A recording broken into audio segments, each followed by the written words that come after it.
Well, good morning from the St. Paul's Recreation Ground. Just a slight overcast here at the moment, but the weather is good. The sun has been out, a few clouds around. And this, of course, is the final day of this West Indies Under 19 tournament being played here in St. Kitts.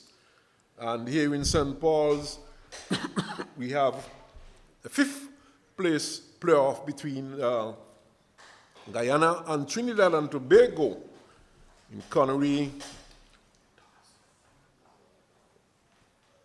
Oh, I thought you said you had played it live. Sorry. Well, my apologies. Just before we get into the heat of things, we'll just bring you that toss. Good morning. Today is Thursday, 24th July 2025, the last day, the final day, the championship round of Cricket West Indies is under 19 men's tournament. Today here at the St. Paul Sports Complex, we have the playoff for the fifth place between Guyana and Trinidad and Tobago. The match referee is Thelma Gums, pardon me. The match referee Thelma Gums. We're now going to have the toss. Guyana will flip. The call is heads. Tails it is. So Trinidad and Tobago, they've won the toss. What are you going to be doing today, sir? Good morning. Forgive me. You win the toss. The toss was heads, yes. Tails. Good morning, sir. How are you? And what are you going to do today? Well, first, yeah, good luck. It has a bit of moisture at the top, so just looking to get some early wickets in and restrict them to a low scoring total. Okay, wonderful. Best wishes, sir. What about you, Trinidad and Tobago? If you had won the toss, what would you have done? I might have bowled first as well, looking at the pitch and the conditions. And having played here before, knowing the wicket, might have bowled first. Okay, thank you. Any changes? Yes, one change. Aaron Basson comes out and Stephen Gomez comes in. Best wishes, Skip. All the best. And there you have it, ladies and gentlemen. Wish both teams the best. Today is the final day, and it's been a wonderful 7 days of cricket so far, spread over 3 weeks. Join us in a few for live coverage. They added the toss. The toss, of course, won by Guyana, and they inserted Trinidad and Tobago. As I was saying earlier on, this is a fifth place playoff with Guyana coming up against Trinidad and Tobago. The grand finale is being played at Connery, and we'll get news on that later, where the America #1 team comes up against Barbados, the two top place finishing teams in this year's tournament. And over Cairn, you would have Jamaica coming up against the Windward Islands, and they are in a third place playoff with the USA coming up against the Leeward Islands in Nevis in seventh place playoff. But Lang, the captain for Guyana, starts well, a delivery just outside the off. Say good morning to Troy. Very important day for this tournament, the climaxing of the West Indies Under 19 tournament held in St. Kitts this year. Good morning, Smitten. Good morning to viewers and listeners. Though the competition is over for last day, a lot at stake here. These teams playing for pride, who will come 5th, 6th, and they're still playing for positions on the West Indies Under 19 tournament. The West Indies Under 19 team. But you are right though, Troy, as this one is pushed into the offside for the first run. They are playing for position in the West Indies Under 19 tournament. So you are right. You attempted to correct yourself when you were correct. Well, I said the Under 19 position first time, yeah. But they're still trying to make that Under 19 team. Yeah, that's right. This is the last bite at the cherry, so to speak. Most definitely, and perhaps, final good performance could get some of the players into that team. Interestingly, one of the leading batsmen for the West Indies Under 19 at the last tournament is not eligible for the team. He's still Under 19, Joel Andrew. This one is on target, driven back to the bowler, who picks up and sends it back towards the stumps. So all fired up. And I was saying, Troy, Joe Lange, of course, has gone on to the West Indies senior team, so not eligible to play for the West Indies under 19. Of course, he was one of the leading batsmen in the last tournament. Upward advancement. Van Lange, though, this one is on the pads, turned into the onside up square of the wicket. They are picking up 2, and Gomez gets off the mark with 2. So you did mention that there were some changes from the last for Trinidad and Tobago. So Gomez is the one who comes into the team. He did not play in the last match, Troy. Okay. So that's the, well, you would have mentioned off here, so that's the actual change. So it's the Luke Ali out, and Fariz Ali is also out, and Basant is also out. Even Basant, the off spinner, he's the one that went out from the team in the last match, and Gomez comes in. So Gomez, a batsman brought in for the off spinner Basant, strengthening the bat in Trinidad and Tobago. And interestingly, Troy, these two teams outside the off stump, to do the keeper. These two teams played in the last round in Nevis, a match which was washed out. It was reduced initially to a 46 over. That match, of course, was on Monday. And Guyana batted first. They scored 221 for 8. And then the rains came. Match was washed out. And here they are again today. And they must be getting fed up of seeing each other, coming up against each other here at St. Paul's.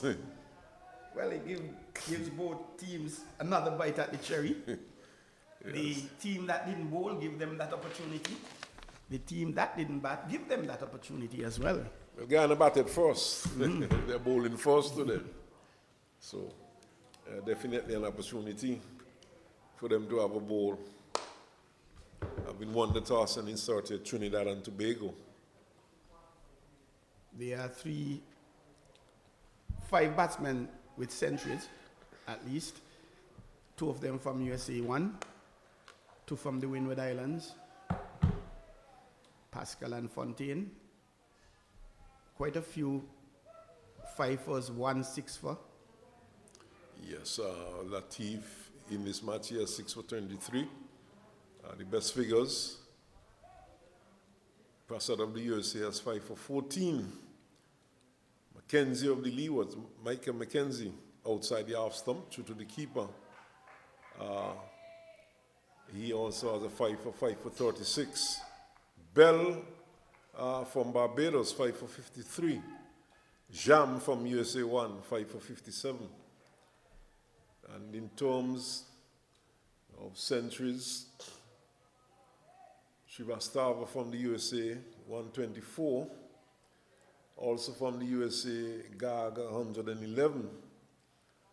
And then you had Pascal from the Windwards, 113, and from the Windwards also Fontaine, 100. One batsman in this game, Dion Ryan, who would have scored a century also. So, some good performances, and some of these players, no doubt. Of course, the USA would be discounted. They would not be part of the West Indies team selection, but some of the batsmen would have gone, and Pascal, for example, not just because he has made 100, he has played for the West Indies under 19 before, and he has looked very good, so we would expect him to be in that team. Defended there by Mohammed. And Pascal, of course, who knows, must be one of those contenders vying for captaincy. Indeed. And he has led his team well here. Here's West Indies scout Samuel Spencer out of Antigua. He has basically been stationed here for the Seven of the matches, he's not here today. and he would have been making his notes. Ram turned into the onside. Yes, Pascal has been impressive. In fact, I would have mentioned on Monday that he is the vice captain of the Dominica male senior team. Of course, the Windward Islands, they do have their male tournament each year. And he's vice captain of that particular team. Tremendous responsibility for the young man, and all part of his development. Defended by Mohammed. And a quiet start for Trinidad and Tobago, though. We have had, in fact, no, the umpire walks away. And just to gather his thoughts, really, the umpires in this match, Afron Byam from St. Vincent and the Grenadines, and Robert Foster from Jamaica, Donald Shekel, he's the standby umpire, with Thelma Gums being the match referee. Ram, shortish, just short of a good length, and many would refer to that as a test match length, and played into the onside, no run. So, quiet start for Trinidad and Tobago, no shot in anger as yet. Just a few singles for the batsman, 3 for no loss. The strip smitten, a very good strip. One of the 3 being used at this venue, and they've basically been playing through. Now and then one would pop up or keep low. And Trinidad and Tobago did say in the interview they played here already, so they knew the conditions. The Guyanese would have played here as well. And weather is looking fine today, Smitten, a little on the warm side. This one is pulled into the onside by the batsman is going out towards the mid-wicket boundary. They're looking for a third, they decide against it. And certainly that has 3 runs written all over it, but some tardy running there by the Trinidad and Tobago batsman. Not really running the first one hard as prescribed. They ran at a little tempo, but perhaps if they had put a little more effort in that first one, they would have easily squeezed in the third one. But at the same time, playing it cautious. Better safe than sorry. Yeah, but you still have to play good cricket. You still have to take that first one quickly. Early goings yet. This one is on target. This is a good one. If there's one area of opportunity for these youngsters, it's that, Smitten. We haven't seen too many batters running that first one hard. Even if it's going to be a single, run it hard. It puts pressure on the fielder, and you stand the chance of an error and getting a second run, or third, as the case may be. Yes, and these are youngsters. They should be, as the slogan for West Indies says, full of energy. On the pads, going down the leg side, stifled appeal. Captain. The captain Lang, he has a slip in place, a third man back on the boundary, point, cover, extra cover, mid-off, mid-on, and short mid-wicket, and a long leg back on, almost on the boundary. Another area of opportunity for improvements is the catching. We've seen a few catches go down, some simple catches. And the West Indies, they would have put down 1 or 2 in the last match against Australia. Short lifting, not surprisingly, called the wide ballooning. Batsman not bothered at all by that one. He just stood his ground and allowed it to go by. Probably a touch outside the off stump and ballooning through to the wicketkeeper. Effort delivery there by Van Lange. That was a really NASA ready for takeoff ball. It really climbed. Van Lange is the opening bowler, and of course he's the captain of the Guyana's team. And he would have tossed, he would have won the toss, and he would have inserted Trinidad and Tobago. So pressure on him now to get an early breakthrough.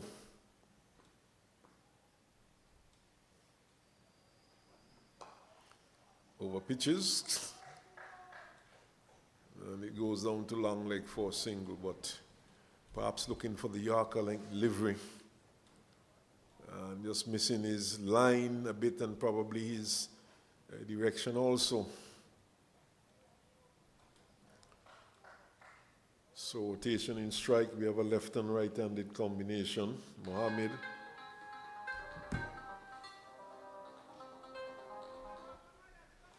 Mohammed is the one on strike. And gets a, oh no, they were thinking of a run, but in the end, common sense prevailed. And the call, of course, was Mohammed, and he almost sold his partner down the river, but then realized that it was going straight to Budhu, who is at mid-on, and he's not too deep, he's fairly much up to the bat area. He's fairly short, I would say. And going straight to him, no chance of a run. So. Guyana, the fielding team, a little quiet at the moment. This one will pick up a run into the offside. And 2 more to the score. Very early days yet. We've just had 3 overs of 50 overs. Quite a very long day to go. We've been blessed here at St. Paul's as we have had all 7 full days of cricket so far. Today is the 8th and final day. And 1 or 2 or 7 clouds in the sky. We're not seeing any dark clouds per se. Mm-hmm. So we see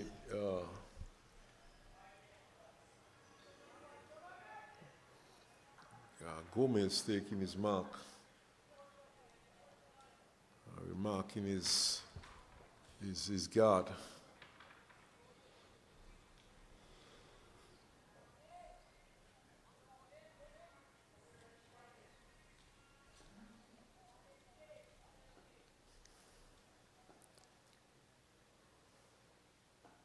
Gets a one outside the off thumb from Rams. Lifting, that's a good one. And it goes through to the keeper, but it was outside off, so he didn't really have to play at that. Allowing that one to go through. We haven't seen too many batters chasing wide balls wide of the off stump. We've seen 1 or 2, but the discipline has been fairly good in that area. He's driving, edging, and dropped. Low down to his left, at slip, and put down by Latif. We did say earlier that just a few balls ago, as a matter of fact, that's one of the areas of opportunities the West Indians will have to look at. And it is something here at the under-19 level, also at the senior level, whether it's any form of cricket. You see some very good catches though, Troy. Definitely. And there was one with taking the hard one and putting down. Bins from Jamaica in the last match. Taking the hard one, putting down the easy one. Yes, he put down an easy one afterwards. But he took a very good catch though. Very, very good catch. Diving forward at the mid-wicket, I think it was. That reminds me of my goalkeeping as well, Smith, and I'll stop the hard shots, and now and then a little roly-poly will go in. I'm wondering if it was a question of the hard shots stopping you. Ram is on his way though, to Mohammed, and he pushes it back up the track. A lot of these batters, Smitten, they're looking strong in defense. Very good defensively. And we've seen some very good cuts, pulls, hook, straight drives, aerially or otherwise. I think the prospects for West Indies senior team is looking good, looking at these under 19 players. Well, we have been saying that for years, Troy. As this one is pushed into mid-wicket for a single. Prospect always looks good. We do have an abundance of talent in the Caribbean, but you know, so many factors why the game has not progressed, and that, of course, would take a full 3-4 hours of discussion. Something that, you know, I won't get into at the moment, but a lot to be said about that. Number of factors, you know, you could just mention things like the IPL, for example. Oh, he's a return catch, is it? It looks so. And much excitement and put down by the bowler. So yes, Troy, you know, some people feel that the IPL is destroying other countries' cricket. And then there's the factor of the big three pocketing all the funds and the sort of stuff not being enough being injected in some of the other countries. And we could go on and on, you know, but there's always an abundance of talent in the West Indies, but we have never been able to get our best players on the park. And, you know, some of the players who have gravitated to the shorter version, they could easily have been some of the best test batsmen. But like I said, long story, lot to be said. And you're most correct, Smitten. Brian Lara, for example, he has recently said that players are using the West Indies team as a marketing tool for themselves to get to the IPL. A very powerful statement. Yes, outside the off stump and through to the keeper. Yes, I like the way he put it. He actually said they're using the maroon suit to audition for IPL. Very interesting. Yeah. So Clive Lloyd, he's of that view. You know, the funny thing is that players do have to make a living, and you know, the West Indies board, they are cognizant of that, and they have allowed players to go and you know, other nations, of course, their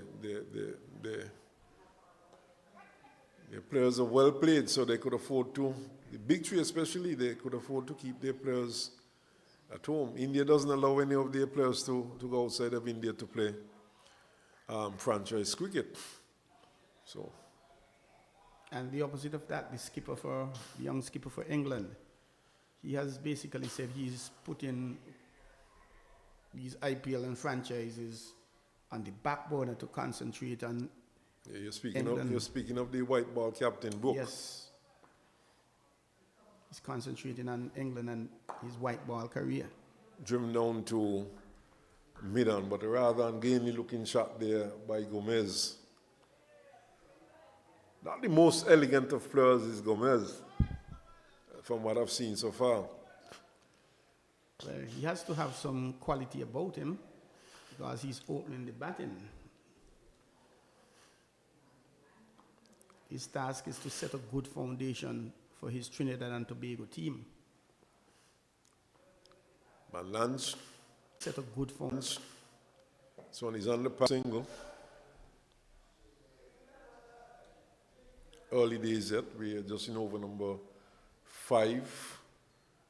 And that projected score comes up 140. Which at this point, you know, I do not pay much attention to at this point, Troy. Well, you'll know that by now. Of course. This is going to change over time. We'll probably see it going over 200. It might dip a little above the 100 mark, but it varies. And if they don't bat the overs, big difference. Outside the off stump, and he gets it down to third man off the outside edge. It really peeled off the outside edge, but he did open the face of the bat, the left-handed Mohammed, and he picked up a single And the good thing, he kept it fairly, fairly low, kept it along the ground, away from any fielder. And the shot did not present any danger to young Mohammed, who is on 6 from 16, Gomez 6 from 13.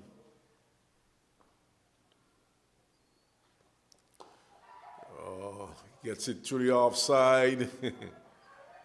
And initially he was looking for an extravagant shot, and then adjusted quite nicely, got on top of the bounce and just pushed it into the offside for 2. A little increase in heartbeat. It appeared as if it was going to, that man had extra cover, but it evaded him to his left. Not having enough legs to get to the boundary. This field, we haven't seen too many bad bounces in the outfield. The eastern part of the pitch, the ground much quicker than the western part. Very sluggish, to use your words, on the western part. However, we have seen some balls race to the boundary there. Good timing and a little power behind them. USA 1 batting over there in Connery, 17 for no loss. In over number 5, slow start. Nice drive and out. Well, it was not so nice after all. It was in the air. He looked good coming from the bat, yes, but he picked out that fielder there at short extra cover. That's Brendan Boudou. And it went straight to him and the catch was taken. So Trinidad and Tobago lose their first wicket, that of Mohammed, who was caught Boudou off the ball of Ram at the fine, Parmeshwar Ram, and he went for 6. You're most correct, Smitten. He shaped up well. He looked good, got in position early. But the only flaw in the shot is it went straight to a fielder just about chest height. We didn't have any issue whatsoever. Trinidad and Tobago losing their first wicket after just 16 runs on the board. 5.1 overs gone. The batsman Lal. Christian Lal. A lot of Christians in this Trinidad and Tobago team, Troy. There's Christian Lal. He spells his, well, and all names are spelled differently. There's Christian Rampasad, the captain. His name is spelled without the H. Oh, this one is outside the off stump, should to the keeper. So I'm just walking up some pace there. And there's Cristiano, the wicket keeper. Ronaldo? I guess his parents named him from Ronaldo, the great footballer. So, but he's Cristiano. There's an O at the end there. So probably a popular name there in the Republic of Trinidad and Tobago. Ooh, that's a good one. Beats the batsman just outside the off stump. He pretended to be taking the bat away at the last moment, but somehow I felt he was well beaten. Yes, he was. Outside the off stump. If that was on, well, he pulled away after the ball had beaten him. But at least he covered his off stump, which is good. And when it comes to names, we don't have the simple common names like Earl and Troy and Sandra. No, it's a different behind, or I would not say behind, or generations in the past, to be more specific. Those were historical relics. We've since had the millennials, the Generation X, Generation Y, now the Generation Z. Yes, changes in the field now. 2 slips being put in place, mid-wicket being brought into the offside, into extra cover. There's a cover, there's a backward point, two slips and there's a mid-off. And just two on there, and a mid-on and a long leg. Pushed into the offside. There's also a man on the third man boundary. So, very strong offside field. This is a Captain Smitten who has full confidence, maximum confidence in his bowler that he will keep that ball on the off stump, outside the off stump. Well, one good features we have seen about these young bowlers, generally they've shown good control, which augurs well for the future. Definitely. And we have seen good control, especially from the fast bowlers. Especially in this match, into the 6th over, we haven't had a wide no ball as yet. This one is edged down towards third man for a single. Yes, I'm very disciplined there. No balls. And like I said, at least the matches we have seen here, we could only speak from what we are looking at. Of course, there are matches in Nevis, in Connery, in Cairn, but we have seen all the teams. And we have seen all the teams probably at least twice. And from what I've seen, the bowling has been very disciplined indeed.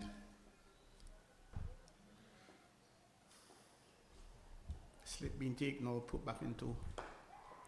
Of course, the batsman on strike was Gomez, who has been there for some time, so for that reason, they went back into the previous field. But here's Gomez striking one over mid-on, wideish, and getting 4 in the air, but well played. He wasn't really rushed into the shot either. He was comfortable, deliberately going eerily, because he knew that no fielder is there, and once he gets it above the mid-on, it would have been 4. So we have had 6 overs. It's 21 for 1, and projected score 175. And they're giving us that just for information's sake, just to keep the minds active. But I'm sure at the end of the day it could be the same, it could be very different. We haven't seen too many high scores here at this ground so far. We've seen some relatively low ones, 124s, and it's not because of the track. I think too, you have to take a few runs away for that side of the field, the western side of the field, which is rather sluggish.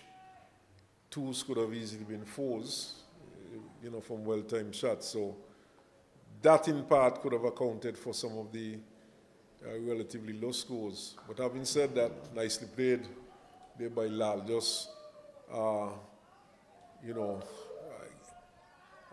jumping up and getting on top of the bounce and staying it down to backward point. But found himself off both feet and played it well.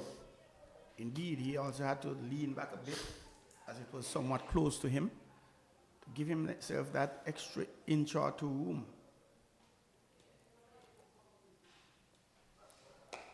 Flash that over the infield, goes out towards the boundary 4.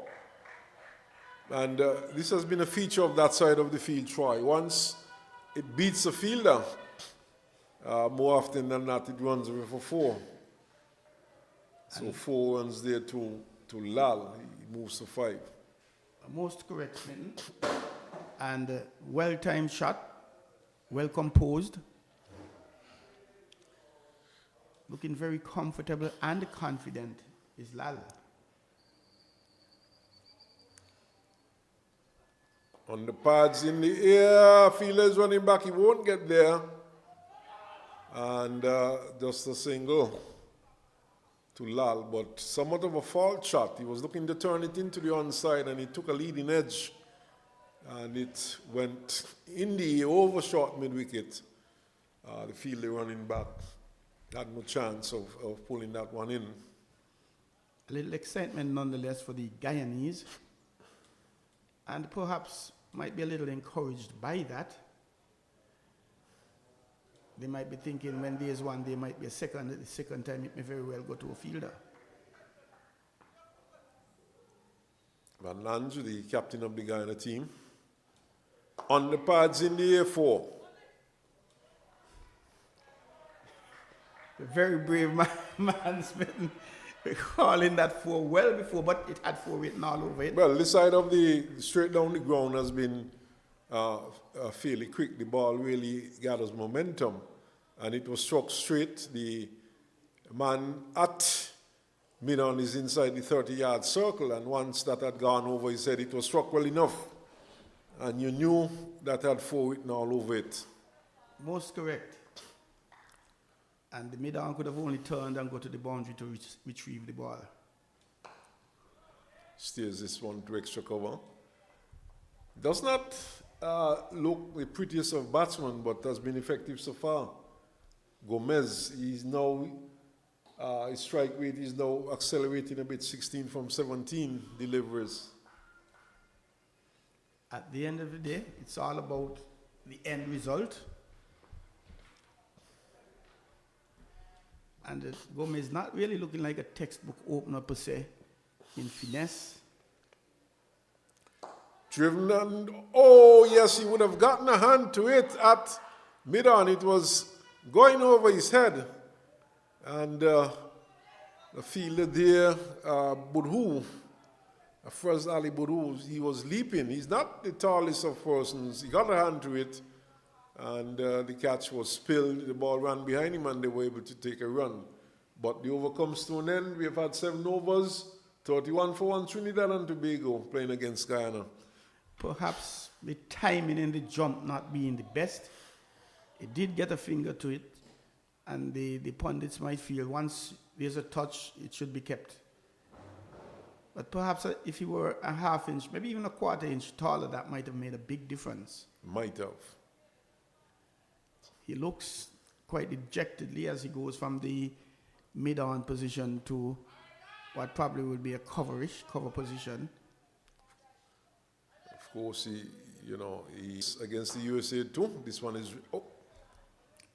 is driven down to the mid-on region by Lal.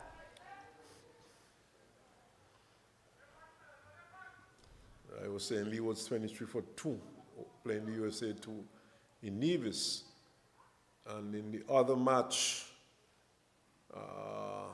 Jamaica coming up against the Windies was 48 for 1 from 7.1 overs. It's Ram continue driving outside the off stump and missing that. Ram, the only bowler to have had success. 1 for just 7 runs after 3.2 overs, keeping it tight.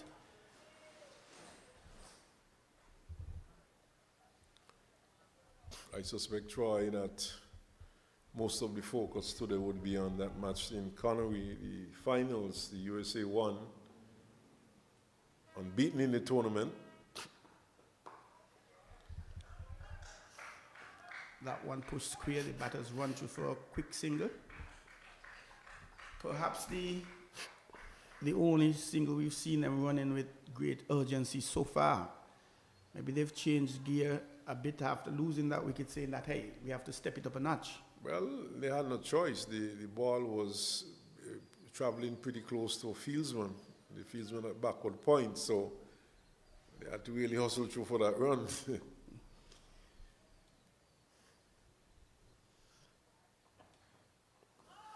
Outside the off stump, and Lal swinging, looking to go to the leg side.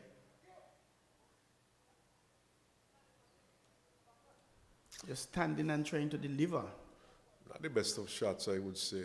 The ball was just short of a good length, bouncing, and he was not in any position. He might have done better to try and ease that one down to third man over backward point, but instead he was going across the line. Outside the off stump, flashing, gets an edge, goes down to third man for 4. Perhaps that would have been down the throat of a third slip or thereabout. Well, I mean, I don't think we have seen any third slips in these matches so far. So a pretty safe shot there. And they say when you flash hard. And the flash hard he did. And the ball really took the edge and really flew down to the third man boundary rather straight. The man at white third man had no chance. Leaving that one outside the off stump. Interesting though, Troy, when Lal faced his first deliveries, he was beaten outside the off stump, and then the second slip was brought in place. And he has not really established himself as yet in terms of getting an innings going. And we did not see, perhaps the captain had forgotten about that second slip. And who knows, you know, he could have persisted with it a bit longer. But he knows best. Very good analysis indeed, Smitten. And the fielders themselves, they need to be into the game, knowing, well, I'm feeling here for this batter, and I'm feeling there for the other one. And they need to adjust accordingly. Help the skipper.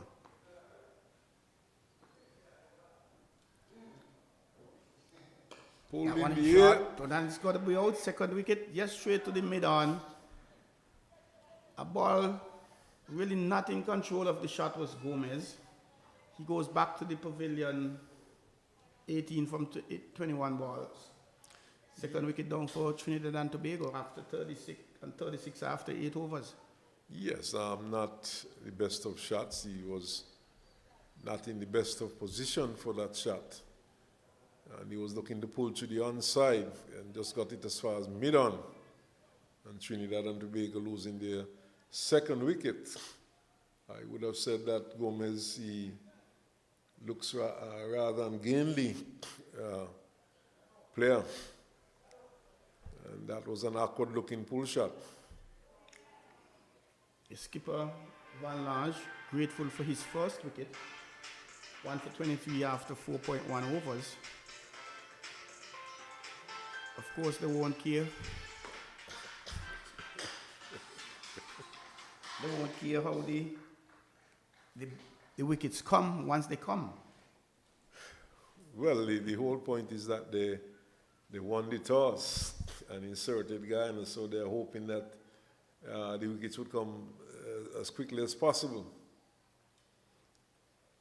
So far, they will be thinking that they did the right thing. We have 1.5 overs left in the Powerplay, which have really slipped away, Smitten, and just 36 runs at this stage, having picked up 2 wickets. Yes, and one got the impression too that Gomez might have realized that they need to push on a bit more. And that could have gotten him in trouble. We have seen, even Lal, since he has gotten to the wicket, he has made an attempt to try and push things along. But this is still a 50-over match, a long way to go. Brendan Budu looking good in defense for his first ball. And there's always the balancing act of trying to settle in and trying to get the ones on the board.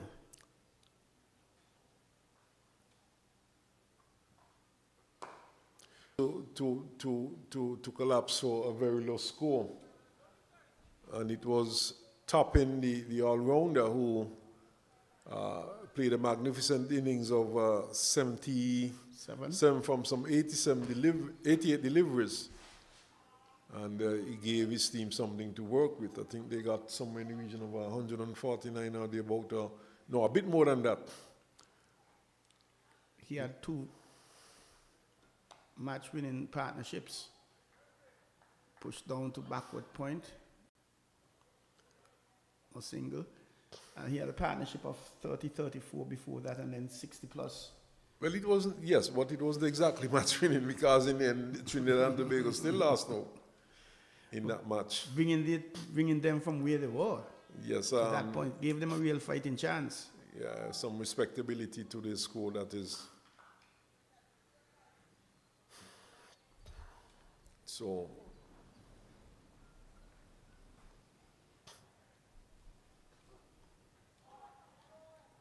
Beaten outside the off stump is Budo.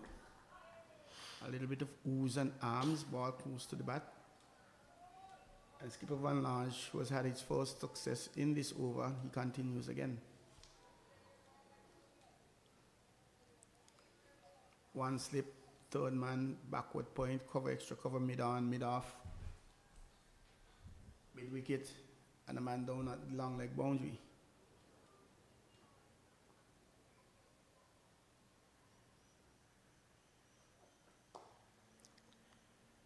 Played square is Budo. Yet to get off the mark after 5 balls. Mohammed 6 from 17. Gomez 18 from 22. The 2 batsmen to be back in the pavilion. Yes, Trinidad and Tobago need somewhat of a partnership here today. And they're hoping that these two would do it. They cannot always rely on tapping to pull them out of a hole. I mean, this just might not be Tappin's day. He might come to the crease and get dismissed for golden duck. So other batsmen, it's always important for other batsmen to put up their hands. To rise and shine, and this takes me back to 1990, was it? With the crisis man Livingston Harris from St. Kitts going into bat from the leewards, 40 out for 4 and 5.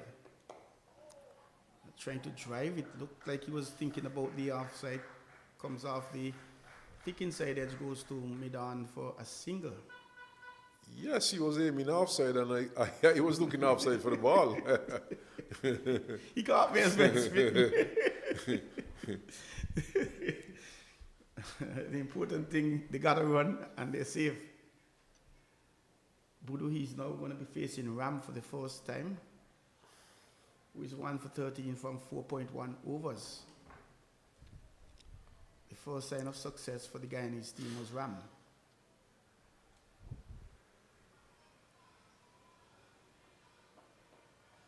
Budo playing and beaten outside the off stump. A little bit of bounce as well. Yes, he's a lively medium pacer. He really charges in and seems to be getting a bit of bounce just on about the off stump, outside the off stump. And has troubled the batsman outside there. In fact, he has picked up a wicket so far, but he certainly has bowled well. Ram in his 5th over. A short man outside the off stump. Playing that one down to a backward point is Budo. And he has not moved away much from that length, that off stump, outside off stump length. He's been metronomic with his length, as far as his length is concerned. And it will take you back to the McGrath and the Ambrose, the Hazelwoods, who, you know, they do not stray from that line easily. There he's on that line playing and missing. Beating the inside edge was Budo. A very disciplined bowler indeed, Ram. Just have the man down on the long leg boundary and a mid-on. So acres of space between the mid-on and the long leg fielder. No mid-wicket, no forward square, backward square. But he's keeping it just outside the off stump.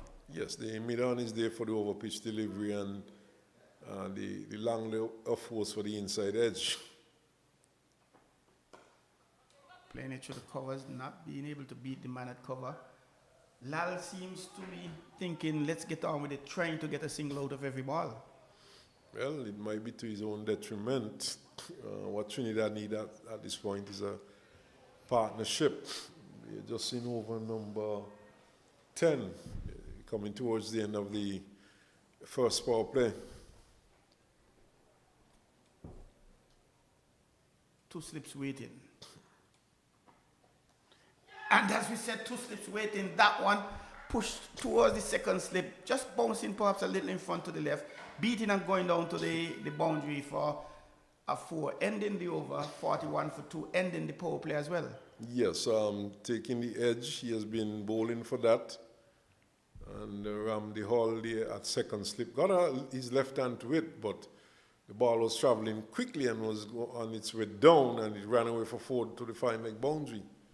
So for Tourist's edge, but next week when you look in the you look at the score sheet, you're going to see 4. Exactly. And you might be wondering if that was an excellent cover drive or an on-drive. You won't be thinking edge. And that is why it's necessary, it's important for selectors to be on site. You can no longer use the scorebook to select your team. Somebody might have 100 with 7, 8 chances. Somebody might have 40-something, which is chanceless. Bowling change coming up though. And it's always tough on a bowler, Smitten. He has bowled well. He might bowl 10 overs, 50 runs, no wicket, only to find out that 3 or 4 simple chances would have gone down from him. Yes, and it makes it even more important for people who are selecting, as you rightly said, people who are selecting teams to be on the spot to see what's going on. But a bowling change, Ramley Hall has been brought on from the pavilion end. He jumped long off for a single.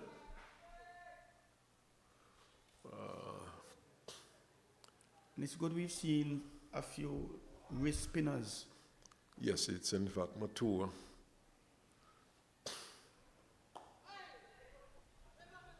Woody plays it down to a backward point. And here is Lala already looking to charge down the track. Had to run back to safety.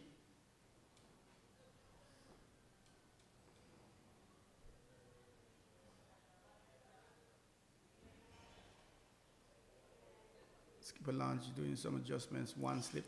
But that's interesting. And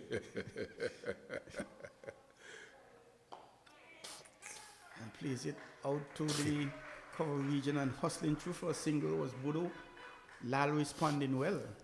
So you said the captain was doing some adjustment. I saw a lot of hand movements, but no one moved in the field. I thought I had missed that.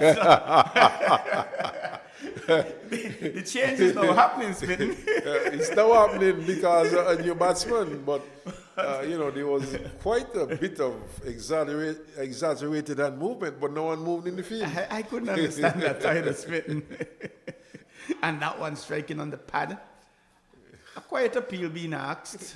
In fact, the bowler put up his hand to indicate that no, that's going. much ado about nothing, just no try. Very interesting indeed. Lal being pulled forward, plays it into a short mid-wicket. He's not looking comfortable though. He's looking more comfortable trying to get a single when he's at the non-striker's end.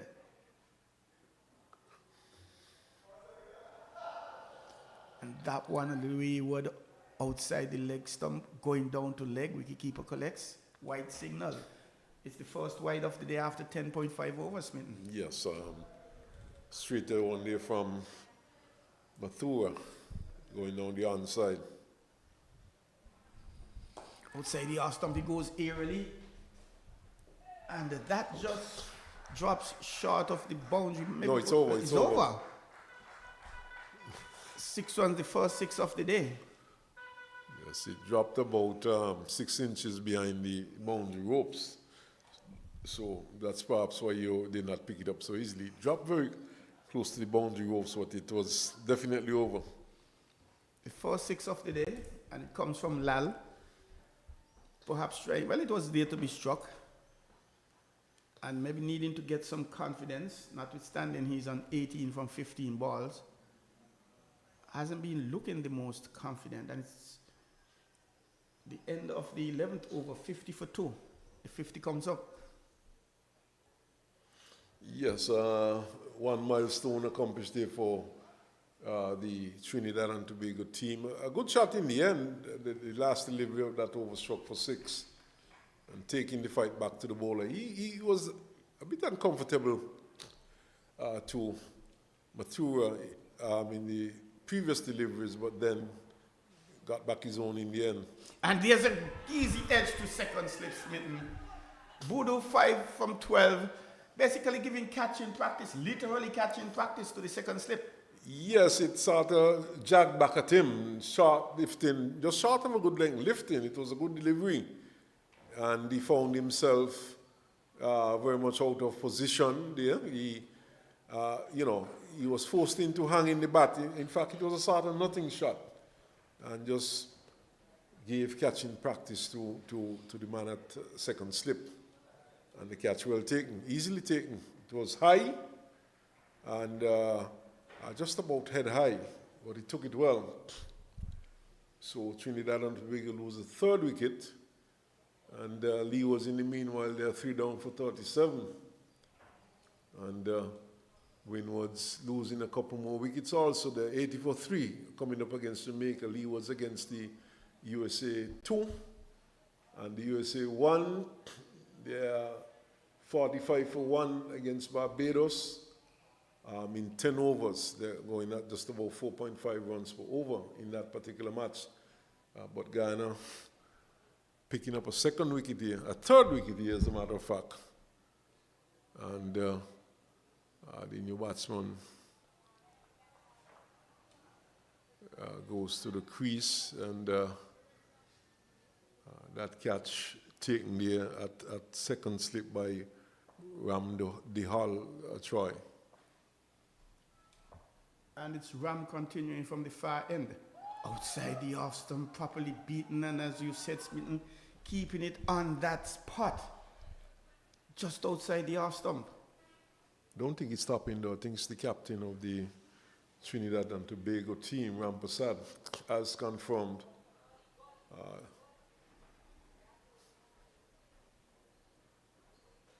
When they last played here, there was a gentleman from Canada.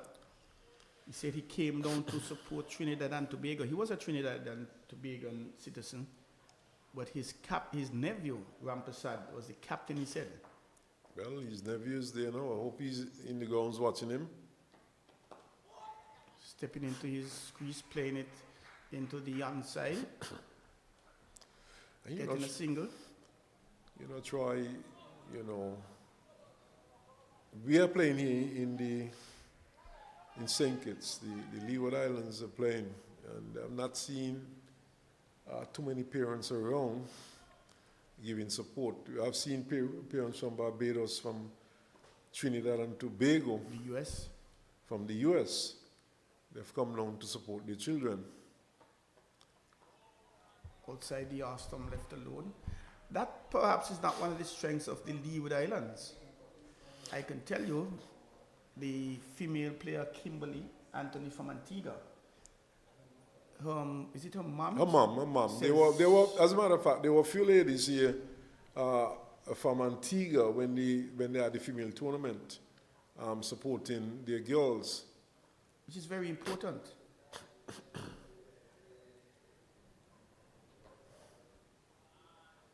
A little further outside the off stump. Perhaps consideration for a wide, but then decided no. He has been good though, Ram. He has kept that line. He has kept a good length. He has taken the edge on a few occasions, and in fact has been successful with one edge. In fact, his second wicket. And that one perhaps drifting a little more onto leg stump, center stump going down leg, flashing, not connecting, getting a leg by, the first leg by of the day. Tight, disciplined bowling here by the Guyanese team. Very ill-disciplined shot though. It was more of a hoik than anything else. Trying to get out of jail. 52 for 3 after 12 overs, not the strongest of positions. And speaking of parents, Smitten, Owen, the debutant for Australia in this T20 series, his mom and dad and his girlfriend, they have been following him around. Yes, of course he debuted for Australia in the T20 series in Jamaica. And certainly has not played like a debutant. Very matured indeed. Put West Indies to the sword, and Owen, who did very well in the Big Bash in Australia. He had that fantastic 100 opening the innings there in the finals, and that has catapulted him. His stocks has certainly risen, and now he's playing the various franchises around the world now in short space of time. Maturo continues and beautifully driving. Aerially, not enough to get over the boundary. 4 runs to the extra cover regions. Well, that was a gift. It was overpitched. High full toss and not too far away from being a no ball.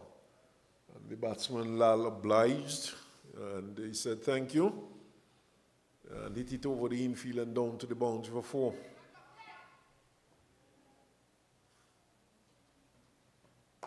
And here is Maturo going, and he's caught. Is he in the cover? A Yes, little bit of juggling there, Smitten, but held on him eventually. second attempt, it was struck powerfully, and that's another good catch and good recovery there by the fieldsman. And fantastic catch indeed. So after having struck a 4, he was looking for glory once again. He was driving, his head was in the air. He was not to the pitch of the delivery. He was just, flat-footed and driving, and drove it in the air, and the fielder there took a very good catch. Much to his demise and the demise of the Trinidad team, who are now 56 for 4, as Christian Lal goes back to the pavilion, beautifully caught in the cover, 22 from 19 balls, and Mathura picks up his first wicket in his second over. Trinidad sinking into a little further into trouble here. And the Guyana captain Smith at this stage, very glad, very confident that he asked the Guyanese to bat first after winning the toss. Yes, certainly. And going back to Owen and Australia, apparently he's batted several positions, from opening down to number 6 where he batted here. Oh, yes. And imagine he's making a 50, as according to the commentators, batting at the unfamiliar position. Yes, that catch, of course, was taken by Latif at short extra cover to dismiss Lal. Very good catch by Latif at short extra cover. And the crisis man is there now. Abdul Rahim topping. Interesting first 2 names, Abdul Rahim. He comes in with his team being 56 for 4 after just 12.2 overs. And here's he driving. That one bouncing again before it gets to Latif. No, it didn't bounce before. Well, it bounced because it was driven into the ground, but it was in the air for some time. But I think you were doing a spectator's catch there, Troy. Very crucial partnership here, and it's very important that Toppin stays around for Trinidad and Tobago. We have seen that he's their crisis man, and if Guyana could only pry out his wicket at this point, then Trinidad and Tobago could be very much up against it. We've seen them struggling in the early stages of the innings before. And Beres Hammond has a song, what one dance can do. And in that match, Smitten, Toppin was looking on shaky until he struck the 6. Well, you're right, because not only that, he was given a chance earlier clock. I think before he had gotten to double figures. And he prospered from there on. Some teams are lucky to pick up the wicket after giving a batter a chance. Others are not. They pay dearly for it. And here is Rampersad stepping back, getting it into the mid-wicket region. They run 1, they get 2, that's all they'll get. A little bit of urgency in the running on this occasion. Yes, and important because the Trinidad and Tobago, they're struggling to get runs, and it's very important that they try and pick up every little run they could get. They have to try and capitalize, and of course, rotating the strike, picking up singles, picking up twos could always, you know, upset the rhythm of the bowlers and, you know, give the batting team an opportunity to get back into the game. They're 4 wickets down, and we are seeing a bowling change from the far end. It's July, who is into the attack now. July in July. It's almost the end of July too, but so far so good. Captain seems to be a slip specialist. He stays in the slip region. USA won 55 for 1 against Barbados. We're building leewards, keeping pace with Guyana, 41 for 4. Win was 80 for 3. And July, the left arm starts well, starts on target, and it's defended back to him. Could he find that spot just outside the off stump that Ram was capitalizing on? That's the question. Well, just the one delivery from him so far. And this one is pushed into the offside by Toppin. But he has started well. He has started on a good line and a good length. And he would be looking to keep it tight for his team.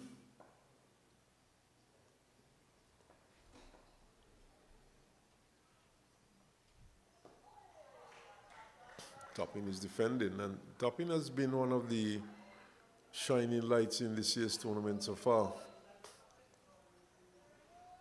Comes in at number 6 for Trinidad and Tobago. No doubt in contention of spot for the Windies. Crisis man, as you said.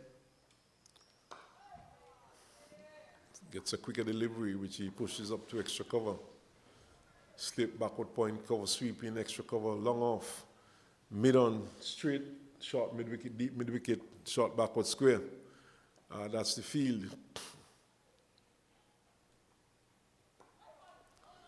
Steers it down to backward point. And can't score. Tight over so far. 5 dot deliveries. Can he finish strong? The mid-on goes back to long on.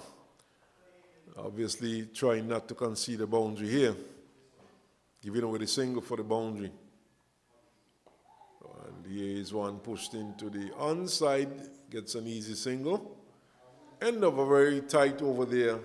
Good start by July. Coming in, only giving away the single, so to speak, on the last ball of the over, but tight bowling. And we were speaking about names earlier, Smitten. The wicketkeeper for Guyana, Apple. Apple, yes. That is a name, and we've seen names, especially for girls, Precious and Miracle. Well, the Nigerians, the Africans, they tend to go for those sort of names. You have the fast bowler from Zimbabwe, for example, Blessing Muzara Bani. And we are light years away from the simple names. But we first delivery from Matua. Matua doesn't seem to have much control though, which is typical of with spinners. But nevertheless, as also typical of them, they tend to pick up wickets.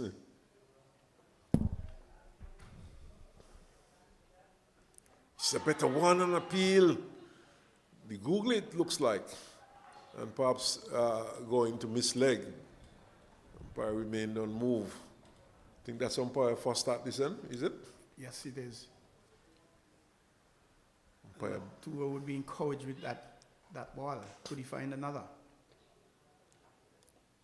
Oh, he's stretching well forward, rather tentatively top in.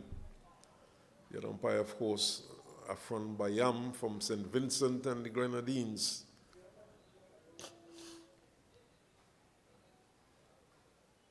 We haven't had any petition on a visual umpire in this tournament.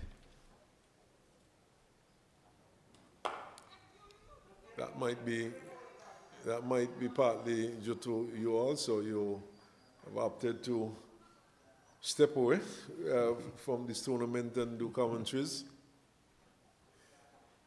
But nevertheless, I mean, seriously, I'm on a, Carl Tuckett, for example, is not being used. Perhaps being rested. He's been very active so far for the year, Carl. Yes, probably. I think he would have done some commentaries also in one of the matches over there in Nevis. Very good commentator also, Carl Tuckett. The match referee in this game, Thelma Gums, she's a qualified umpire. But what's the state of umpires here in St. Kitts, though? Are any young umpires really coming through? Single into the onside up the square leg. The keeper apple goes after it.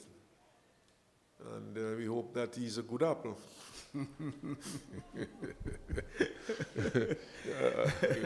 In terms of the young umpires, we haven't had too many coming through.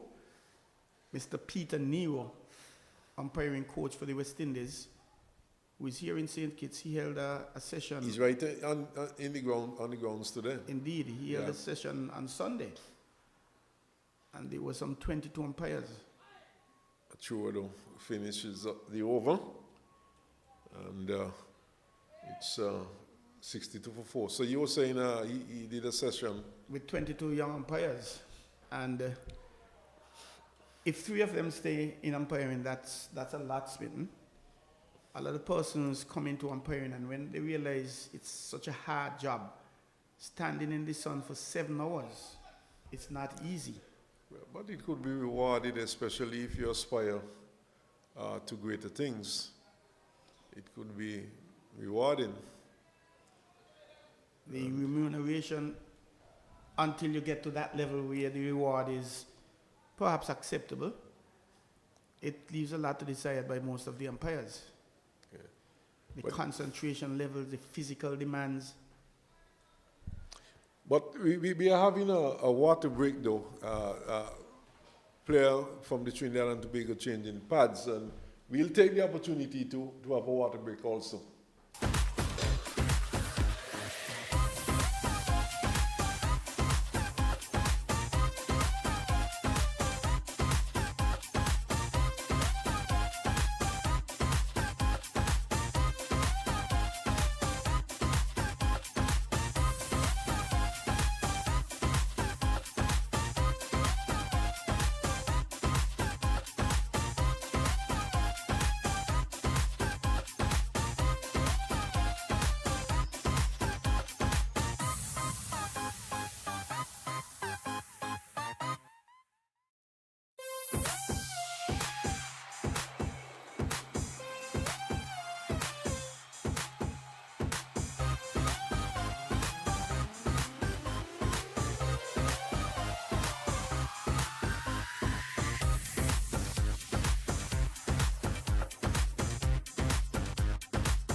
So we are back with the action here after the first water break.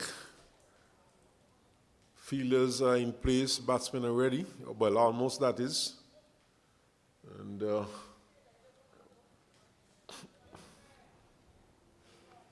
see the captain for Guyana looking around the field. It's now 62 for 4 from 15 overs. The rate at the moment, the current rate is not too bad, but that last column, 4 wickets down.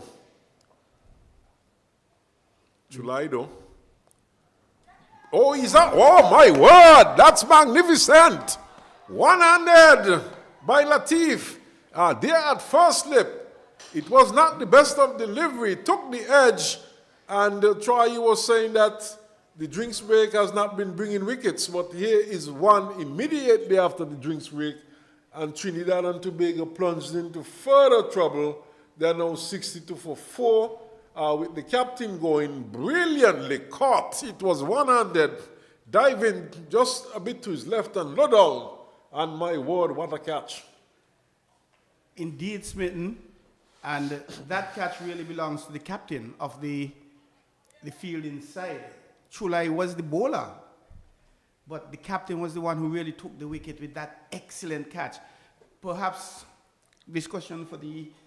Actually, it was I think Latif. Latif, the bowler, yes. The Latif who took the catch. But the captain, he's at first slip. The catch was taken at second slip. But a beautiful catch nonetheless. And one of the very few times we see a wicket going on after the water break, the Smitten. And the cats are setting up to go between amongst the pigeons. Still early, Troy. Still early. 62 for 5 in 15.1 overs. And topping the danger man, he's still there. In last game, he was involved in two partnerships totaling 90 plus runs. Could he recreate that again? And Russia was one of the one. He and Russia would have put on 30 plus. Yes. Captain for Guyana leaving the field though. Just the one slip in place, and Latif, you mean, is that slip? Latif has picked up the most wickets in an innings in the tournament so far, when he got a 6 for. And we have not seen him into the attack as yet. And that is something we keep wondering about. Strike bowlers, they are not brought on, or we might be thinking they should be brought on a little earlier. Perhaps it's strategy to hold them until a little later, I don't know. Well, Guyana doing pretty well so far. 5 wickets are down, so no need for Latif as yet. And they have a number of spinners, and there is a quick single. You have to bear in mind also, sometimes we think that a bowler who might have picked up 5 is really the strike bowler. But perhaps the other bowlers might be rated a bit higher but the bottom line here is that things are going pretty well for Guyana. They are picking up wickets regularly. 63 for 5, we are just in over number 16. So no need for Latif, especially if he can take such magnificent catches in the slips.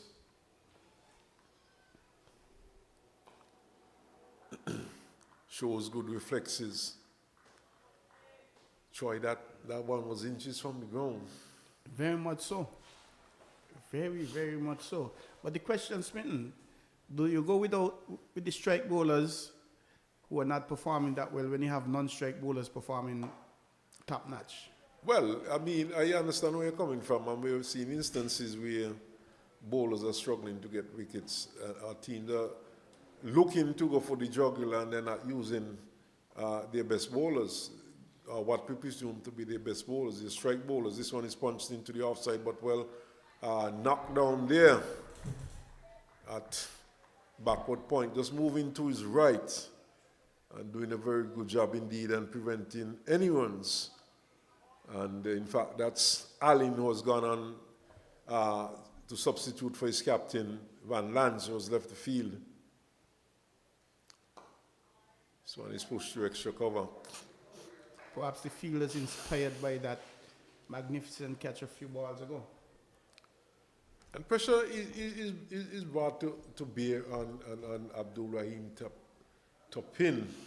Once again, he finds himself with his team in a very dicey situation. And just like previous match, just 3 from 17. A little contained for the start of the innings. And then he becomes very explosive. Well, what he's looking for is support. Adrian Ratcher is the man with him. But Adrian Ratcher comes in at number 7 with 5 wickets down, 3 for 5, and how often Trinidad and Tobago found themselves in such a situation. Ratcher, of course, one of the fast bowlers for Trinidad and Tobago. A very tall lad, slimly built, bats left-handedly. It's Matura. Tosses up, and Ratcher plays it nicely down to long on for single. Brings Ramnath off the boundary to field. So Topping back on strike. Too many matches we've seen teams in this sort of position before, which must be a concern for the coaches of the various teams and the West Indies overall. It is good from the bowling point of view because it says the bowlers are getting wickets earlier, but it is bad from the batting point of view. Yes, of course, we like to see bowlers getting wickets. There is an appeal for what they thought might be a catch, but I don't think they were really serious about that. Just making sure the umpire is awake, smitten.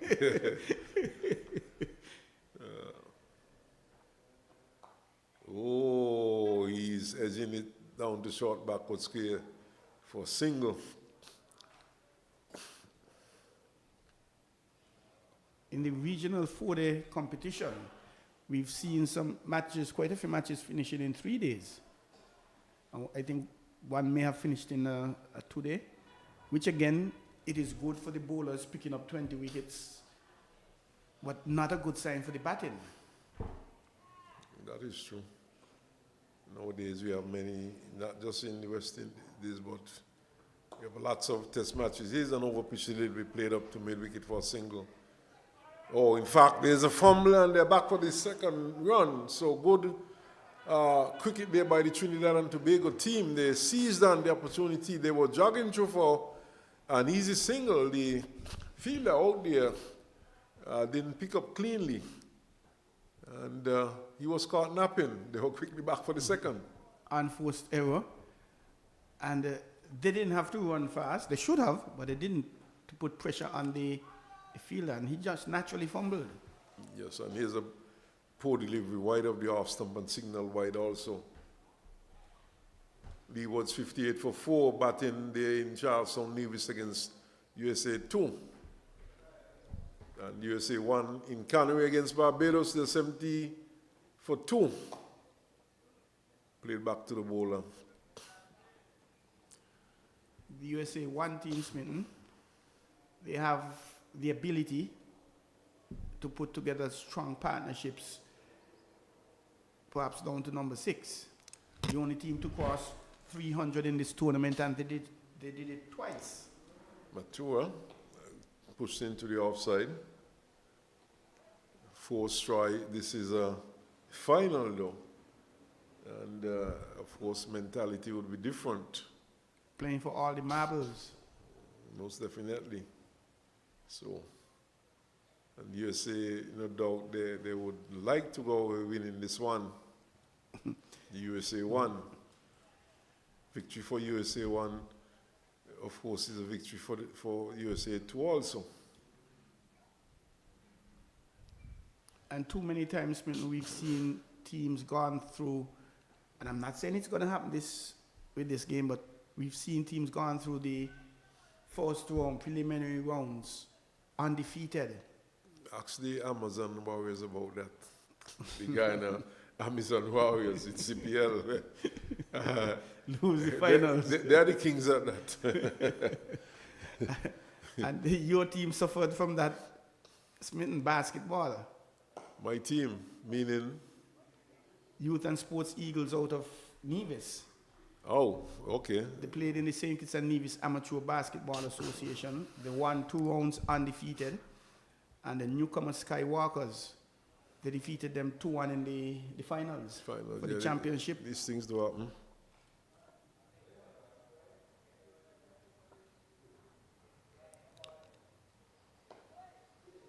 In the meantime, in the other match, the Windwards, they are 108 for 3. 10.4 was what that has been the score for some time. So I guess that will be updated momentarily. Oh, he was really looking for something aggressive and then decided against it. He was charging the bowler, Toppin was, and then he pulled out of it and defended. Interesting. Quite rightfully so. Well done.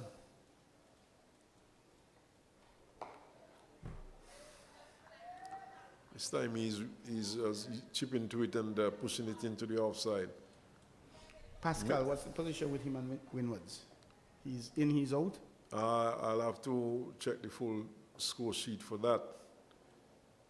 But the Windwards, they would have lost 3 wickets. I'll get to that in a while. And here's a defensive prod. Goes square of the wicket on the offside, no run. Good over so far from Chulai, 5 dot balls. Could he end strong? Another dot ball, a wicket even. Well, Toppin would be looking to steady. He's playing it down to long and gets an easy single. And that single brings you over to an end. But another good over there by Chulai. Keeping it tight so far, which is what his captain would want. Put pressure on the batters. However, he wouldn't mind if he get a wicket or 2. Or 2 or 3, that is. He has 1 for 3 from 3 overs. Couldn't ask so much better bowling than that. So we look at the Windwards.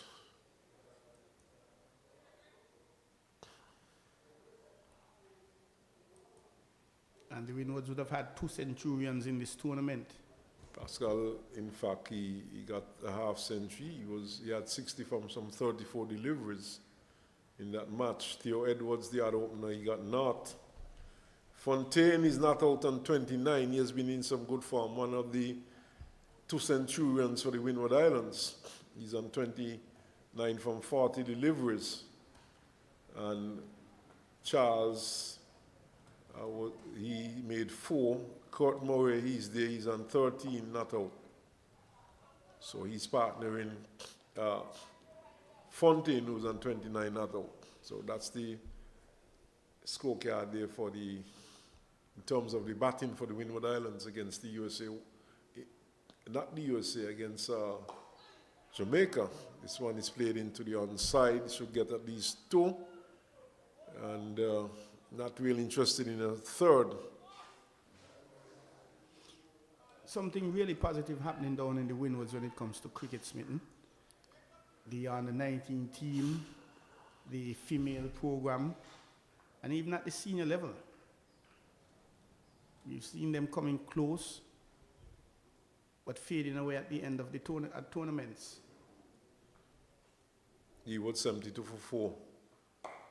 Defended by Toppin, goes into the offside. Latif is there, he feels.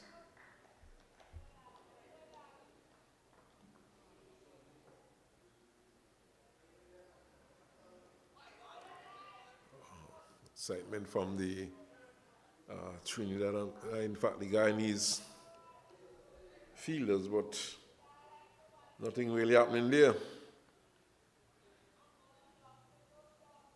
The Trinidad players, you get the impression that this period they are not under any pressure how they are playing, but they are under tremendous pressure. 71 for 5 from just 18.4 overs in a 50-over match.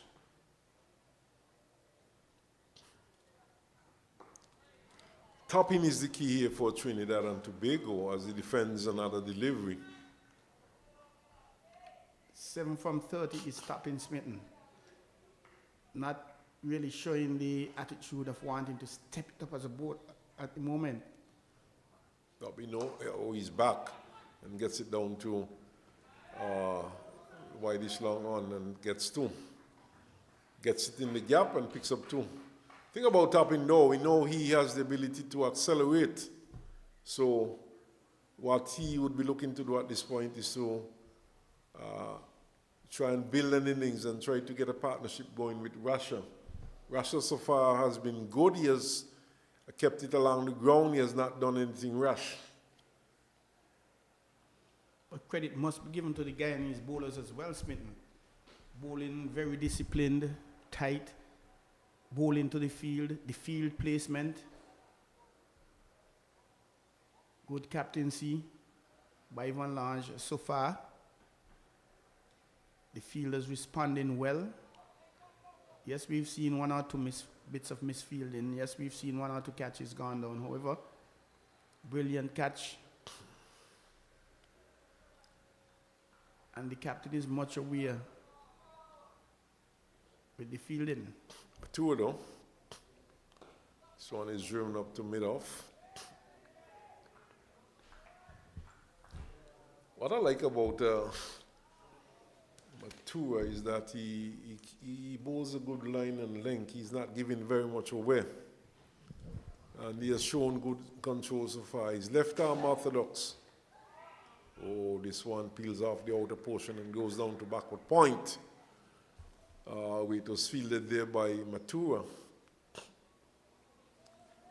So in fact, the bowler is the left-arm bowler is Chulai, not Matura, at the far end. Edged and put down by the captain at first slip. So what you're giving a life on 4. July picking the edge of the batsman, Ratcha.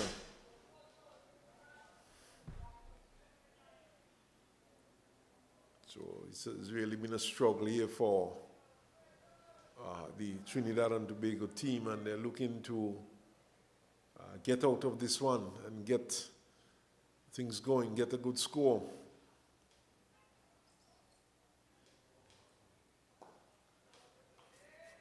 This time it's defended back to the bowler, no run.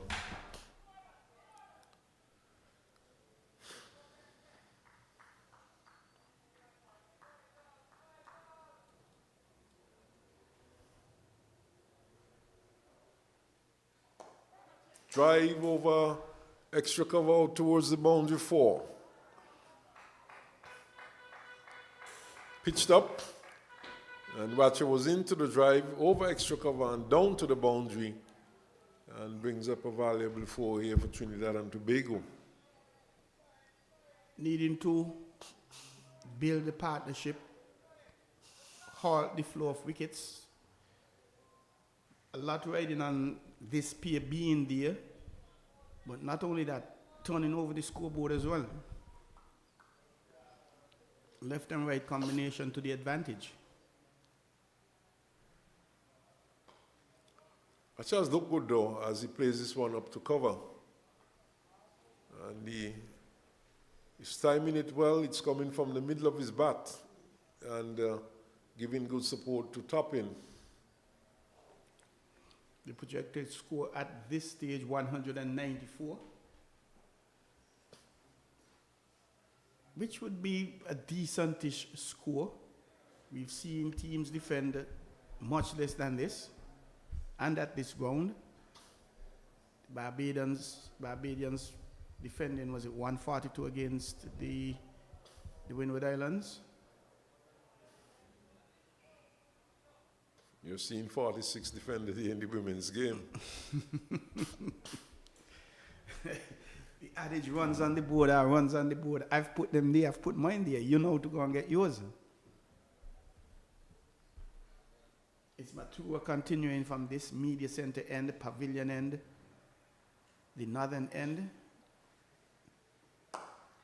Giving it generous flight. Is he outside the off stump? Tapping play down to the long off region for a single.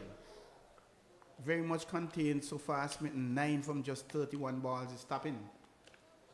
Yes, but I think he's biding his time and trying to rebuild here for his team. Just 5 wickets down, so still some batting left in the hut for Trinidad and Tobago. Another 5 wickets to go, so I don't think you'd want to go after the bowling at this point. What he's looking to do now is to settle in and get something going. And just 40% of the overs gone so far. 20 gone, 30 left. A lot of overs left in this match, in this innings. Rasher punching down to mid-on, mid-off, not getting a single. Guyana keeping that slip smitten. And a point of attack on these batters. Yes, they have maintained it. And here's Rasher opening up the arms and going just over the man, running in from deep mid wicket. Perhaps getting in a little too early. Picking up a very precious 4 is Rasher. I think what happened there, he was undone by an unexpected bounce. He must have hit a bad spot there and bounced over his head. And, you know, he came in quickly. He was doing the right thing, but the ball suddenly bounced over his head and went away for 4. Trinidad and Tobago, they won't mind how these runs come at all. The important thing is they are coming and they need to continue. And here is the Rasher going, opening the arms, this time making no mistake, going straight over the boundary, over mid-wicket boundary for 6. Very good shot indeed. And, you know, playing it with a fairly straight bat over straightish mid-wicket and all the way for 6. Wonderful shots. Rushing on to 18 from 14 deliveries. And the bad balls need to be put away. And good sensible cricket by the Trinidadians as the umpires change the ball. Well, they probably put in away a bad ball. Or I don't know if perhaps that one might have gone out of the grounds. I think that is actually what happened, easily.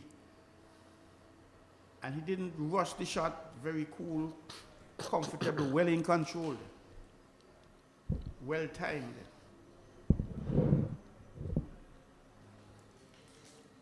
.46. The 11 runs from this over by Mature, who is 1 for 38 from 5.4.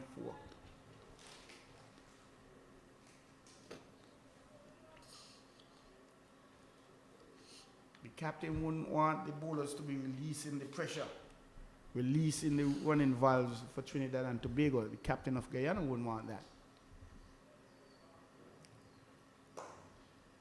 Getting back, punching it down to a straightish mid-off position. Not getting a single here.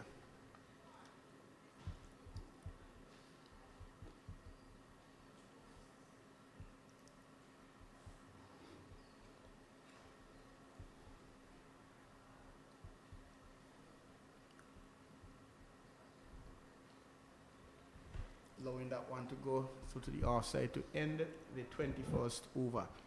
88 for 5, Trinidad and Tobago. Yes, a good one for Trinidad and Tobago. 13 runs from that over. And Rasher looking to more or less take the fight back to the Guyanese bowlers. Looking to play a few attacking shots. Lucky with the first boundary. Should have been a single, but a bad bounce allowed him to get 4. And then he followed up with a mighty 6.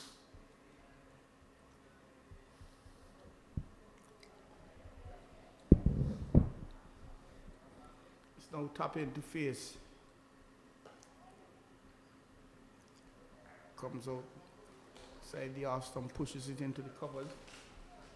CWI continues from the far end. 4.1 overs. So far, 1 run. Keeping it very tight. 1 wicket, 7 runs. Easy single for Topping, play down to the long off region. And he's ambling along, 11 from 34.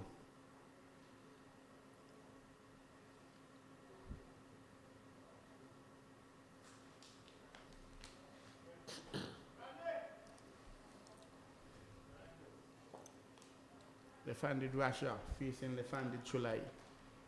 Push back down for the bowler to field.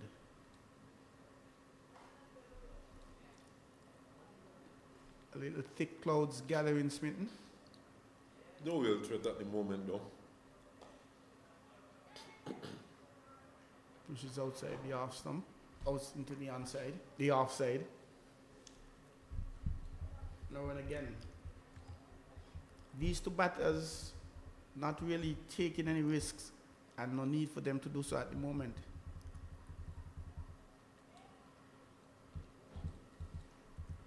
Goes to the keeper left alone.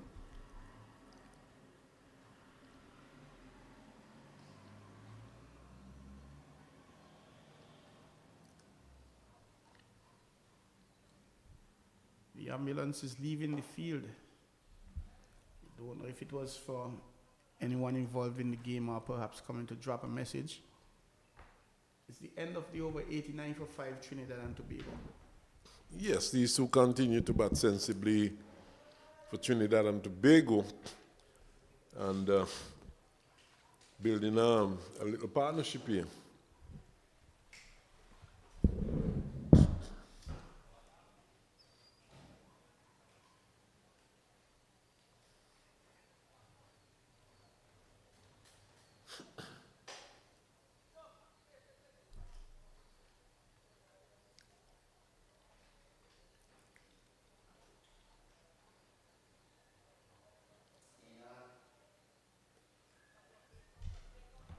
And Matthew it is who will continue from the media center end. Right-handed tapping. 11 and 34 to face. Projected score now inching over 200, 203.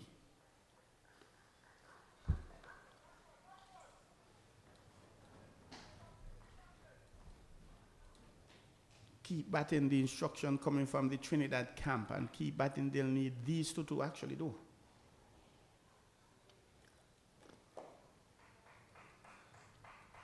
Topping looks very comfortable, compact in defenseman. Yes, and he's shown good patience also.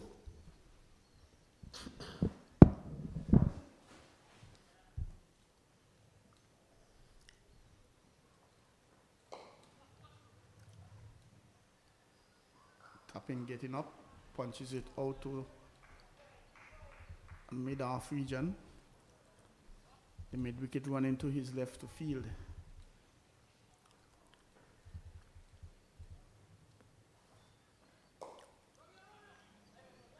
Same shot, this time a little wider.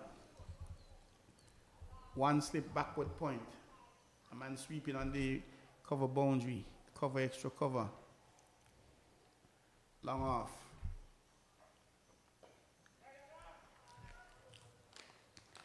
Grinding it down to a short third man for a single.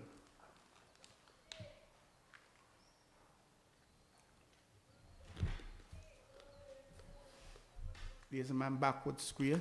Well, the field is changing for the left-hander. Still a slip backward point cover. Mid off.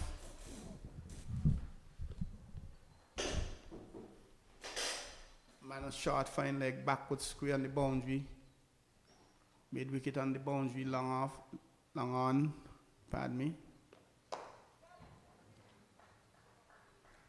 Rasha punching down to long on for a single.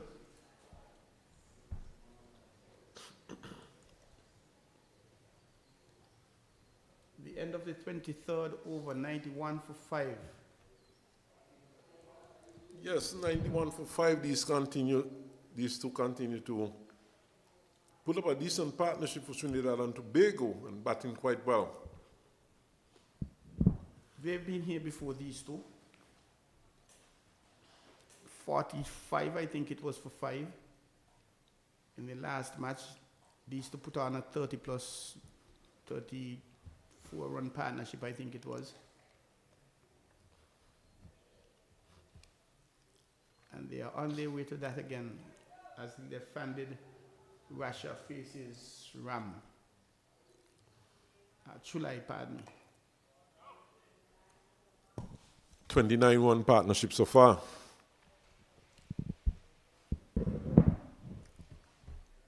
A much bigger partnership will be required of these two to put a real fighting total on the board. Chulai going a little wide on this occasion. Russia playing it into the offside.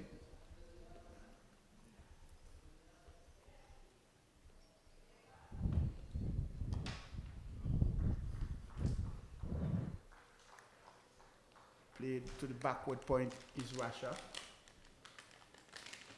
No single, but he doesn't seem to disturb at all.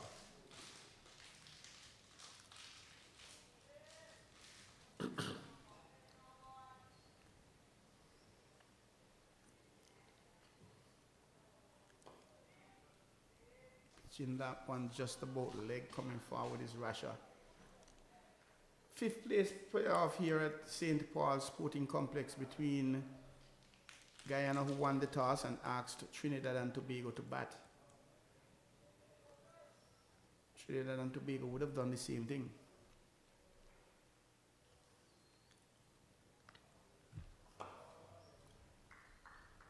Pitching it a little outside the off stump, played back to the bowler.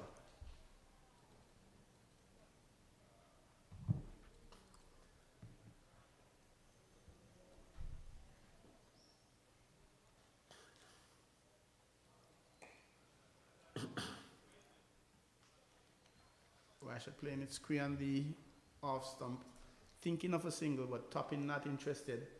The end of the 24th over, 91 for 5, Trinidad and Tobago as the closing on the century one on the board. Yes, I made an over there by July, keeping it tight.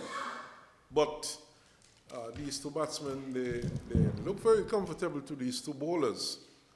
And it seems as though Matthew will continue from this end. Perhaps the captain of the Guyana team might be thinking in terms of, changing, bringing a new bowler into the attack.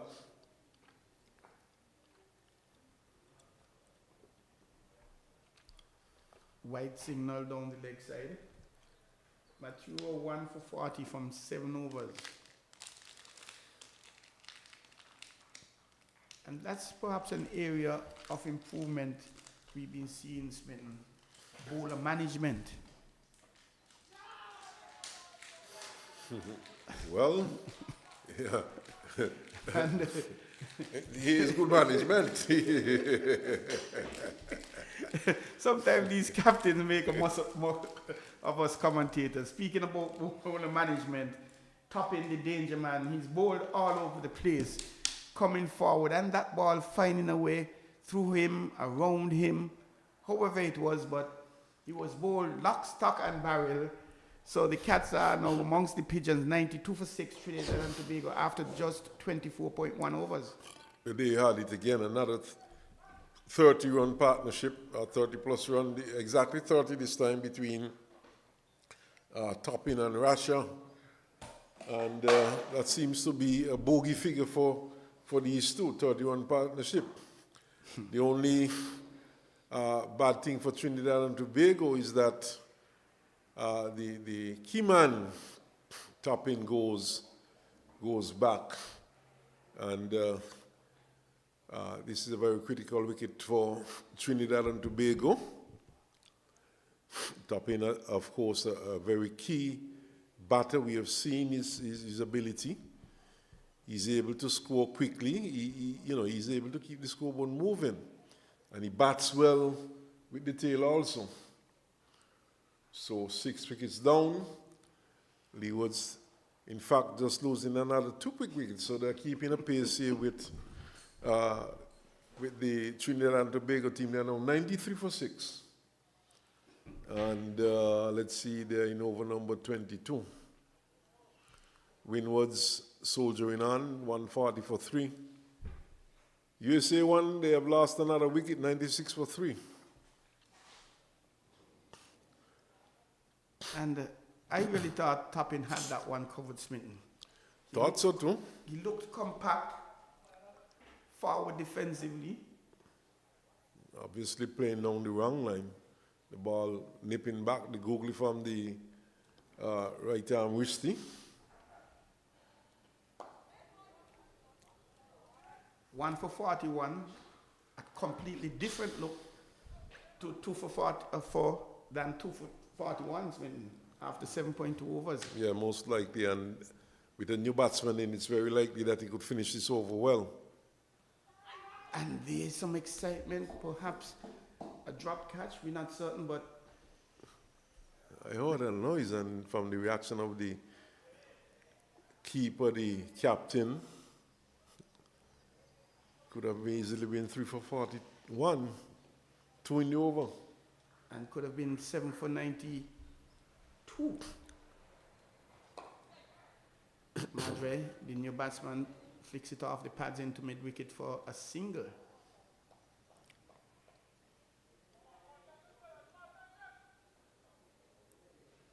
Much left on the shoulders of Madra, who's just coming in, and Rasha, who's 19 from 27.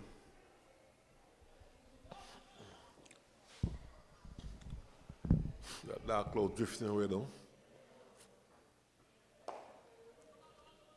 Banging it backward point is Rasha. Not timed.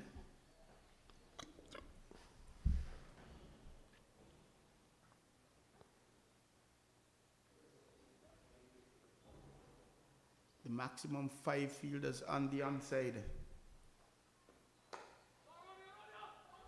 Is it through the covers, get a single, they'll be looking for 2.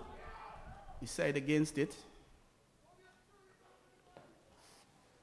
It's the end of the 25th over. We are halfway through this first innings. 94 for 6, Trinidad and Tobago after being asked to bat. Yes, 94 for 6. And the Trinidad and Tobago team would be looking for these two to try and rebuild another 30-run partnership, 30-plus run partnership here. Might not be enough. These two need to rack up a decent partnership, and with some support from the tail, try and get it beyond 150 and give themselves an opportunity. But they do need a lot more than that. 200 to 20 would have been ideal. But it's not over yet. They're still batting. We've seen 142 being defended. Misfield again, and Rasha capitalizes on that to get a single. 25 overs remaining, 2 runs and over, 50 runs. That takes them to 144. Easier said than done, because we've seen some tight bowling by these Guyanese. See, Latif will just misfielded there at mid-off, doing some loosening up. I don't know if he might be brought into the attack sometime soon.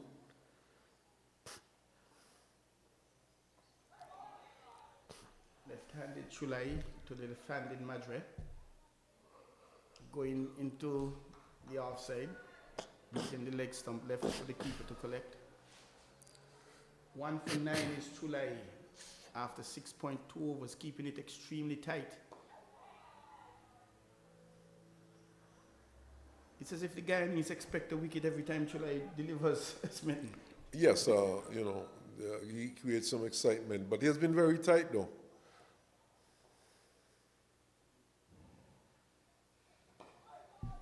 just on about the off stump, pushing out onto the cover, thinking about a run, teasing the fielders about a run.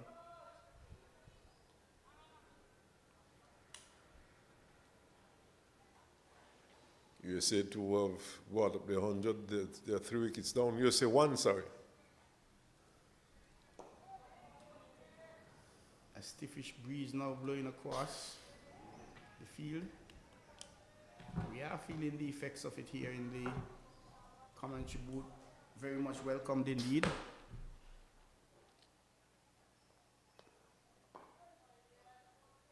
A faster one is Chulai to bring up the end of the over. Yielding just the 1 run off the first ball. 95 for 6, Trinidad and Tobago. In a lot of trouble after 26 overs. Yes, not a healthy position to be in at this point. And these two, they're not doing anything, untoward at the moment. They're just trying to settle in and try to build, because there's a lot of work to be done still by these Trinidad and Tobago batsmen. The latter half of it's a little less than half at the moment. But as we speak, that stiff breeze you were speaking about has been carrying away those heavy clouds rather slowly but surely. And the sun is out. Matura sticking out a hand trying to prevent a single. It beats him. I think that was a bit casual. And the Guyana has to be very careful here. They can't afford to be giving away free runs. They would have to try and keep things as tight as possible. Guiding that one past the first slip. Goes down to the third man boundary. They run one, they'll get 2. Not interested in a third. As they inch closer to the century mark, Trinidad and Tobago. 3.67 runs per over, the current run rate. The projected score has dropped from 203 at one point to now 186. A big difference, wickets and maidens can cause in the projected score. Tossing it up a bit is Madrid, giving it a little more flight. Trying to entice the batters, just getting a single.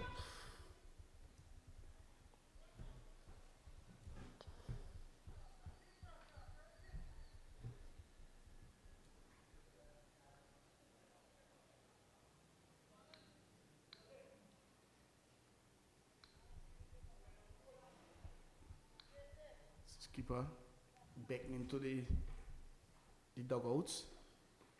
And there's Rasha, he goes, flashing, comes off on an edge, goes down to third man. Getting 2 runs is Rasha, trying to open up his hand on that occasion. Yes, probably losing patience a bit there and looking for something aggressive, but nevertheless that would have brought up the 100 for Trinidad and Tobago. They're now 101 for 6. 26.4 overs, a lot of overs left in this match. Russia 24 from 32 deliveries. Punches that out, square on the offside and no run.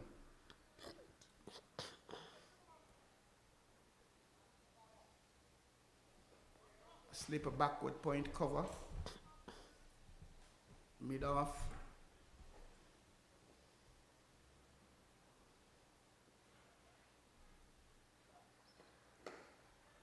Gets back, punches it out to the mid-off region, wideish mid-off. Through the extra covers, get a single does Rasha. That also brings up the end of the 27th over. Yes, another 23 overs left. That's lots of overs in which to bat, lots of overs in which to get a decent score. But unfortunately, 6 wickets are down. So Trinidad and Tobago would be looking to eke out as many runs as possible because there's still a lot of time left, and at least they have another 4 wickets in hand. Mathematically, 3 runs and over for the 23 remaining overs will give them 69 runs and push the score to 171. But we have our mouths, we could say as we like. Easier said than done. Looks like a bowling change from the far end. Ramdi Hall is the new bowler. No Latif as yet. No Latif as yet.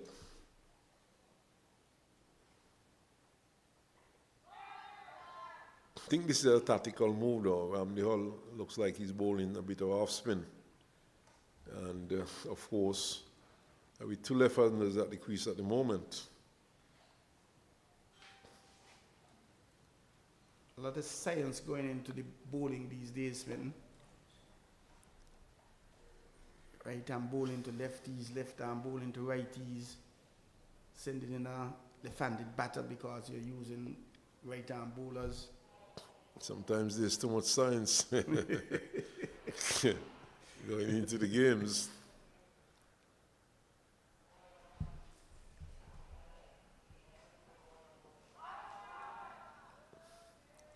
Question being asked of the umpire.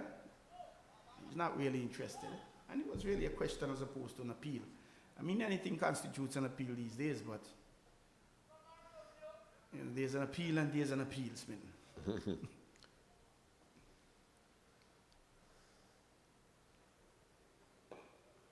Well, you'll never know. You won't get a wicket unless you appeal, unless it's obvious that the man was bowled down or, you know. And we've seen players playing ball into the keeper's hand and no appeal. Yeah, definitely so. And it happened in as recently as this Australia tour. Right, so that is why it is important for, even if it's half-hearted, there's no such thing as far as I'm concerned as a half-hearted appeal. An appeal is an appeal. As quiet although we say as quiet or vociferous as it is. Playing this one off the legs into the onside is Rasha. They'll get a single, which is all they'll have. Even if the bowler is back to the bowling mark and how is that umpire? If he's out, the umpire has to give him out. That's right. I know. Could you imagine how that looks? Bowler going back to his bowling mark, umpire putting up his finger, batsman going back to the pavilion, everybody wondering, what's going on? But the soft, quiet appeal. Umpire, how is that? It's the end of the over. And Mateo will continue from the media center end, 103 for 6. I think he might be coming to the end of his spell, though. He has been on for quite some time. In fact, this is his final over. Picked up 2 wickets. Yes. 50 runs.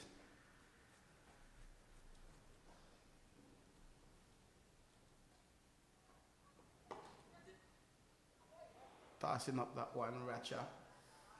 Getting it back to the bowler, not quite in control.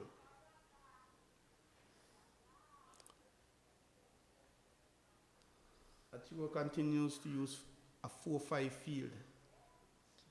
Man on the short, long leg, man out on the backward square boundary.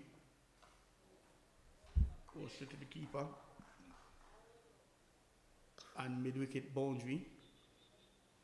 There's a mid-wicket and a man down on the long on region.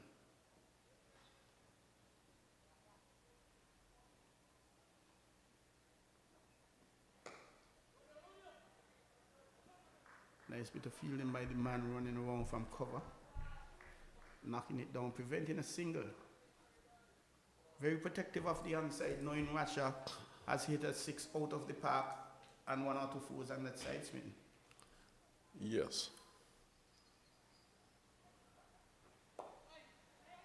Here is he turning it into the onside. Cross batted shot, picking up a single backward square. The first one from this over.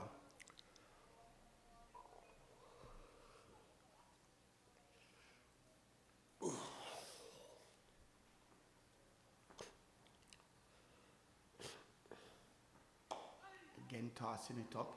He isn't afraid to do that. Is Matua. Fields to his own bowling. Just a single so far from the over. He's been encouraged by his teammates knowing this is the last ball of his spell. Oohs and arms, hands and heads as the batter plays it down the track. End of the 29th over, 104 for 6, Trinidad and Tobago after being asked to bat.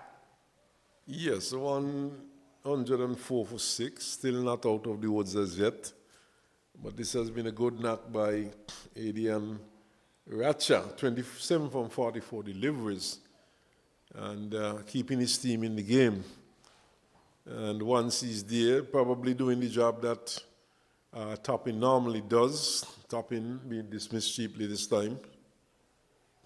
And we see some consultation going on at the far end. It seems as though, yes, we'll have Chulai continuing from the far end. In fact, it's Ramdi Hall who had replaced Chulai with the second over. Getting a bit muggy, humidity at the St. Paul's Recreation Ground, Ramdi Hall. And basically, he has just been pushing it through. So far, he's in his second over.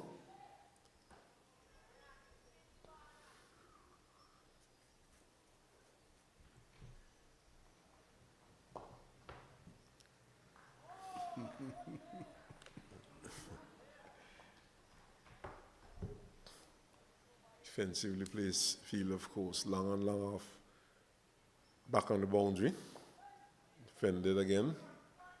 There's also a backward square on the boundary and a cover sweeping.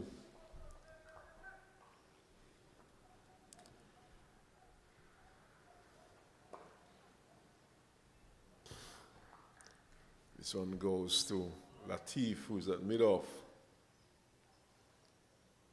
USA 115 for 3. Leeward Islands 108 for 6. And the Windwards, they've just lost another wicket, 164 for 4.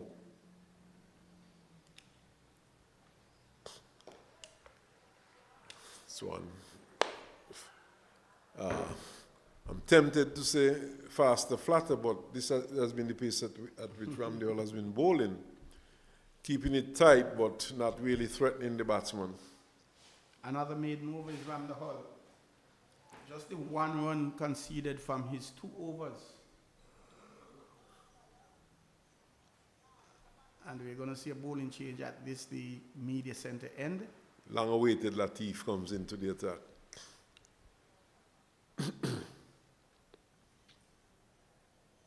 So they have their plans, the Guyanese captain. So far, so good. They have picked up some 6 wickets. The score is just 104. And they've bowled 30 overs. They have another 40% of the overs left.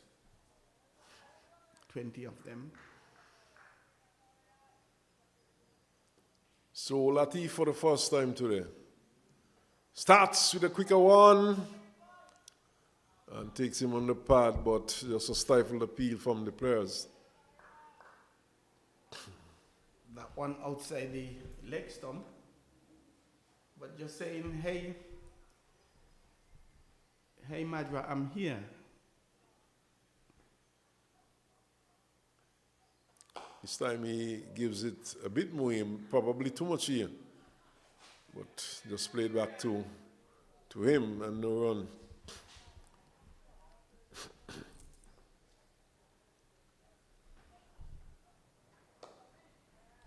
Short to flatter. The batsman defend. So he's bent on varying his line and length here, Latif.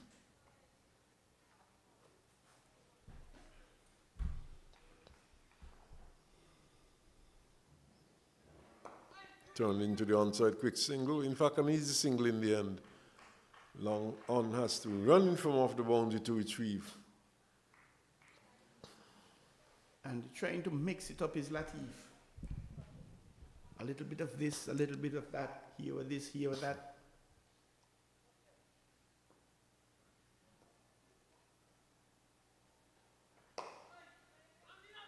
Into the offside this time, and easy single. Trying to ensure the bowlers don't get accustomed to him, that he isn't so predictive.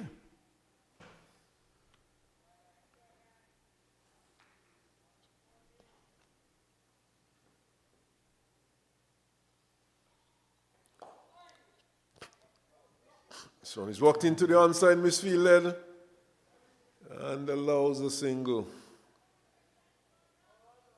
We've seen that happen a few times. A bit of misfield, giving up a run, and the batsman basically weren't looking for a run. But once they saw the misfield, they capitalized. Yes, of course. And Maturo, of course, the guilty party just now.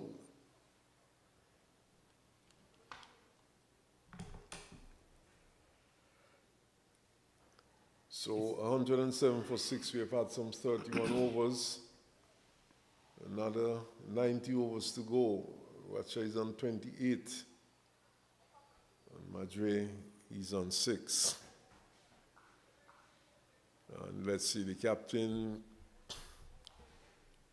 will continue with Ramdi Hull from the far end.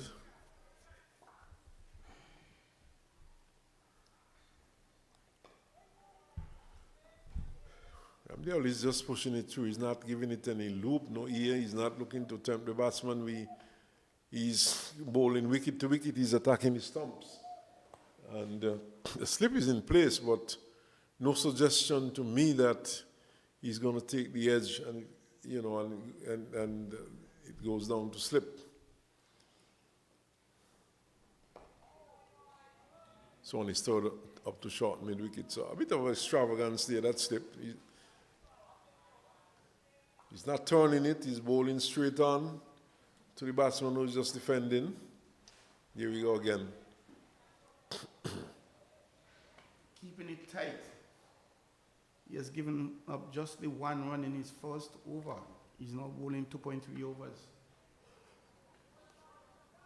Question is, you bring on a bowler at this stage, what would you expect the bowler to be doing? At 107 for 6. You're really trying to pick up wickets, but being mindful that you have to keep it tight in the first instance. Taking on the pad, probably pitching outside leg. Too many times batters don't like being bogged down, and they're going to try to beat their way, muscle their way out of the frustration. He's still showing great patience though, as this one is defended once more by Madre. It goes into the offside. The over comes to an end at the end of it. 107 for 6. Trinidad and Tobago. Ramdi Hull, his second maiden over out of 3. 3 overs, 1 run. Couldn't ask for anything really better than that except for a wicket or 2 or 3 or 4.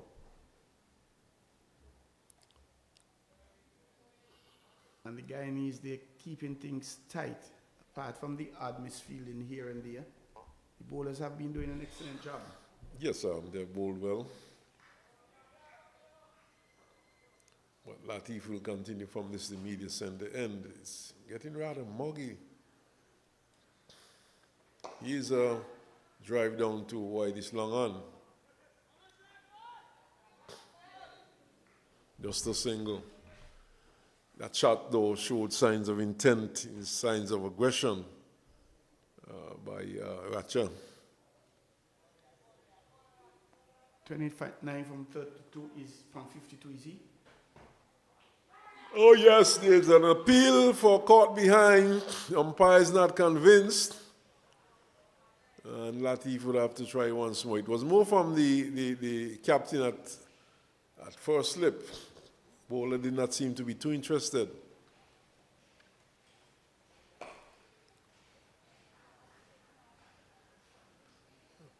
This one is played back to the bowler. He feels to his own bowling. And it's like we are at a stalemate here at the moment.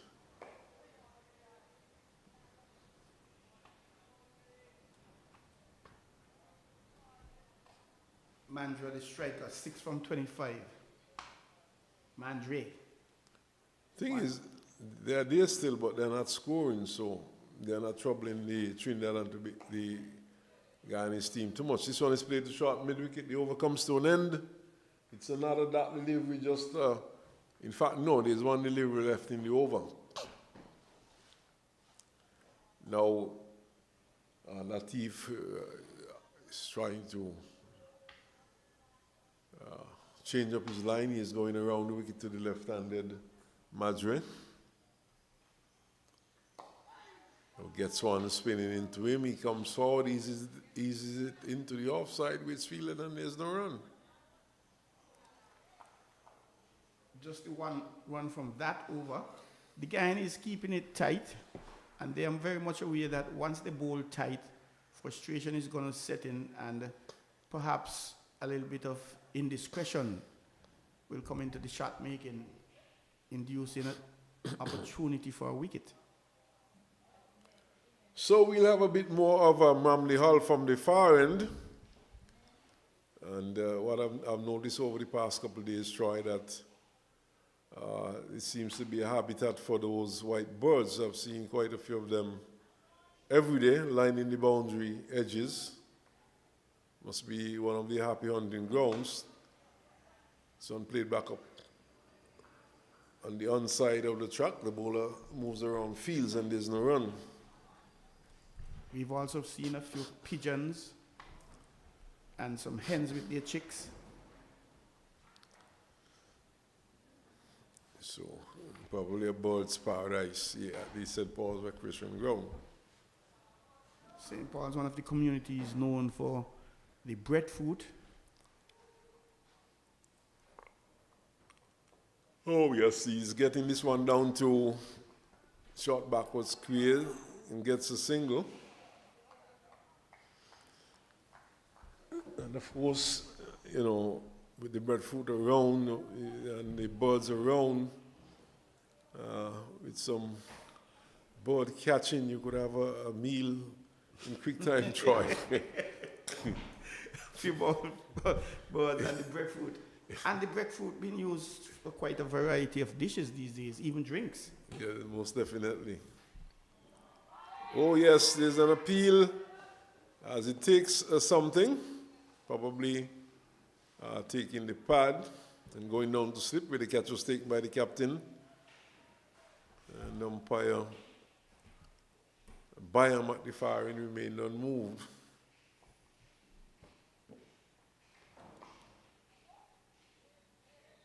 So this is turning out to be a game of attrition at the moment. And the batsmen are not budging. The bowler is looking to get a wicket, looking to get a breakthrough, or taking on the pad. Just half-hearted the appeal. 8 fours and 2 sixes so far. 17-1 partnership by these two. USA won, they have lost another wicket, 127 for 4, going up against Barbados. So, over comes to an end here, and the drinks break is being taken. The water cat goes on, well, not the water cat exactly, but the drinks go on to the field, and we'll take a short break also.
Well, back with the action here at the St. Paul's Recreation Ground after that water break.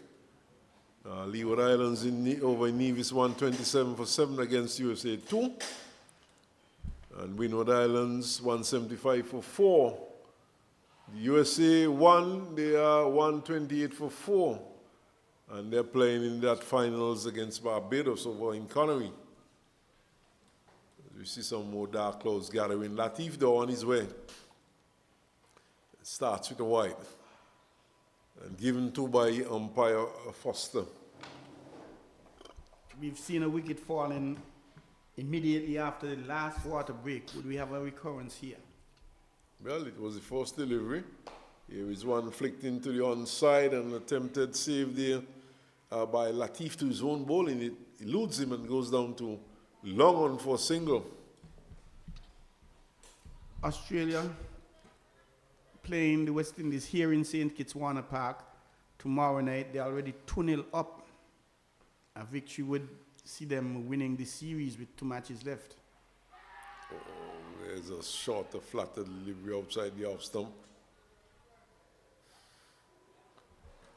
Latif might have gotten 6 wickets, but he looks fairly innocuous, Troy. Yes, nothing to really trouble the batters. You spoke too soon. That was a good one. He pitched it well, just on about centre and off, and it seemed to have moved away. Got a bit of bounce on it too, took the edge, and the catch was taking that slips by the captain. Commentators course again, smitten. And right after the water break. And right after the water break again. So Madri on his way for 6 from 33 deliveries. So 7 wickets down now for Trinidad and Tobago, and they need to restart here, they need to rebuild. And rebuild big time, they need to. But just as we were saying, Latif doesn't seem so threatening, so penetrative.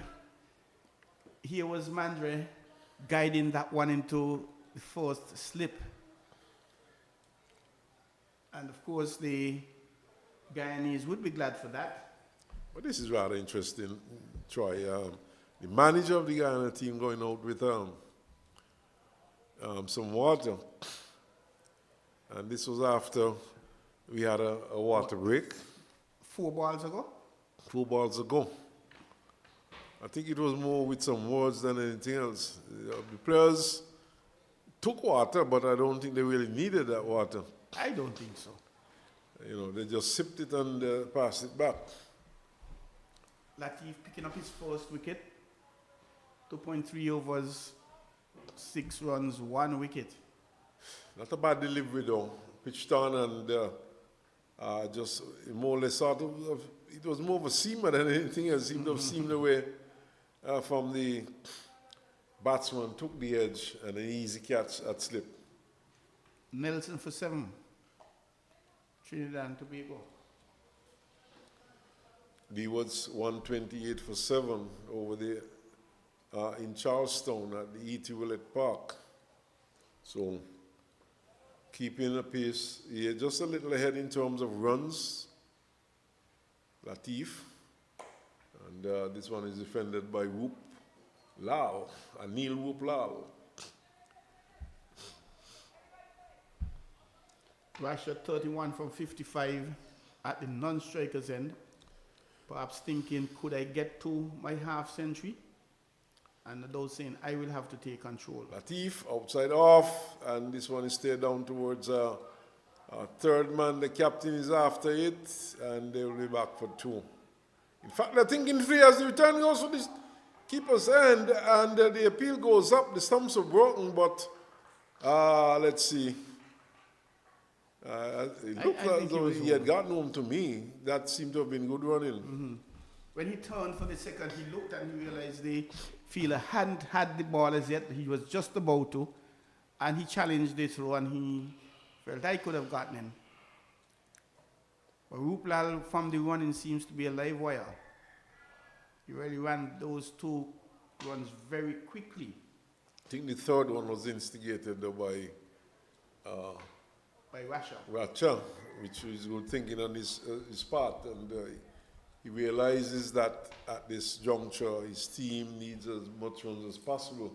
And perhaps it just one delivery left in the over. He seized the moment to go to the non-striker's end, which means that with just a delivery left in the over,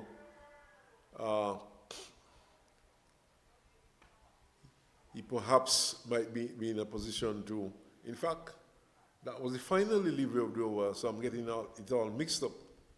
It was just one delivery left, yes, so he seized the opportunity to take that extra run, but... Precious run. Precious runs, of course. But strategically. What this has done, though, it has put the new batsman back on strike, Wuplal, for the start of the next over. Strategically, maybe 2 would have sufficed, because he needs to take control of this, the balance of this innings. Matches following similar patterns. United States won.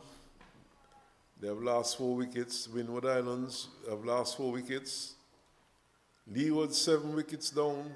Here we have 7 wickets down. And this, of course, is the 5th place playoff, and in Nevis, the 7th place playoff. So the 2 last positions, the matches are taking similar trends.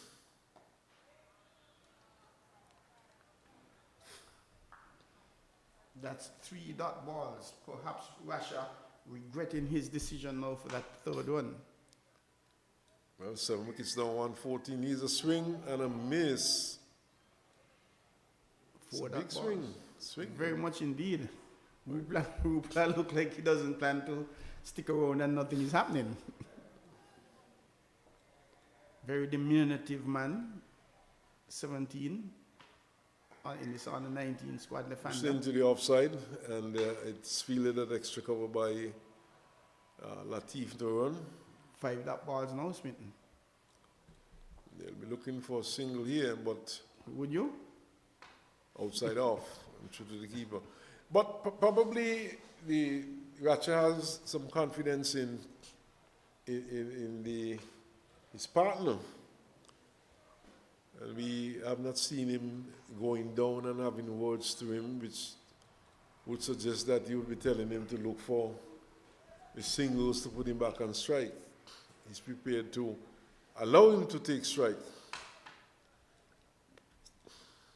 And perhaps thinking that Latif, the only 6th in this competition, will be continuing from this end. No doubt he said, well, hey, tough it out there, and let me take care of Latif. Best of 6 for 23 throughout his age categories.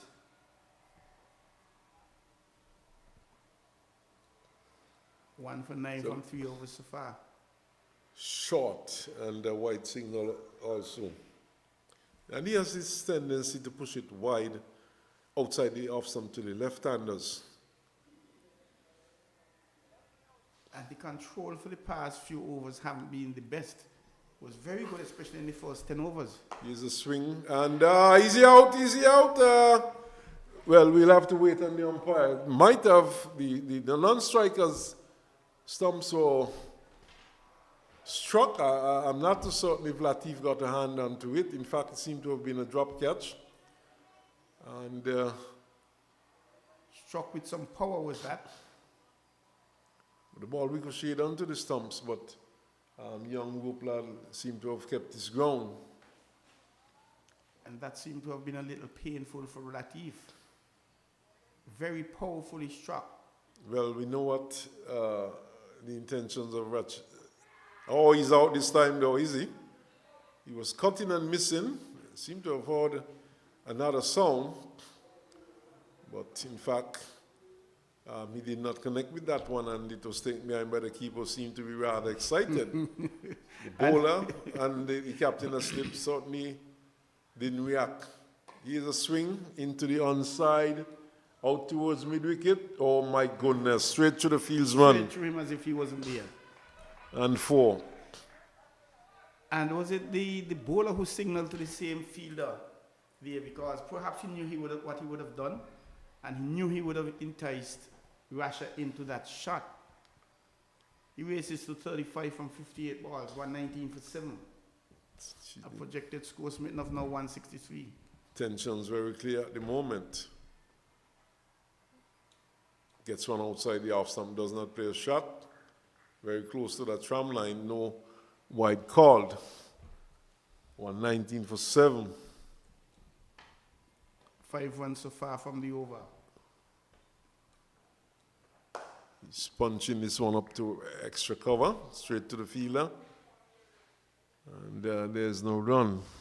I'm thinking Smitten, had he left that ball, he may have gotten a wide from it. Quite possibly. But he's looking for ball and bat. He's looking to score. This is a nice drive down to long on. The fielder is quickly in. Thinking of a second run, it's not on. And the over comes to an end. At the end of that over, 120 for 7 is the score. 6 runs from that over. Russia showing an inclination to start opening up now. I don't think he has much of a chance. Overs are being bowled, are going in. Wickets are falling. 120 for 7. At a very strong total. Notwithstanding runs on the board are runs on the board.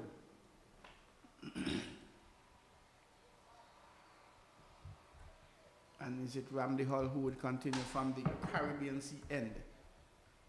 The southern end, 3 for 22. His best bowling, accumulating 12 wickets.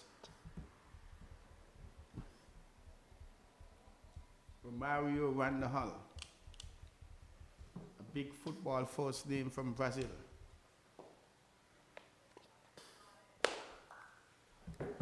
Pushing it back now on the track is Rasha, who's on 36 from 62 balls.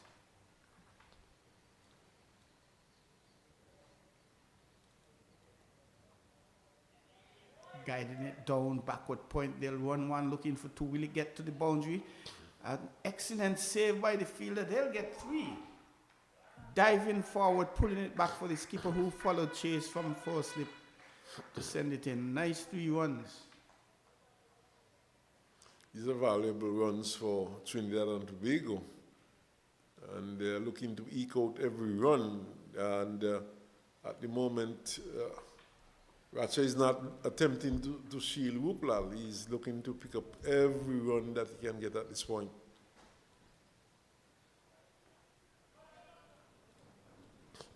Tickling that one around the corner to a short fine leg.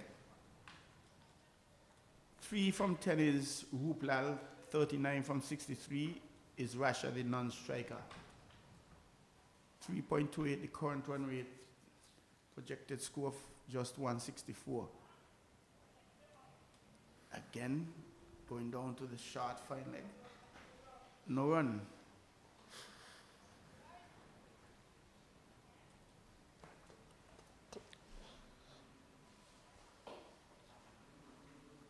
With the clouds gathering but drifting away with the breeze. Another dot ball by Ramsey Hull, who is into his 6th over and hasn't really touched the pad, giving away just 5 runs.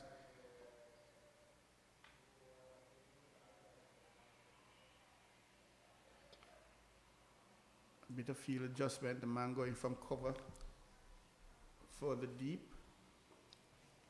Sweeping on the boundary.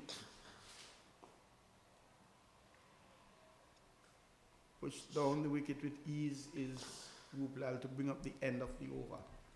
Yes, so we have had some 38 overs completed, another 12 overs left in this innings. Can Trinidad and Tobago bat out these 12 overs? Can they at least give themselves 160, 170 runs to defend? Left to be seen, but Racha continues to bat well. He's 39 from 63. He has been confident, he has been middling the ball, and he has looked good from the word go. So he continues to give his team a chance. The Cats are amongst the Pigeons, however, maybe there is a truce between them.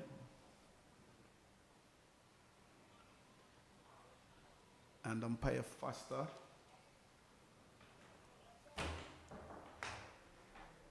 signaling dead ball.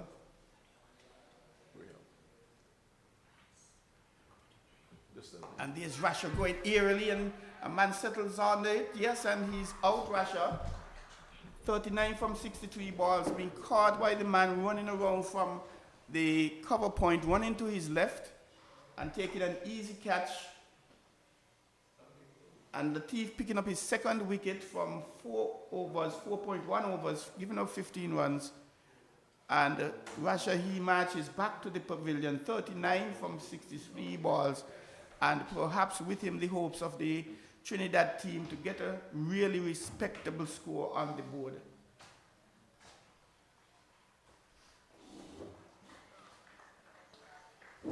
Yes, Troy, a very critical blow struck again there by Guyana, getting the man who was really set and the man we thought would have taken Guyana home.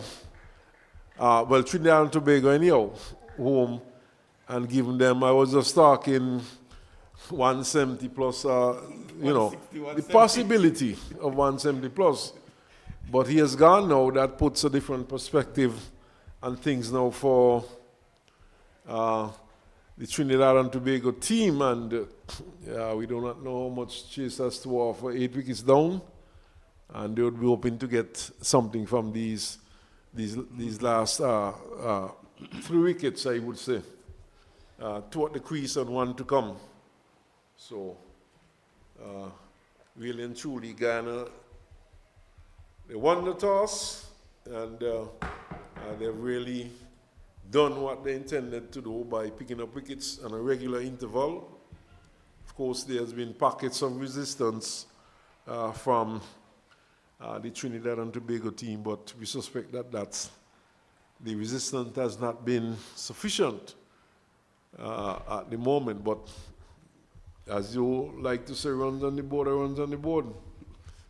But certainly runs on the board are not enough at this point. I had just said a ball or two before. The Cats have been amongst the Pigeons for some time. However, there may have been a truce. And immediately after, a wicket has gone.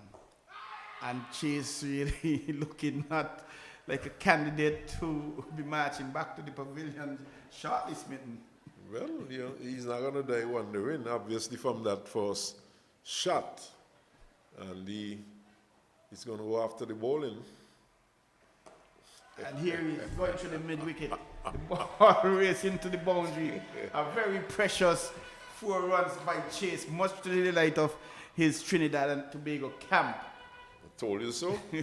He's not going to die wondering from the onset. He seen Benton playing a few shots.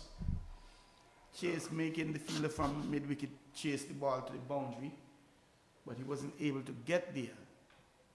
He's now at a strike rate of 200. 4 runs from 2 balls. Yes, a good shot, good valuable runs for his team. And pushing to that one faster, Latif, forcing him Chase to hustle into the shot. Plays it through the mid-wicket region for a single.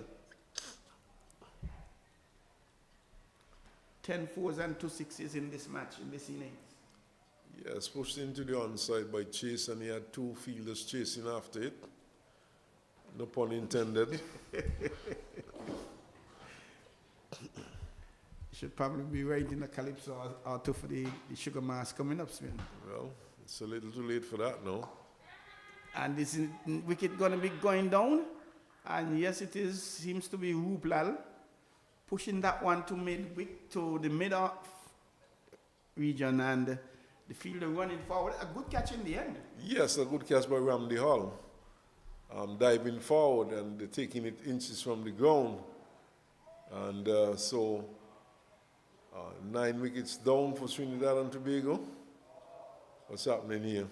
That's a good question. They seem to be heading to the pavilion. And The scoreboard is saying 128 for 9, it should be.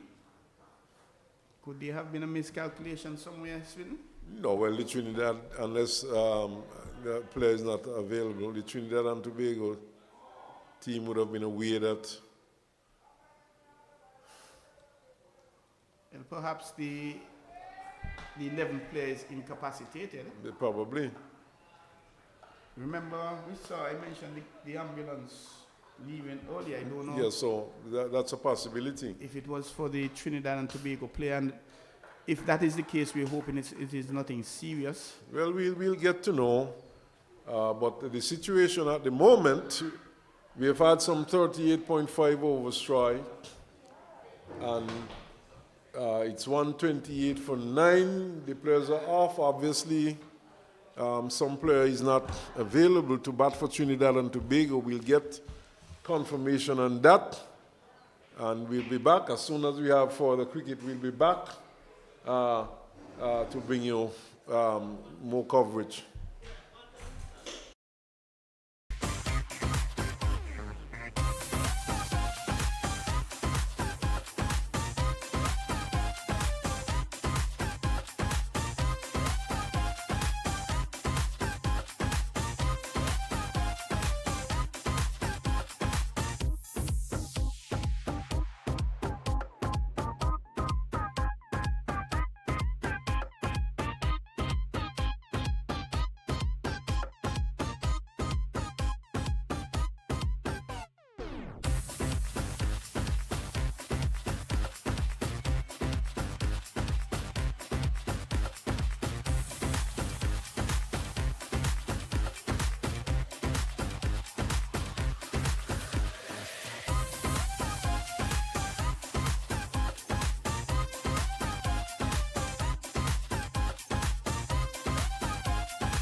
Well, good afternoon.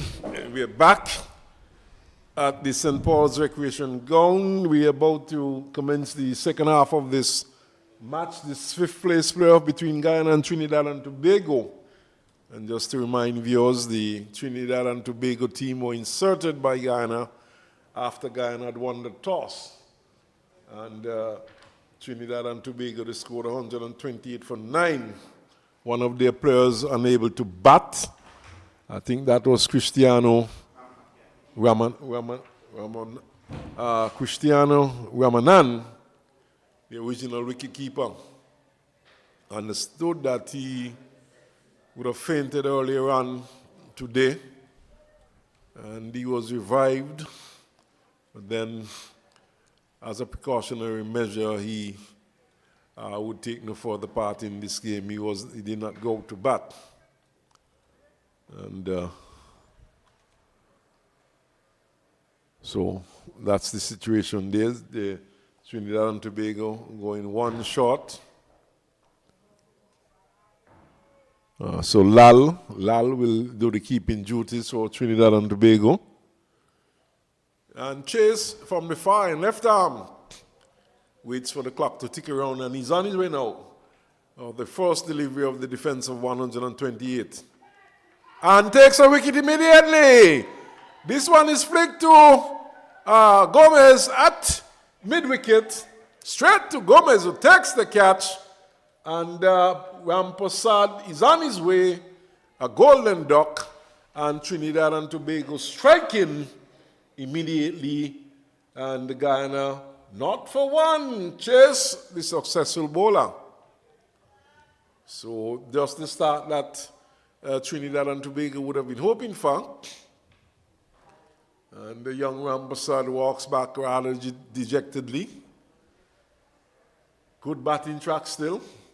Delivery on the pads, flicking towards mid-wicket and being out caught for no score. And we see the keeper Apple going to the crease now for Guyana. So, Apple on his way to the crease, that is.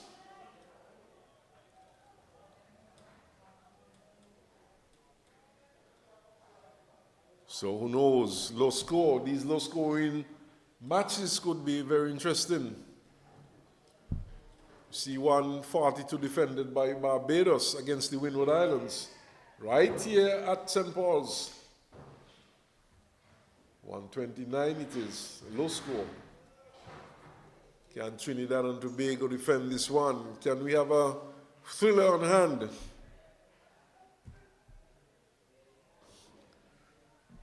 See, Lee has recovered quite nicely, 192 for 8. That's some, what are we recovered here for the Leeward Islands? Oh, appeal goes up. So Trinidad and Tobago really fighting back here.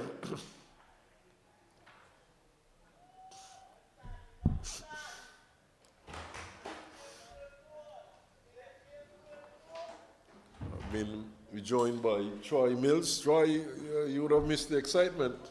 I actually heard it smitten. I said, well, that sounds like a wicket gone, but I don't know. Next thing I see, batsman walking back to the pavilion. Oh, he's playing that one and missing outside the off stump. So, she's starting well. Apple the batsman to go. Apple. So that might have been, maybe he was overripe and he fell from the tree early. Probably. Lee was fighting back though, Troy. 195 for 8. 44.2 overs against the USA 1. And a total that they can work with. Yep. The Leeward Islands. Good rear-guard action by Morton, Israel Morton. And there's still have a few more overs left. Yes, he's on 47 not out, batting with Jevon Manners. And after that is Micah McKenzie. So Leeward's putting up a shot there against the USA, against the USA 2. Lasha and Bergen, did he play? Outside the off stump, coming back a trifle. Yes. And Apple picks up the line well, allows it through. Pluck 12, Tilokani 5. Those two open. DeAndre drew 3. Xavier Henry, 64, is April on Monday. Matthew Miller, the captain, duck. Amory Jones, once again among the runs, shows that he's a useful low-order batsman, 28. Ewart Richards, he batted way down today for not. So Ewart Richards, let's look at it, 2, 4, 6. He batted at number 7. LaShawn Borgan, he only scored 3 from 26 deliveries. Israel Morton is not out on 47, and Jevon Manners is not out on 7. So it's now 196 for 8. The Leeward Islands, and a pretty good showing there by the Leeward Islands up to this point. 200 will be a good psychological position for them. Yes, certainly. But it's Chase. Driven and gets the gap and gets out towards the boundary for 4 by Apple. That's a good shot. Very good looking shot. Timed well, picked the gap. And lovely shot. Well in control from the moment the ball got to him. But LaShawn Borgan for the Leeward Smitten, he was the vice captain for the Leewards under 19 a few years back. And he did well. He was in the top 3 in the runs and top 3 in the batting. Very nice all-rounder. Yes, he has another good showing in this year's tournament. The USA won against Barbados, 188 for 7. So those 300s have gone through the door for this particular match. It's the finals. Mm-hmm. And they are struggling a bit there. 46 overs gone. So no hope of getting to 300 unless they hit all 6s in the next in the next 4 overs or so. That's 4 overs, that's 24. And 24 deliveries. Mm-hmm. 6 fours, 24, 144. Which would see them safely to the 300. There needs a whole bunch of 6s. Barbados has been a dangerous team, but more playing from the front. They've had tremendous success playing from the back. Yes, so that could still be a competitive score there for the USA 1. Windward Islands 217 for 9 against Jamaica. And we have some 45 overs completed. And it's going to be Rasha, who had a good knock for his team. He would be looking to do well with the ball also. In the air, falls short. And the return misses the non-strike. In fact, it goes to the keeper's end. And a quick single. So Apple gets another run. He would move to 5 with that single. Single to Diona Ryan. He picks up his first run. See him holding his back a bit. Yes, you seem concerned about it. And I think he's the third centurion for in the tournament, is he, Smitten? Yes, he third for West Indies, that for West Indian team, that is 2 to the USA 1. So an angle across the left-hander and turned into the onside for a run. So an opportunity for him to get a big score here again. Maybe even a century, which is really pushing it far. Century, you said? Yes. I don't think that's possible unless they turn over the strike to him, and that is kind of difficult still. I've seen scores, Smitten. It can happen. It can happen. I've seen a match, seen scores in some match where one player, the only player to get into double figures, but he actually got into triple figures. He got a century. Yes, that has happened for sure. At the various levels of the game. But the Guyanese, they're not under any pressure. 124 runs to get in a massive 291 balls. Russia, wide of the off stump, but signal wide also. 128, the score made by Trinidad and Tobago, losing 9 wickets. One batsman unable to bat. Ramanan unable to bat. You would not want to be giving away wides. You would not want to be giving away extras. And Trinidad and Tobago have a lot of work to do. Lee was 204 for 9. And they still have some overs left. So that's psychological 200. Indeed, and one of the things from a psychological point of view to Smitten is to bat out all your overs. Yes, and I dare say that's a good score for the Leeward Islands, something which they could work with. They do have the bowling to defend those runs. We saw them here just a couple of days ago, almost pulling off a victory. At one point, they seemed to be very much out of the game, but they managed to pull back, and they lost that match by just 1 wicket. And that match was against Jamaica, was it? Yes, I think it was Jamaica. Against Jamaica. Mm-hmm. So who knows?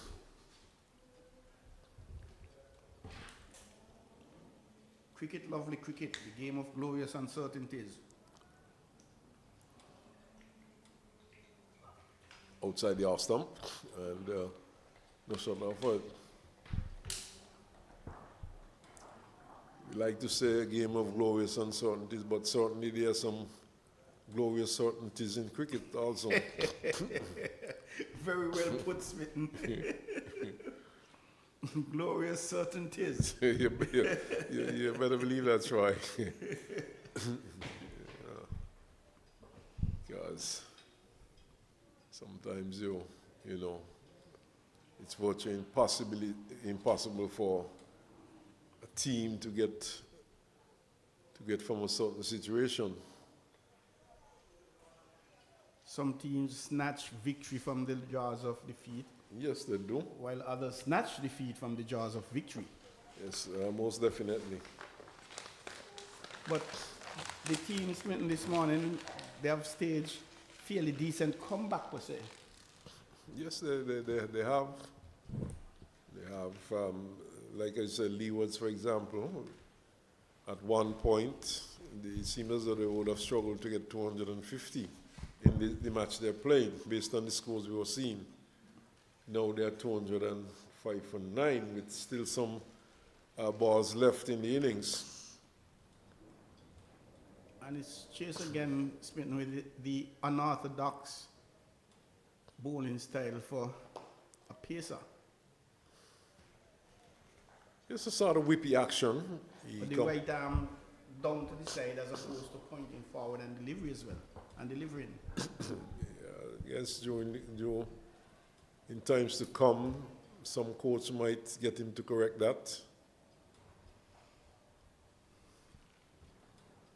Of course, they tell you that a good fast bowler uses both arms well.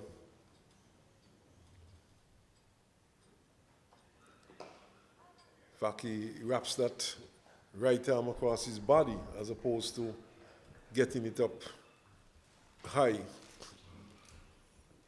But he's quite nippy, especially for he's not the tallest of players. But he really brings over that left arm pretty quick.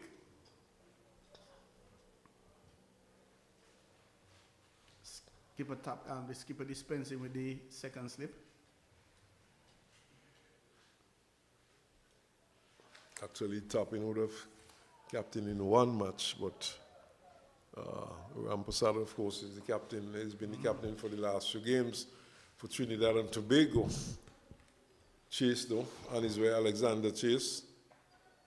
Oh, this one played into the onside. But what we have seen from Chase in the couple matches we have seen him here is that he attacks the stumps, he bowls good lines and length, and he keeps attacking the stumps. He's bowling wicket to wicket, so you miss, I hit. And he has been very consistent with that. Runs away from us now. In fact, runs towards us. This one played into the onside. And Gomez knocks it down, but it ricochets from his hand and he's tied it up. And just a single.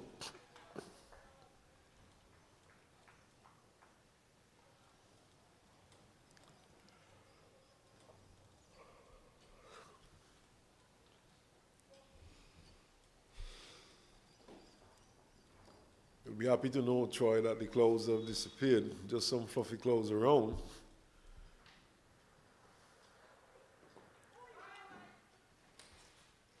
So played into the offside. We've had some dark, heavy, thick clouds. Yes, those are drifted away, have been blown away. We have had strong breeze over here all day.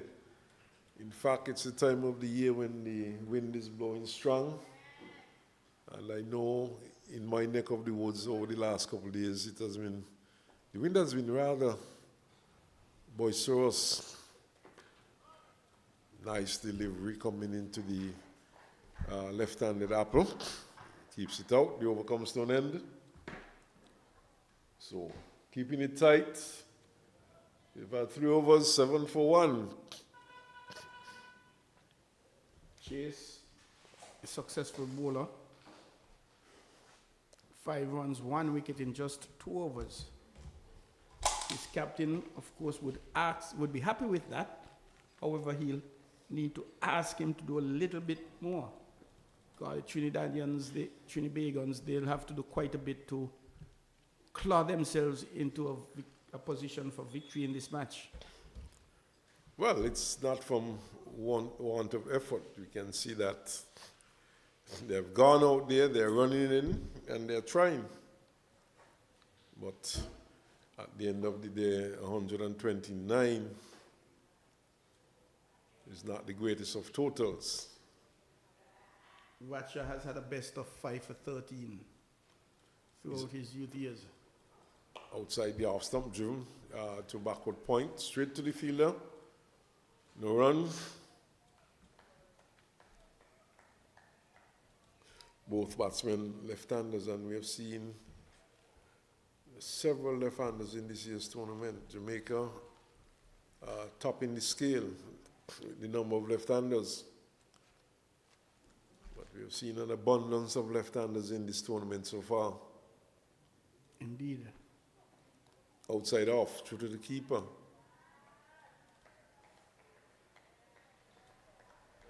Rasha himself, he bowls right and he bats left. Had a good knock for his team earlier today. Leeward's 211 for 9. Windward's all out for 226. And 211 for 9, the USA. 48.1 overs. Oh, he's fiddling with one outside off. Short, wide, lifting. Loses the edge of the bat and goes through to the keeper. The Guyanese, this is a match they shouldn't be under much pressure. Yes, once on the board you'll need to get them. But it's a target well within reach. 122 runs in 279 balls. Short, lifting, he drops the hands, allows it through to the keeper. So Rasha really trying hard for his team. Interesting scores though, Troy. USA with some deliveries to go still to 12 for 9. Leeward's 211 for 9. And 211, as I speak, it's updated to 211 all out. And Windward's 226. Stayed into the offside, but straight to the man at backward point, no run. So those 3 teams going past 200, but not getting very far. Similar scores in those matches. Here we have a low score of 128 made by the the Trinidad and Tobago team, 128 for 9.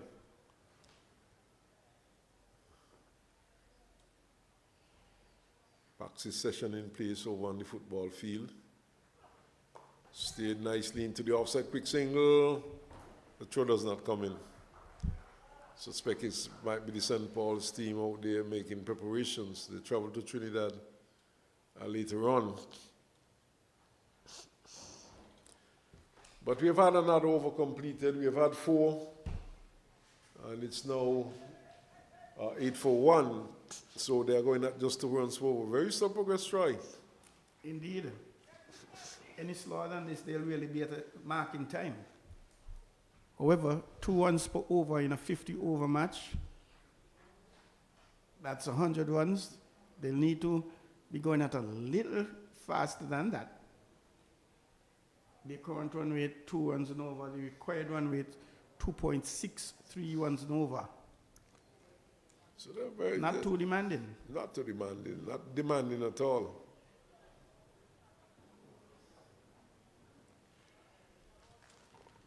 However, having lost a wicket on the first ball in this innings, these will have to do some repairs.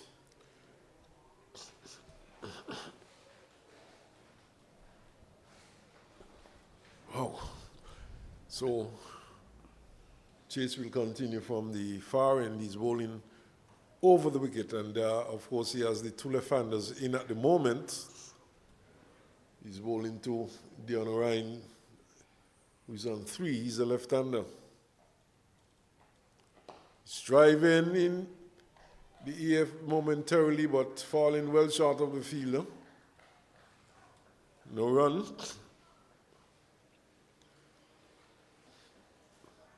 He really wanted to hit it with a little more power, a little wider.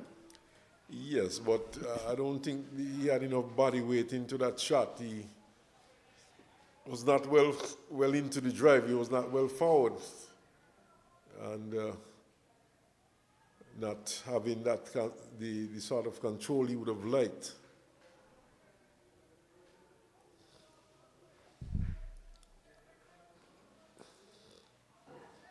Final day of this under-19 tournament. This time he's defending, gets it into the onside. Dion Ryan, of course, the batsman. Yes, Troy, the final day. It's been a long tournament. 2 rest days in between each matches. Started somewhere around July the 3rd or thereabout. And today is what, July the 24th? The 24th. So it has really spanned across a few weeks. Just about 3 weeks. So when he jumps into the shot, gets it into the onside and a run. And I've heard, Smitten, this tournament will be held here in St. Kitts for the next 4 consecutive years. Well, sounds good. So we may find ourselves back here next year, God spare. Well, yes, we'll take it 1 year at a time and hope that, we survive well in terms of health and strength and God's grace, as you suggested in the air, an attempt at a catch, but feel unable to get to that one. And the false shot induced there by the bowler Chase, the Ryan playing it just back over the bowler's head. And I don't think they feel they had a real chance they try. No, he was coming from too far. Perhaps were he about two yards more to his right, he would have gotten there. Very good attempt nonetheless, and technically a sort of nothing shot from the Centurion Dion Ryan, having a century for Guyana, 1 of 3 from the West Indies players. Chase though. Oh, he's turning this one around down to backward square, 4 runs, just swiveling into his wicket and turning it around down to backward square, picking up 4. And I think that's the first boundary of the guy in his innings. First one to Dion Ryan. No, in fact, I think Apple would have gotten off the mark with a 4. So the second boundary in the Guyanese innings.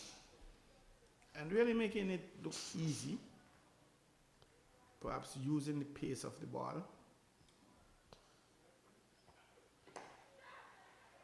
Driving in the air, just eluding extra cover and tied it up by mid-off. In there for some time, creating a bit of excitement.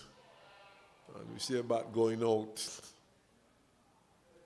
The bat is going out for Apple. In fact, changes it. And I've been looking at something. These Guyanese, we have seen Shimron admire with, I think, 189 on his back. And we've seen a couple of the Guyanese players with some very humongous numbers. And, you know, the batsman out there at the moment, Apple, he's sporting 106. Boudou is 114. And Ram, the fast bowler, picked up a couple wickets. He is 104. You know, something seemed to be unique to Guyanese cricket. These 3-digit figures stayed into the offside down to third man for single. Don't know if there's any specific reason for such numbers by the Guyanese team. We don't normally see it happening with the other teams. I don't know if it's a case they would have made that many runs, maybe in the Essequibo versus Burbis or Demerara or whatever, without this level, and some of them no doubt being playing in first-class cricket, top division in Guyana. Oh, he's playing that. Is he out? Yes, he is. The batsman stands there. He's not pleased with the decision, but he walks away briskly now. But that certainly seemed to have taken something. And the new bat does not work for Apple. In fact, it gets him out. It brings bad luck. Somehow, Smitten, I missed the edge. I thought he dropped the bat, played inside. No, that seemed to have come from the shoulder of the bat. It would be interesting to get a look at it. He stood there for a while, but it could have been disappointment because now he's berating himself, which suggests to me that he knew he had played it. And he's walking away briskly. So, do we have a match on hand? 14 for 2 after 5.1 overs. The Cats from the first innings, they haven't gone too far. They may have sensed something like this may have been happening, so they have been just cooling out and relaxed in the distance, not too far, taking some breeze, Minton. Yes, what I can tell you, it's not Combined Islands and Trinidad playing, so we do not have any tantimal spots on the fence. On the far wall, though, we have some birds, those white birds that we call cattle egrets. Some 5 of them are perched on the wall. And with another... In fact... another 6 also on the ground. Yes, more than 5. 2, 4, 5, 6 on the wall. So, don't know if that is significant, but no tantimal here today, but it's Trinidad and Tobago playing, and who knows? Good delivery there from Ratcher. Going back to the numbers, Smitten, Brathwaite, the skipper, former immediate past skipper for West Indies Test cricket, when he played in his 100th Test match, he was actually given a shot with 100. Yes, he was definitely. And we could even go back to Chris Gale. 333. His size test score. So these 1 odd might be significant. Quite possibly. This one is a slow delivery from Russia. And Ramley Hall is on top of it, just stays it down into the offside and he can't score though. Picked up a couple of wickets, did Ramley Hall. But his team will need him to do much more than that. They'll need him to stay here and see the team to the finish line. Finish line seems far off at the moment though. Flashed her down to backward point and well fielded. No runs. Shaped up nice, played that nice. And the Centurion for Guyana, Romeo Dion Rain at the non-striker's end. The Guyana team has been asking him now to, hey, give us a big score, see us home. Sense though that the Guyanese batting is allowing itself to be bogged down. But this is not a shot which suggests that he's going to be bogged down. Played nicely. In fact, it goes for 4. Nicely timed there by Ramsey Hall. And it was pitched up and he was driving down to the cover boundary for 4. A brilliant effort by the fielder chasing it, actually diving forward. I thought a little risky, but all is well that ends well. Well, that's another thing about these young cricketers nowadays. We have seen the Sinclairs of Guyana doing somersaults when they take a wicket outside the off stump. And this time Ramdial does not play a shot. So over number 6 comes to an end. It's 18 for 2. 1 for 8. Russia after 3 overs, 1 for 10. Chase after 3 overs. Very good going in this initial stage of the match. Another 4 overs for the end of the power play. And at this stage, Trinidad and Tobago seem large and in charge. 18 for 2. And well, they might seem, but if you put things into proper perspective, take the score into consideration, I would say it's even Steven at the moment. I would not go as far as to say large and in charge. Oh, this might have put them closer to being large and in charge. It was drilled back to the bowler just over his head, and catch that he should have taken, and he thinks so also. Yes, he does. Mad with himself. He could have gotten his second wicket chase. Guyana could have been 3 down. He didn't, I didn't get the impression that he actually jumped. Well, he was in his follow through, so Difficult to do. kind of difficult to do that, to stop and just jump at that one. But he will try once more. He's picked up a wicket so far. This one driven up to mid-on. And that would have been a big wicket, the Centurion. But he lives to fight another day. And the fact that he's not raising that right hand above the shoulder probably could account for the fact that his action is sort of whippy. Because it's sort of whippy action. Oh, takes him on the body, he's down. Perhaps in the groin area. Perhaps, and he's rolling and writhing in pain. And he's down for the count. He's doing a ride. Oh, my goodness. And that one struck him with pace. He's rolling over. Physio goes onto the field now, but not an area where most of us would like to be struck. And he's still rolling. Oh, my goodness.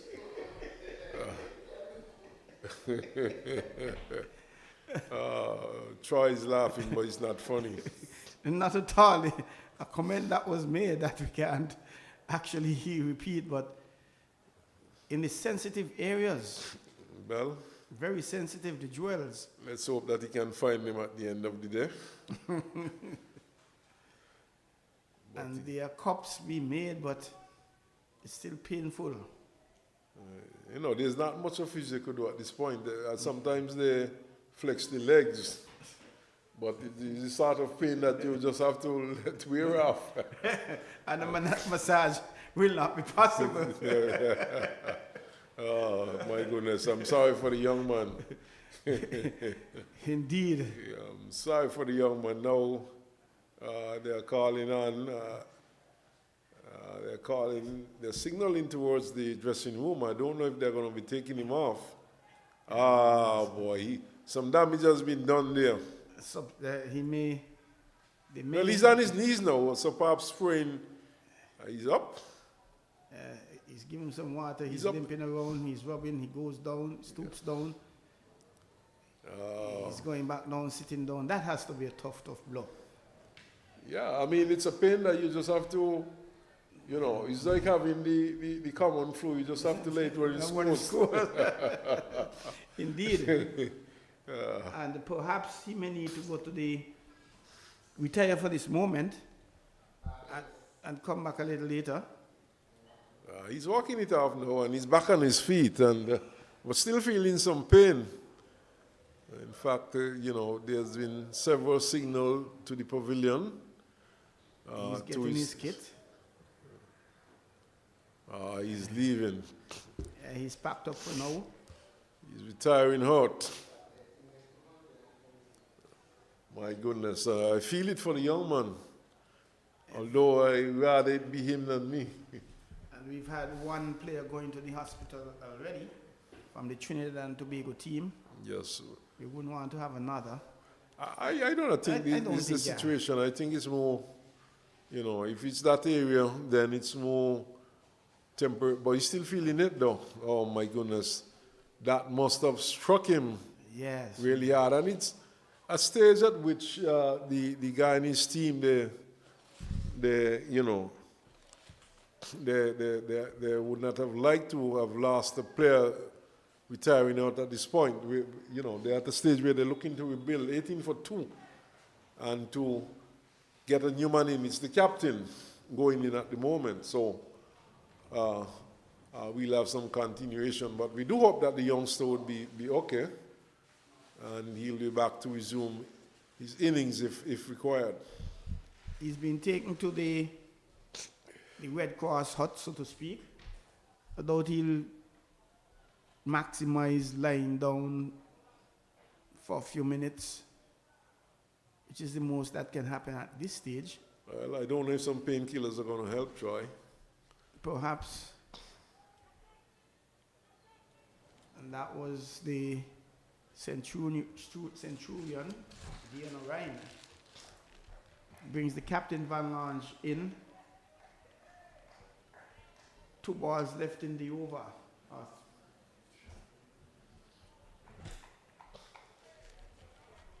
Actually, 18 for 2.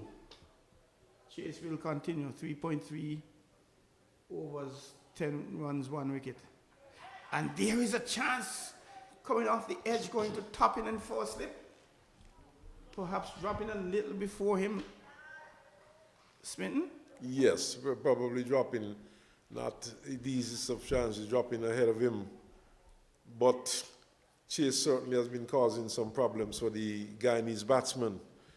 And he's walking up a few head of steam. He's really running in, and looks like one who has the belief that his team can win this match. And if there's no belief, nothing else matters. Right, obviously nothing to lose. He's giving it his all and really running in, lefty. Last match of the tournament for them.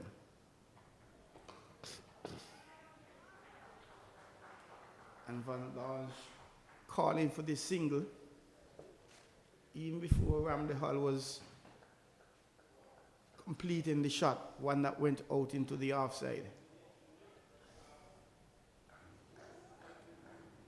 And we may very well have a match on our hands here, Smitten.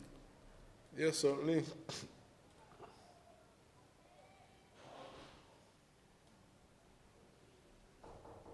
It's chased with a somewhat of an unorthodox action for a pace bowler.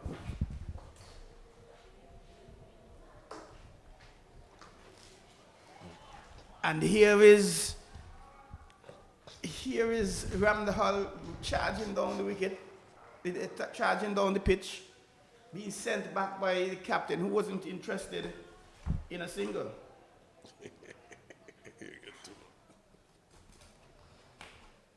And it's the end of the over. One where we've nearly seen a run out on the last ball. And Deanna Ryan retiring, being struck in the midsection, the genital areas. And it's 20 for 2. Guyana needing to get to 129 for victory in all of 50 overs. And they have 43 more overs left to get that 109 runs. Rather pedestrian at this point. They're going at 2.86 runs per over. They would have picked up the tempo slightly, ever so slightly, but the required rate is just 2.53. And I think Guyana will be hoping to push the Trinidad and Tobago team, the bowlers, onto the back foot there. They would not want them to dictate too much to them. But on the other hand, Trinidad and Tobago looking for more wickets. The only way they could defend this total is by picking up the last remaining 8 wickets. Strange things have happened in cricket, but well, there's not much difference between 142. You know, I mean, 13 runs, yes, of course, but nevertheless, a team was dismissed for below that. Barbados was able to defend that score. Flashing outside the off stump, standing and swinging his bat, I should say, was Ramley Hall. No foot movement whatsoever, being beaten and going through to the keeper. The difference, one of the big differences, Smitten, between that Barbados team and this match, Barbados went out full of energy, and you could have seen that they were making a statement. But I believe I could defend this 142. We certainly haven't seen that energy from the Trinidad and Tobago team. I'm not too sure that I would agree with you. Know. These two bowlers have been running in hard. That's the bowlers. And there is a flash outside the off stump, and he's on his way, is he? Yes, he is, flashing above the keeper who put it in the air. He didn't get a hand to it. And there was the first slip, running around, diving. Yes, we have seen some wonderful cricket here today, Troy. It was a good delivery. It was short, and you know, just as I was disagreeing with you, Ratcha confirmed what I was saying.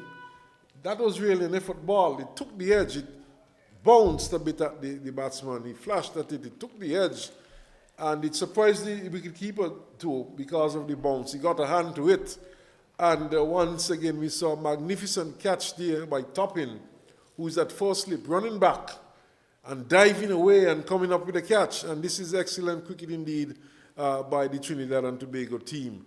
And certainly, you know, I have sensed that these two bowlers, these two opening bowlers for Trinidad and Tobago, they are giving it the all. They're running in with a purpose. And so far, so good. 20 for 3. 3 wickets down, 1 man retired hurt. And we could have a match on hand here. Definitely at 20 for 3 in just 7.3 overs. And I think the energy in that Barbados team was very wholesome, not with the bowlers running in. You got the impression from the entire team, all 11 players, their attitude when they went on the field. And yes, you're correct. These two bowlers, they're giving it their all. This is their last match. Well, the thing is, you know, that catch by Toppin suggested to me that his energy is wholesome because he really took off and went after that one. And he gave it his full effort and came up with a very good catch. Very good catch indeed it was. And perhaps a catch that will motivate the entire team from this point to say, hey, we could really do that. We're in with a chance. Let's put it this way. They're chirping now, they're making more noise. The Barbados team is a noisier team than the Trinidadian team. Budu, Afraz Ali Budu, a left-hander in the crease. But try, we have a match on hand. Definitely. That 128 runs is beginning to look enormous. It might seem a very long way apart from us. Another wicket or two, then it's a whole different ball game. the Cats were just lying looking at what's happening, but they're now pouched upright, perhaps ready to attack the Pigeons. A little way yet to go. They're still looking, assessing what's happening. I think your neighbor has to keep an eye on you with those Cats, you know. Russia, 2 wickets for 8 runs. Completing his third over. Having a big knock with the bat, 39 from 64 balls, top score for Trinidad and Tobago. And now being asked to do a little more with the ball spin. Yes, and he has really been doing a very good job. In fact, both opening bowlers, they're attacking the stumps and they're bowling the effort ball. That last wicket, that was an effort ball, and the ball really took off. And not only took off, but it gained height on the batsman, who was forced to play. And even the keeper had his problems behind. And in the end, it was Toppin who really mopped up for the keeper and the bowler. And a very good wicket there to Trinidad and Tobago. But this is going to be a close one. Flicked off the pads backwards where they'll get one. And is it going to? Yes, it's a boundary. I thought that was a funny chase. The fielder was actually running off the boundary to get the ball smitten. And it appears that he behind the boundary, right to get in. But that may have been a four even if he had stopped it, because I got the impression part of him was grounded beyond the boundary. 4 runs nonetheless to Van Large, the captain. Not the best bit of fielding by the fielder back there in the fine leg boundary.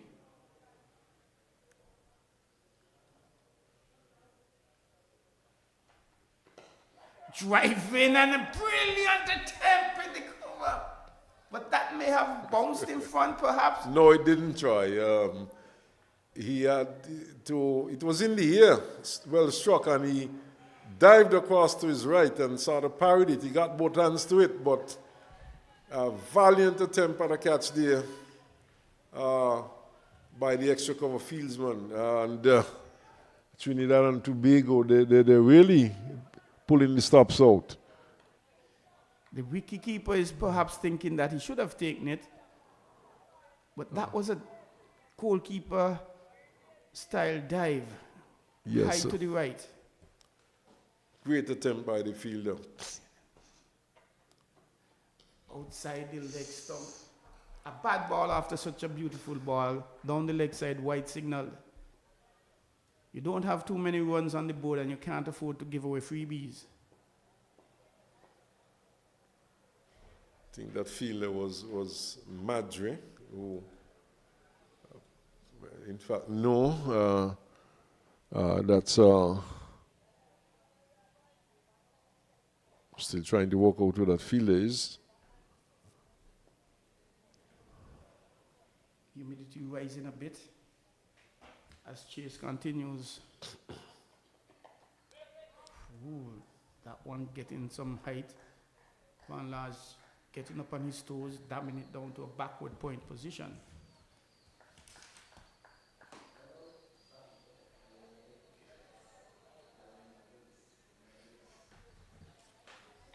Yes, it's Mohammed, Rian Mohammed, who is at extra cover.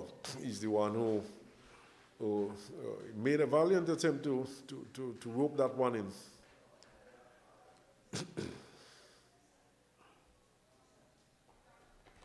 And here is Van Large taking the aerial, perhaps a thick outside edge. Some may say he guided it over the slip cordon to the boundary, down to third man, getting a single.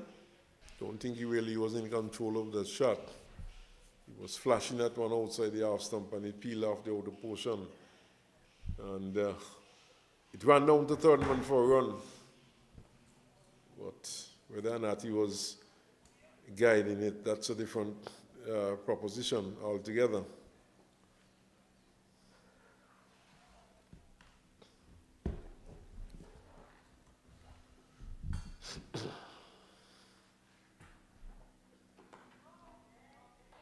Left-handed Budo pushing it back down the track. Being applauded by his teammate, his chase. Budo is rather stylish with that shot. 6-1 so far from the over, last ball coming up. Budo facing 4 balls is yet to get off the mark. Skipper Van Lange, here's at a run of ball 6.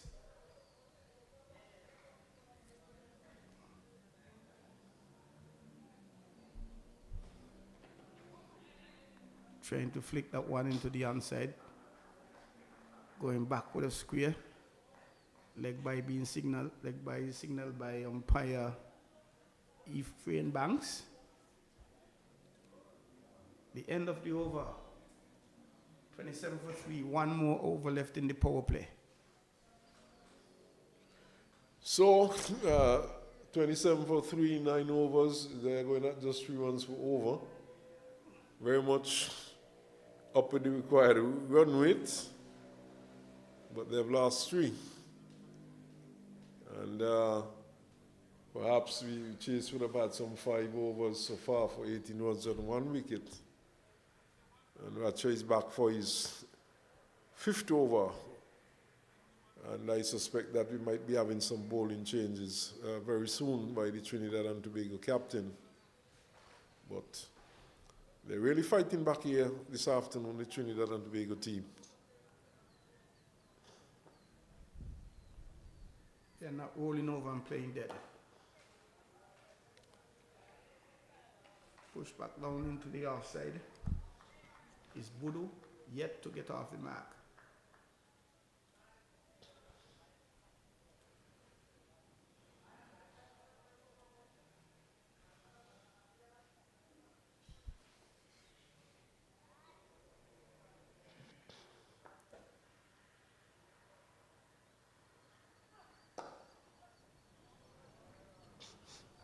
Back for the bowler to field Budo.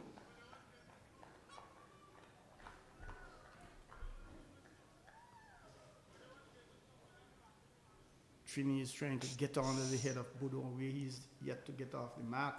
Yes, you see, the Trinidad and Tobago youngsters, they're not as vocal as probably the Barbados team. You can hear some sounds coming out of them out there. But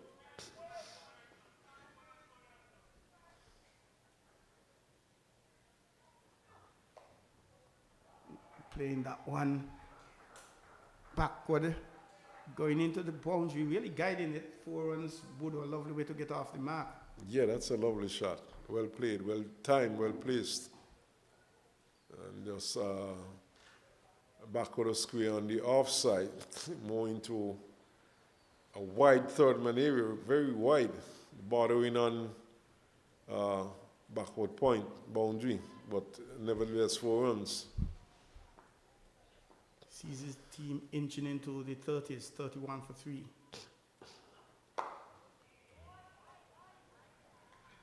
Defending is he, no run.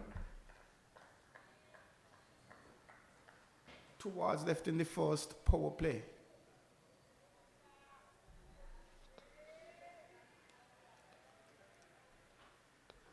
Not a strong position to be in after the end of the first power play.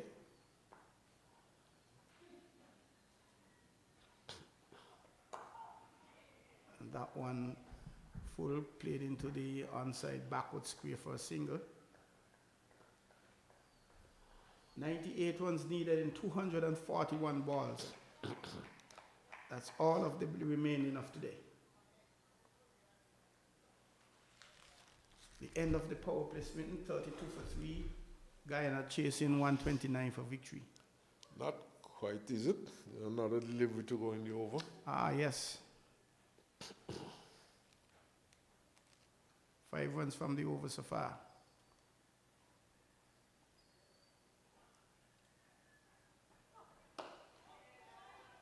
He forced to hustle into that shot. Yes, Troy. Might not be a strong position to be in, but when you look up at the opposing team's scoreboard, 128 for 9, then if you're Guyana, you will tell yourself, well, you know, it's still not a lot more runs to get. What we do not need to do at this point is to lose any more wickets quickly. And we could be well on the way, but still, on the other hand of the spectrum, 98 runs still seems a bit far off, right? But at least they've gotten it just into double figures, and it seems as though we might have another twist. In fact, we are coming off. Some excitement by the ground staff. Perhaps they're seeing something in the corner. Yes. Off to our right. Yeah, the corner which you can see. But who's coming off, covers going on. So, yes, rain is coming in from the southwestern area. Some rain coming in, and it looks fairly threatening, fairly heavy.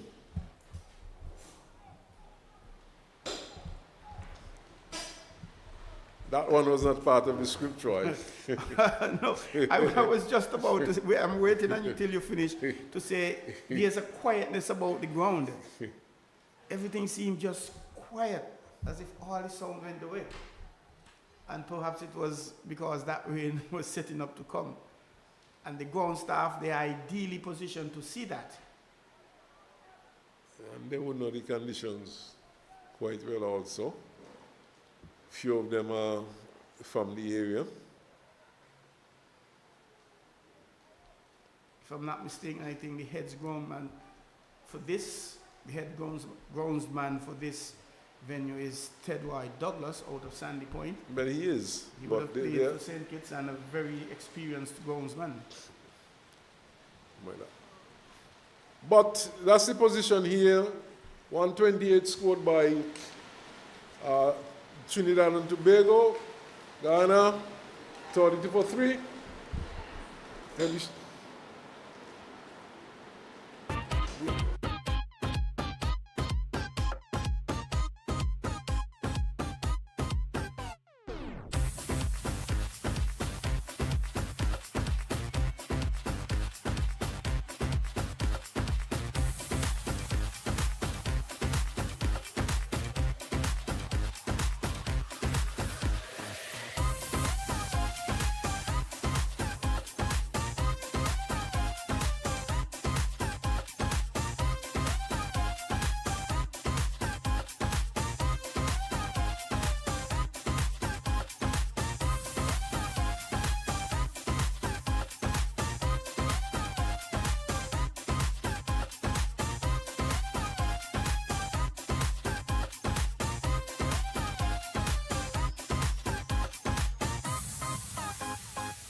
Good afternoon and welcome back to the St. Paul's Sporting Complex here, where the fifth place match is happening between Trinidad and Tobago and Guyana.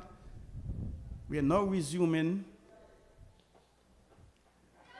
and there's a loud appeal down the leg side, but umpire Banks indicating no, that came off the pad. Hoping for something to happen here, the Trinidad and Tobago team. 32 minutes. 32 minutes lost. We have been advised that the new cutoff time is 5:05.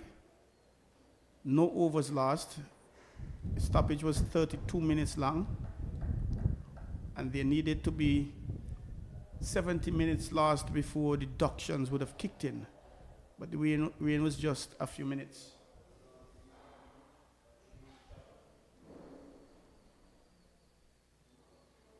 So it's chase continuing from the far end, 5.1 overs, 18 runs, 1 wicket. Driving elegantly as Budu through the extra cover. Lovely shot to recommence the innings, Smitten. 4 runs all along the carpet. Yes, a good shot, and statement made there by the batsman Budu, Fraz Ali Budu.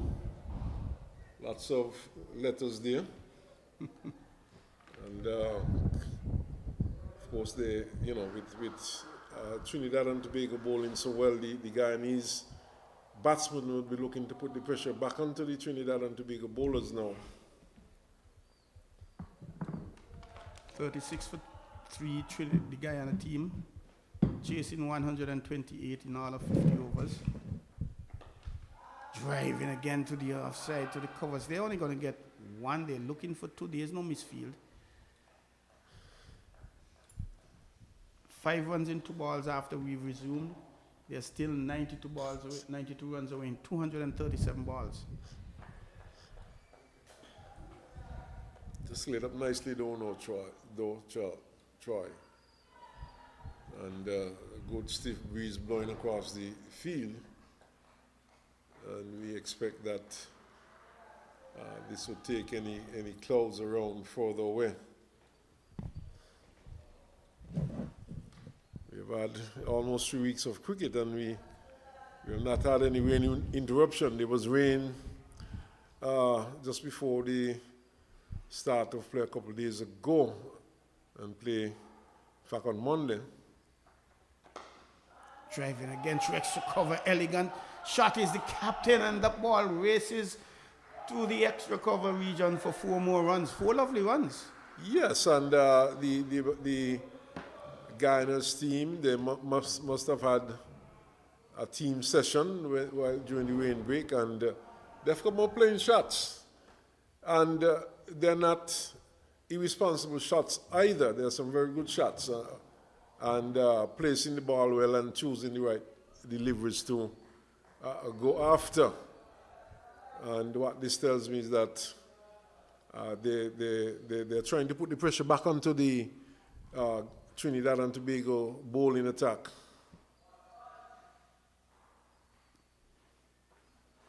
Chase redeems himself somewhat. Playing and not really connecting is the Guyanese captain, Van Large, who is 10 from 9 balls. That's a good shot there. He said it was in the air and he was going for glory, but just bottom edged it into the onside. But there's intent there by these Guyanese batsmen since they've come out after the rain break. No doubt the Trinidad and Tobago team would have had some discussions. And here is him driving square. Is it going to get to the boundary? No, it doesn't. That's the sluggish part of the boundary. They only get 2 runs, Swinton. Yes, Gomez had a long run around from his position. I suspect if there were the review system available, they might have had a look at that. He came very close to the boundary, in fact, skipped over and back, but he seemed to have done well, stopped it inside the boundary. And, not good running, not really putting enough pressure onto the fielder and just picking up two. But a very productive over for the Guyanese team, nevertheless, picking up 2 boundaries in that over. A 2 and a single. It's 11 runs. Very productive indeed.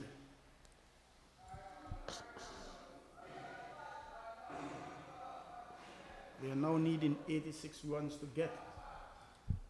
The number of balls remaining really of no moment, according to Yusmin, for statistical purposes. Yes, most definitely. You know, this match is going to end long before those balls are bowled. Long before the cutoff time of 4:02. 4:02 or 5:02? Which 5:02. 5:02.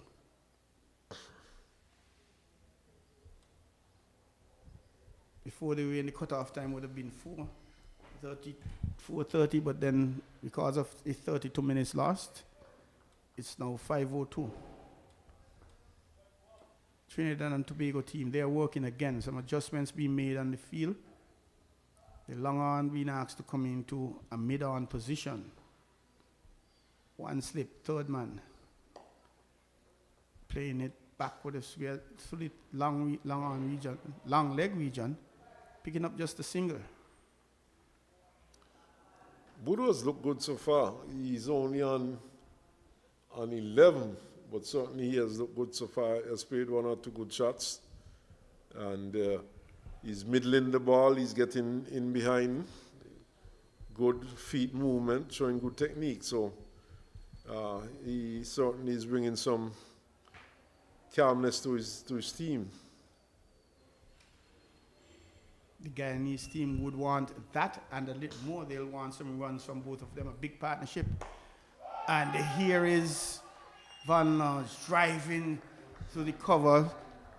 And the Guyanese fielders fielder much to the power of that, preventing any run. Yes, a good shot, but straight to the fieldsman. And fielder doing a very good job, but Van Lange obviously is going to play some shots here this afternoon.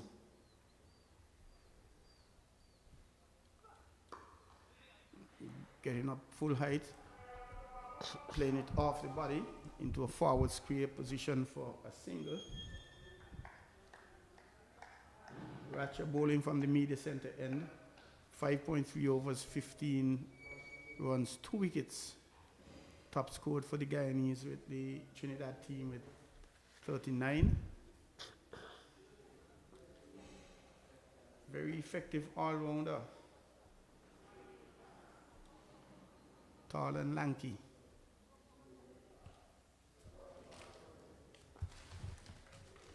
Right arm over the wicket.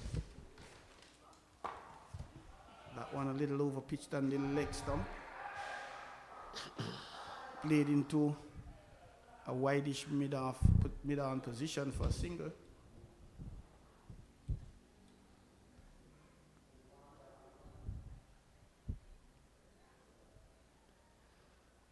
And it looks as if no rain had fallen recently.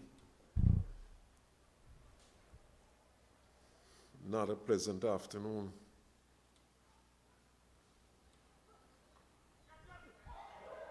And that one going down the leg stump, there was a sound. He actually played it. Van Lodge following that one. Almost strangled down and he would have had only himself to blame. Had he left that, it would have been a wide. But he looked to tickle it down to fine leg. Got an edge, and the keeper got close to it. Unfortunately, not able to hold on. He had to move some distance to his left for that one. Very wide on the leg side, and that has been one of the challenges with batsmen, West Indian batsmen, chasing balls wide outside the off stump and even down the leg.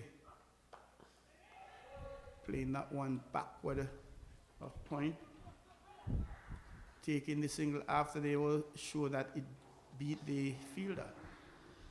Well, Van Lans did, but Budo was always going down looking for that run. He always thought that it was on.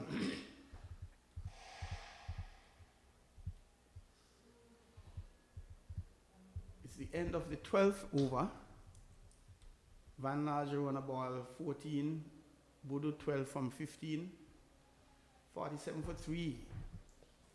Trinidad at Guyana in search of 129 for victory. Helmet going out try. It seems as though we're going to have a bowling change. And it looks like Madre coming into the attack from the far end. Keeper down in the helmet. And just to update you on the other games, United States of America won.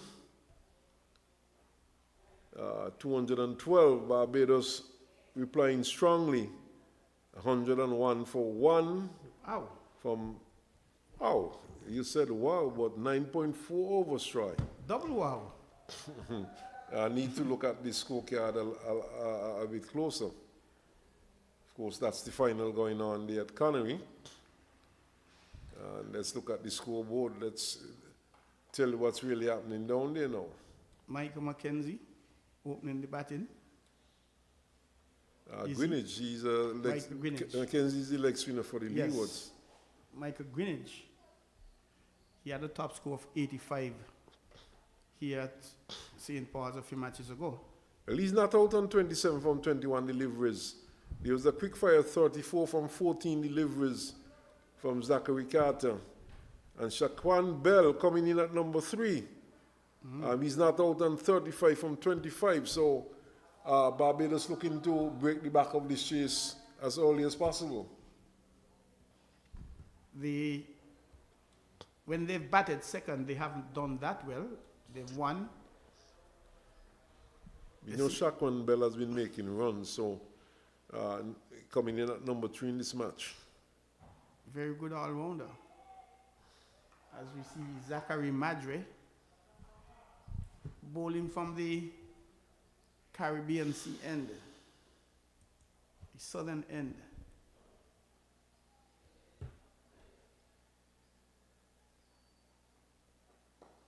Top score for the USA was 40 by Sahil Garg. He has had a century. Yes, he has batted well. Zachary Carter picked up 3 for 46, and Joaquin Pollard 3 for 42. Bodo trying to give himself some room, but not able to get that one any further than the mid-off position. As the left-handed Zachary Madre is bowling to the left-handed Bodo.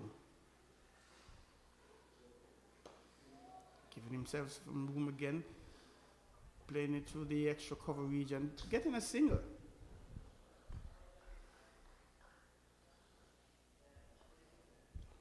Could feel another change in the atmosphere. Troy, I hope this is not the feel you get when rain is imminent.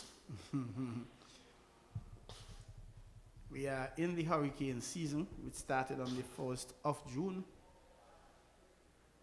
But more September being the more active month, the most active month.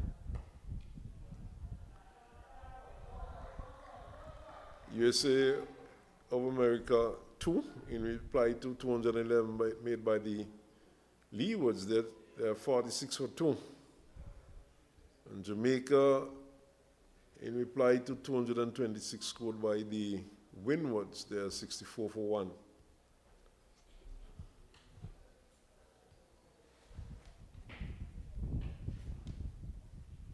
Barbados accustomed to be playing championship matches. So no, that experience helping them, the USA. First time they're competing here, 2 USA teams. And I'm not certain. First time in years. I'm not certain they'll be too accustomed to this kind of position. They would have come here in 1993, I think. They had a USA team here in St. Kitts in the Under 19 tournament. Most definitely. Yeah, when Shanda Paul went yes, on. Most definitely. I can recall going to Vorchals to look at some of the matches, and they were very present around that time. Another change, though. Another bowling change. Group ladder.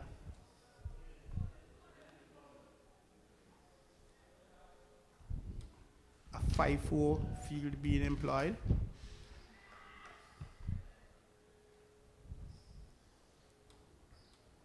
That one a little wide, banged out into square into the offside.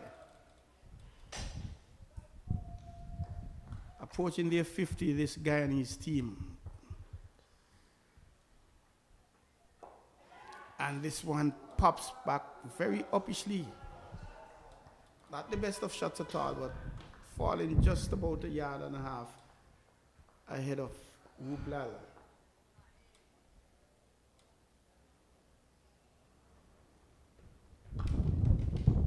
Stepping back to square, trying to drive to the offside, getting it to the extra cover fielder. I'm sensing a wicket is on the cards here. Beaten outside the off stump. Wublal seems to have Bodo playing all kind of shots. Yes, he's not reading him well. He's not judging the pace well. That's almost ball and caught. This one is uppish, a little to the left of the mid-off, going into the boundary now, 4 runs, but not a well-controlled shot, notwithstanding the 4 runs. Not well controlled, but it was too short there from Wublal. And he might not have controlled it as well as he would have liked. The ball stayed down a bit on him, but he kept it away from any of the fielders. He played it straight down the ground and picked up 4, down to long off. That brings up the 50 for the Guyanese off of 13.5 overs. 53 for 3 at the end of the 14th over. Yes, a good start there by Wublal. He did bother the batsman Bodo a bit and induced him into a fault shot. But Bodo in the end would have gotten an important 4 runs. And Trinidad and Tobago looking for wickets, but in the meantime, Guyana whittling away at this small total. 76 runs needed in 216 balls. Humidity increases a bit. Bodo 17 from 25. Captain Van Nage 15 from 16. Wublal. He'll continue from the Caribbean Sea, the southern end. 1 over for just the 4 runs.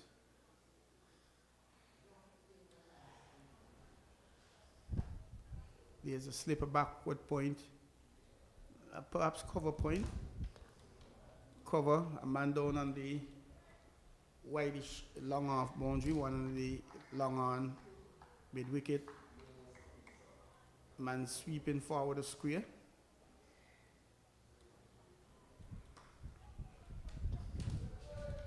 And the man out on the cover being called into action. Van Nage looking for a single. 2 runs. Mad he didn't get it. The single was had, but he was almost halfway down the track for the single being sent back.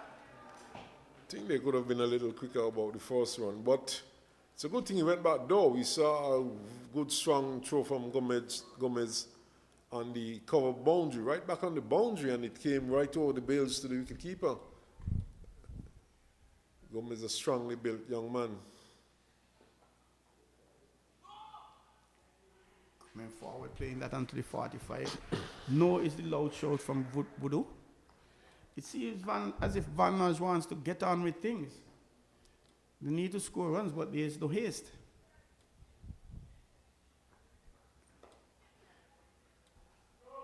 Playing it back to the bowler is Bodo. Shouts of catch it. Spectators catch as it's called, perhaps. Faster one.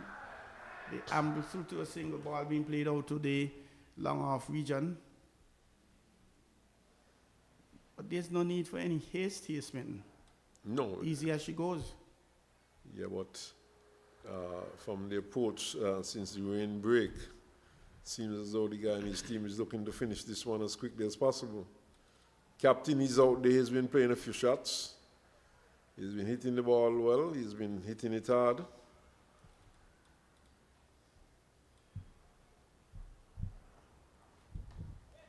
Here is he playing it nicely along the ground. And here was Budu charging down the track, being sent back. Wise decision, because that one was right alongside the stumps. Yes, and Ratcher did a good bit of fielding there. Now he exchanged his position.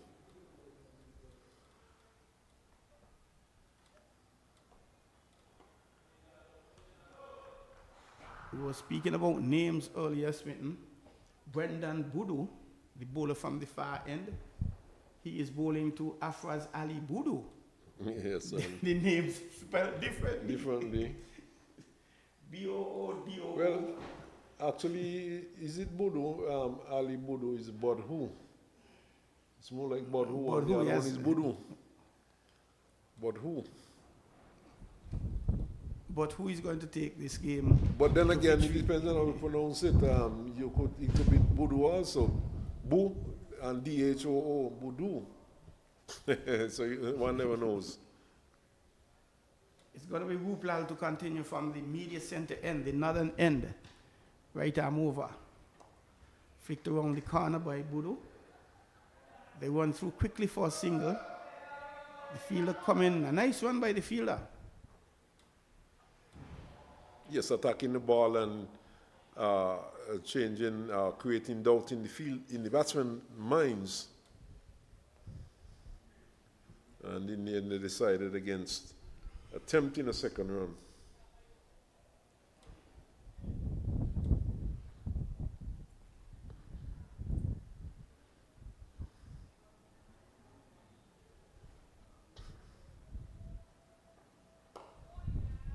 That's one a little short.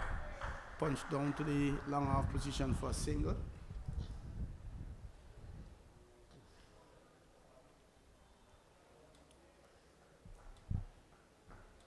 All they need, the Guyanese, is just 72 runs in all of 208 balls, which seems like forever. Faster one, outside the off stump. Playing back to the bowler, but not in control.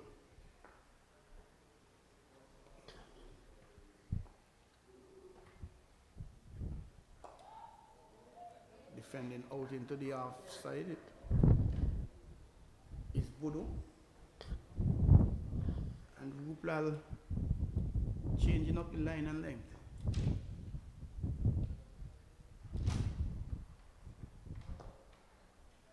That one just about center stump. Pushed into the onside, no one.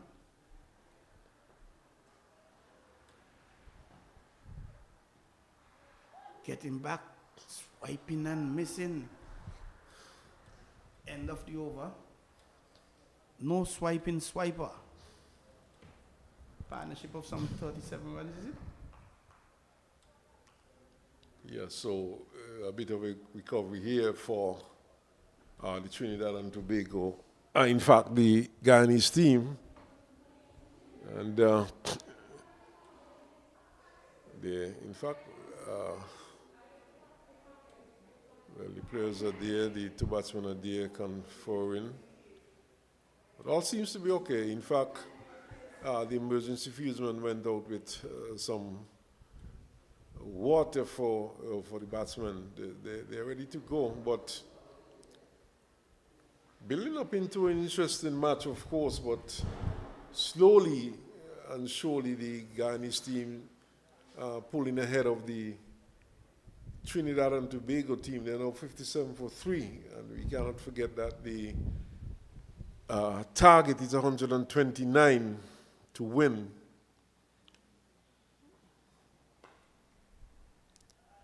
As this one is pushed into the offside by Van Lange. Van Lange seems to be the sort of player who is looking to be aggressive, looking to play shots. Picks up the line one outside the off stump and allows it through. But the weather certainly has brightened up considerably. There's a nice cooling breeze blowing across the field, nice strong breeze. Driven up to long off for a single. So we are hoping that this would go right down for a conclusion, right down to the end without any further interruption.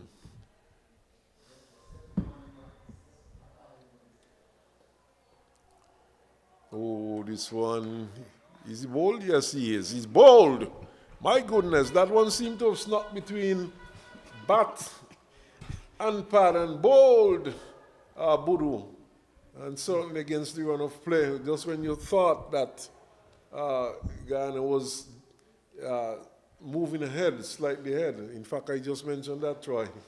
Yes, and Budu standing his grounds and beating Orleans, pitching between wicket and wicket. And is there a soft dismissal when it comes to being bowled, Swinton? Because if there were, one would think that that was a soft dismissal. It is a soft dismissal, not really covering the line of that properly, and the ball snuck in between bat and pad, it seems, and he was bowled. So, my version of a soft dismissal is that you're giving it up easily. And that was the case by Budu. The way his form suggested he was well behind that one, looking good defensively. Only to be seeing the stumps, the bails on the ground, the stumps disturbed. 58 for 4. Well, a good finish back, the owner Rhyme. And he would have had lots of time in which to recover from that blow to his groin area.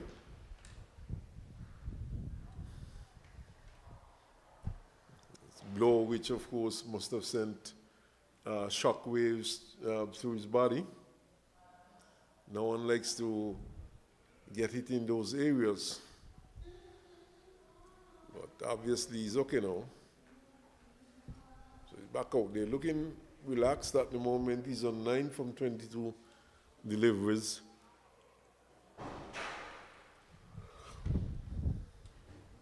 .71 runs needed in the balance of today.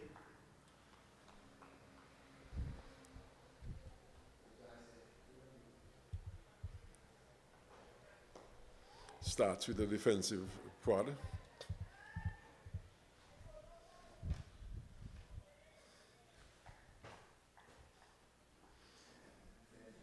The cats are now walking slowly towards the cage with the pigeons.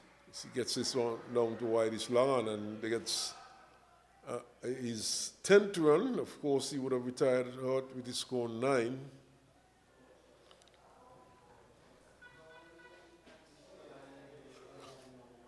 Budu top scoring 19 for the Guyanese. Needing to do a lot more.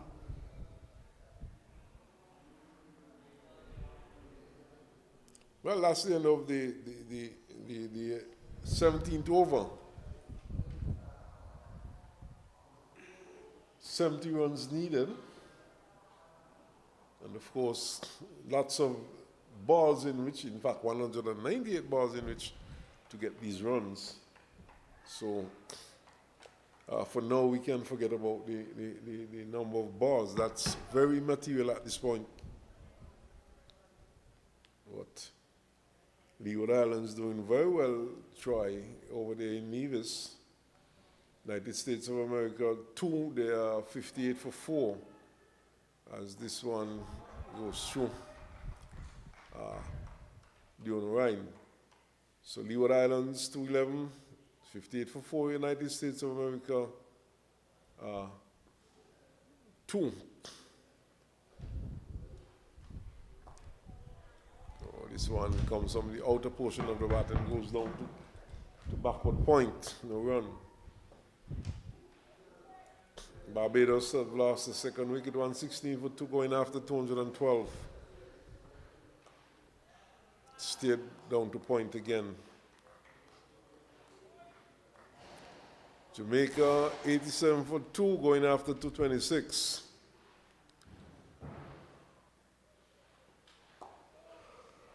Pushes into the offside, gets it through, and he's getting runs. He should get at least 2. And it's 2 months to the owner Ryan. Seems to be a touch player in comparison to his captain, who seems to strike the ball very hard. And he's looking very comfortable. No indication that he had retired sometime earlier.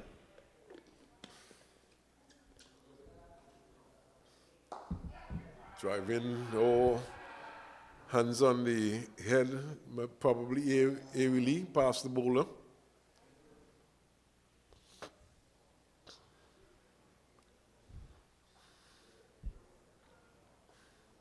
Change for the left and the right hand batter. Van Lange will now be facing.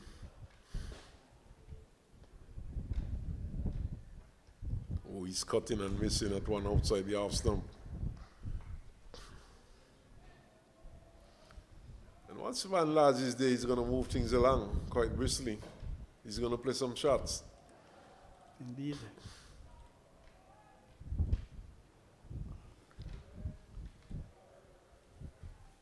He's not going to stick around and hope for the best. He's going to be attacking, going to be aggressive. But the batters, they are under pressure to get that 129. However, they're not under pressure to hustle to get there. They can remain cool and calm. Their current run rate is 3.44 runs and over, and they're just being asked to score the remaining runs, 67, at 2.09 runs per over. So not challenged at all from that angle. Well, Whooplal from the far end comes in now. He gets a defensive bat from the line, who's stretching well forward. He's a short man.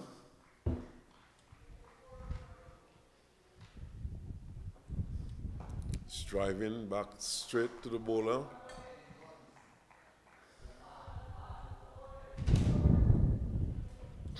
Breeze certainly has picked up.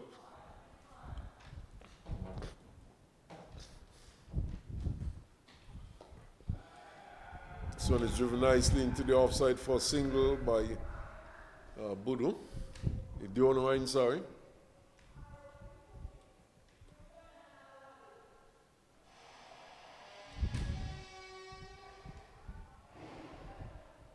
They're approaching halfway of the target. They're on 63, 66 left to get. Oh, he's playing that and missing outside the off stump. Trick goes to the keeper.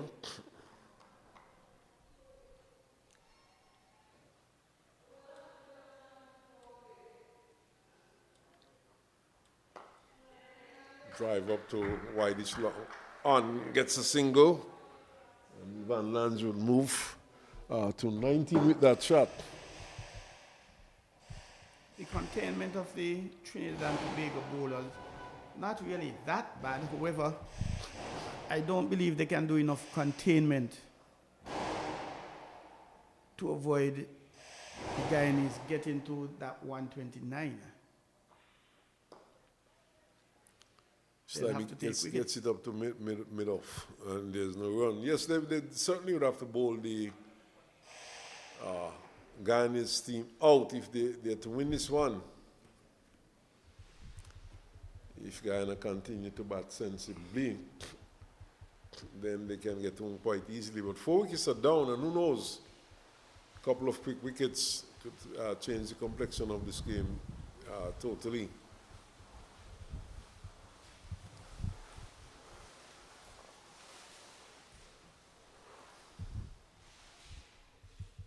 Whooplal bowling his best 3 for 24, having picked up 24 wickets over the span of his youth cricket. Slammed back to the bowler.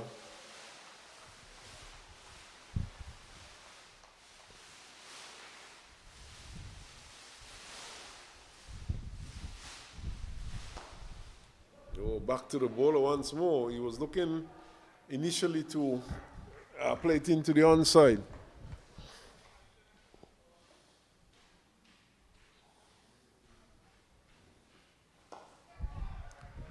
This time he gets a run as he plays it down to long on.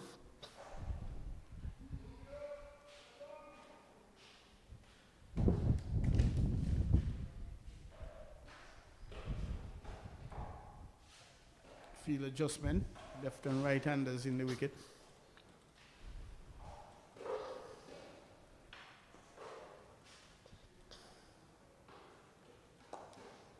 Reaches for this one and gets it down to wide. This long on gets a single.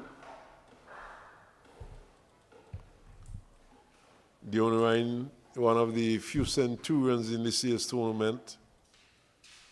Looks like a batsman very much suited to the 40 version of the game. Seems like one who has quite a bit of patience. Pulled and pulled hard, and it goes a long way. It goes out of the ground, and it's 6 runs. Van Lans is a big man, and we can see that he strikes the ball well. And he packs a mighty punch. And he showed off his broad shoulders and power there with that shot. Not at all surprised for 2 reasons. We saw earlier he showed the propensity to actually be going, and that one was there to be struck.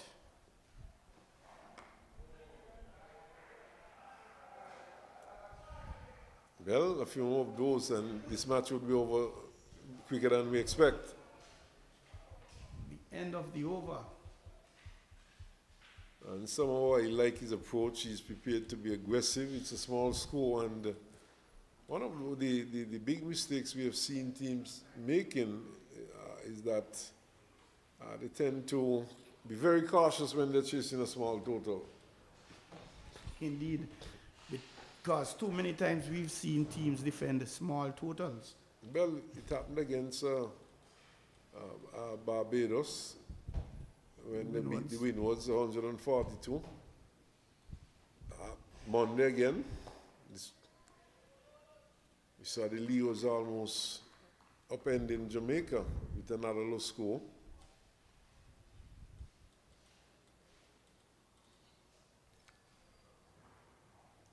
Tossed up, in fact, over-tossed and not given the treatment there by Dion Ryan. Picks up just a single as it goes down to long on, but would have been interesting to see how a batsman like Van Lans would have treated that over-pitch delivery. Probably the fielder should have been bringing it back from over the boundary. He's driving, gets another single. Scoreboard is really ticking along now, and they're getting runs a lot quicker than previously. In fact, they're going at 3.61 runs per over, and the required rate just about 1.81 now, 1.86 to be exact. Nice drive up to cover by Dion Ryan. A good psychological point would be to get that remaining total to below 50, and they are doing a good job at that. Well, definitely.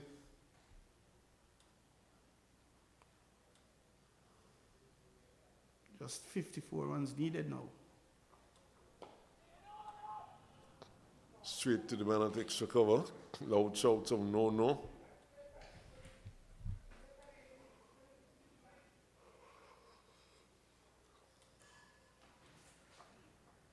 Draws away and gets it up towards cover. Gomez is off the boundary. He's fumbling a bit. The return goes to the keeper's end. And the keeper misses the stumps, but He misses the ball too. he misses everything. Keeper was grabbing me at that time. Lovely backup by Toppin from the slips, actually, Yes, he would have read the play. because that would have been probably another 1, maybe 2 runs overthrow. But that's putting pressure on the field on Gomez, who seems to have a very strong arm. A heavy-set fella is Gomez. Not the most clinical of batsmen. This team needs him here to be tight. They need that strong arm, which we've seen a few times from him on the longest part of the longest boundary on the field, one off. So it's Ruplal once more, and he gets it out towards extra cover, no run. That one seemed to bounce a little on Dion Ryan. Drive, and it's a good shot. It's going a long way. One bounce into the boundary 4. That's a good shot. Played over whitish mid-off, and one bounce came very close to the boundary, 4 runs. And that now cuts the target, brings it down to 48 runs. Psychological victory for the Guyanese.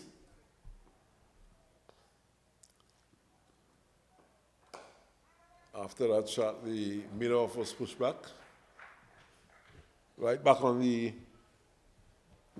long-off boundary. Long on is in place also, back on the boundary. Ooh, that one popped from the bat in front of the batsman, but not close enough to the bowler for him to attempt to catch.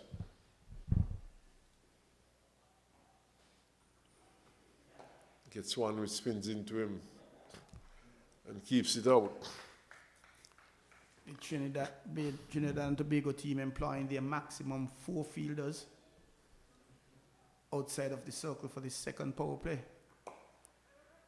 Nice shot, beats a short extra cover, and loud shouts of no. In the end, they decided against the second run.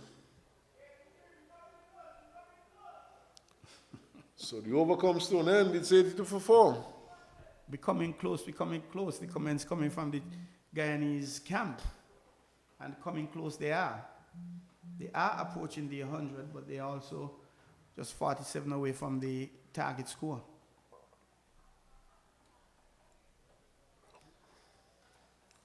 So let's see what Trinidad is going to do at this point. They are under the cosh a bit. Heads beginning to become hung, shoulders are drooped. Inside edges down to short backward square. Looking to drive that one through the offside spin. Yes, but missed it by a long way. Here's a drive, but straight back to the bowler. No run.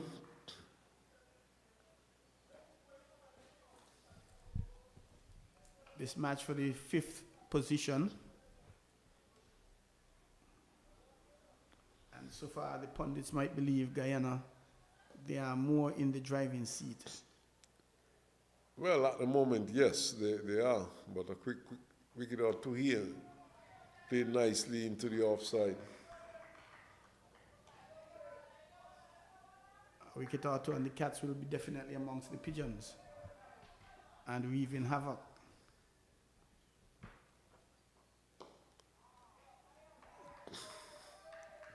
Rather tentative shot they played back to the bowler who does not feel cleanly. And they tied it up in the onside.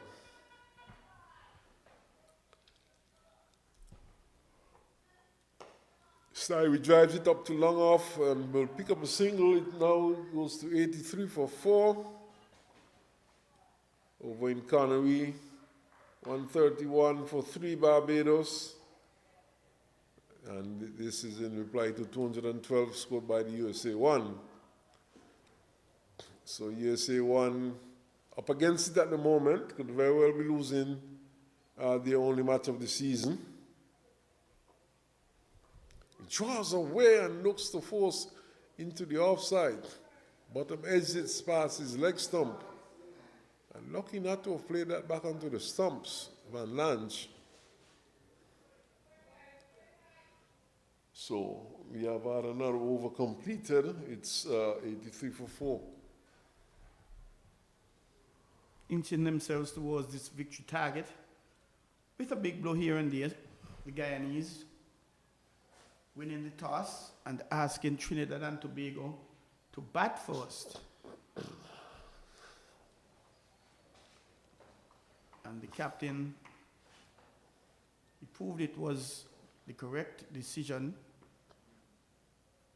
Ruplal is driven down to long off by Dion Ryan, who picks up a single. But Dion Ryan has looked good since he has gone back out, try. Looks rather comfortable. He's played some nice caresses along the carpet, and we saw him going one bounce over long off for 4 in this inning so far. So he's really settling nicely. That blow might have done him some good. A short player, yes, indeed. This time it's the captain who turns it into the onside. Straight to short mid-wicket.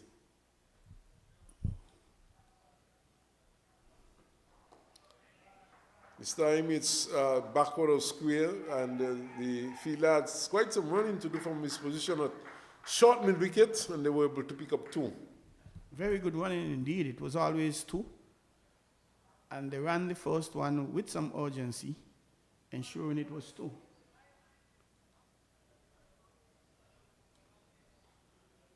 Just 43 more runs needed now.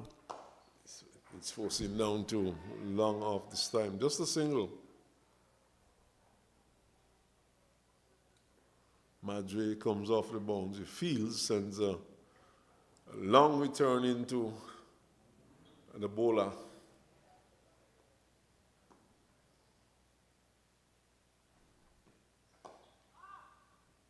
Oh. Dion Ryan is berating himself.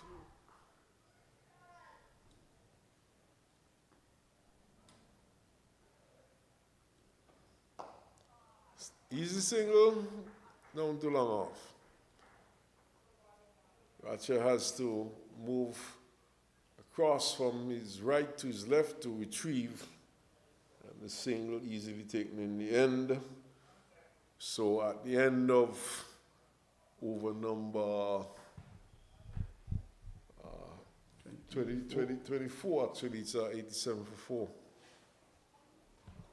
Getting to the halfway mark in this innings, which is really just for general information. half a mark in terms of overs, but it's way above the halfway mark now. Some 42 runs needed.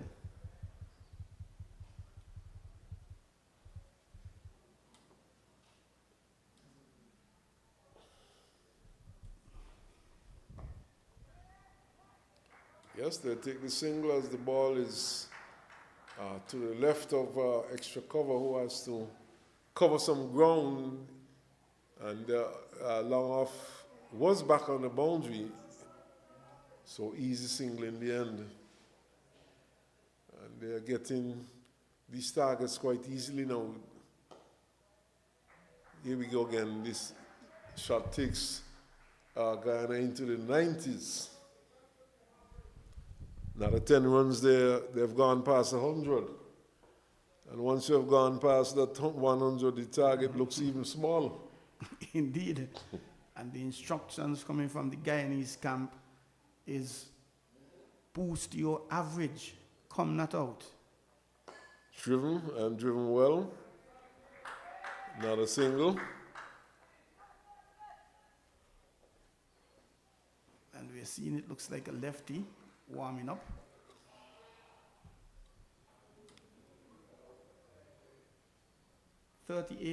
Just 38 runs needed. It's not over until it's over, because the last match we saw a flurry coming on to the end. 20 plus runs, 14 plus runs in the end. It was Jamaica able to get home against the Leewards.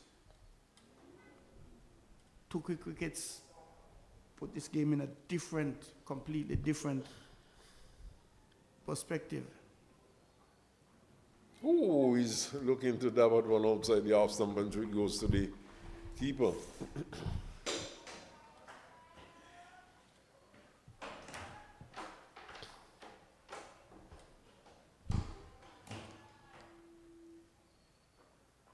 Slashes this one out towards cover point. Thinks of a second. They're going back for the second one. The return is a good one to the keeper.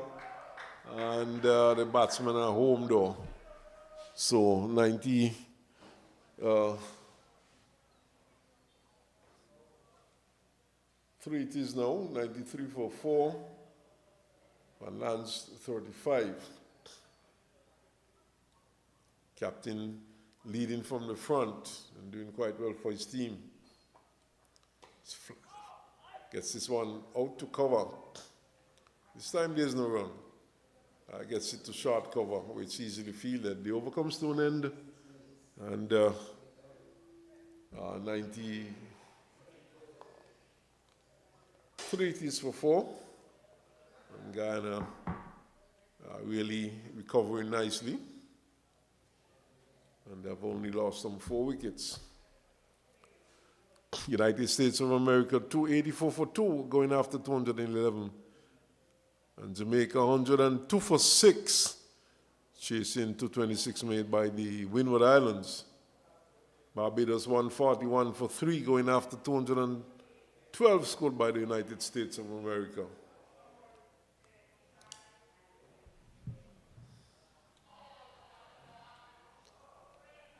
So Madrid comes into the attack from the pavilion end. And just another 36 runs needed. 150 balls in which to get these runs.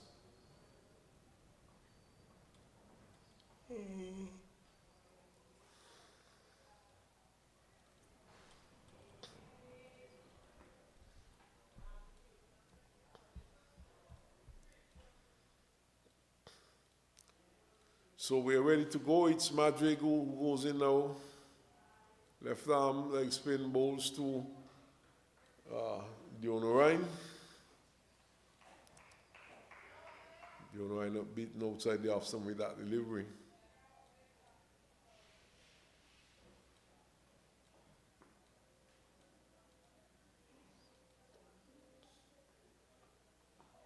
Oh, this one snuck under the bat of Dion Ryan and through to the keeper.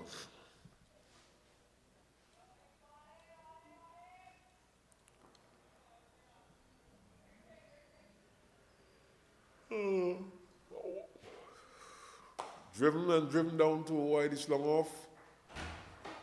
And Ratcher comes from off the boundary to field. And just a single.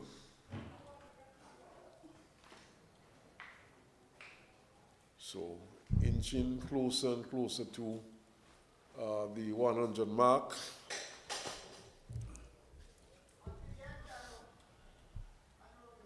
Captain, who's on 35, Van Lans, is back on strike. Leading from the front. This has been a good knock by the captain. Indeed it has. And he has enough runs to get to his half century. Well, he needs another 4 after that, quickly taking single. But a good call by the captain, looking to play the ball into the gap and picking up a run.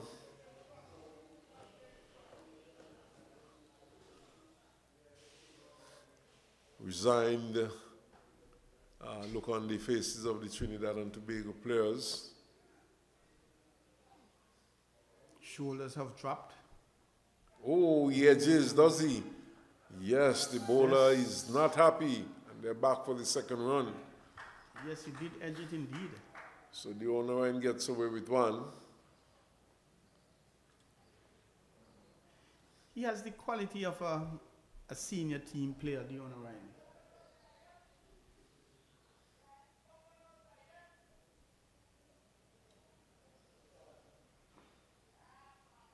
Now goes into the 30s, 30 from 57. Driving powerfully down the ground. Just a single. Well fielded there. But that wasn't too far from the bowler either, you know. By Chulal, but it was well struck though. Didn't give the bowler much chance to rope that one in. And the inch closer to the 100 mark. 98 for 4 it is. Just 31 runs needed. An unofficial water break for the batsmen. Umpire Foster draws closer to speed them up along. Brendan Gudu will continue. 6 overs, 17 runs, 1 wicket has he. He's bowling to the left-handed Dion Ryan. Century maker for Guyana, who is now 31 from 58, just given a life.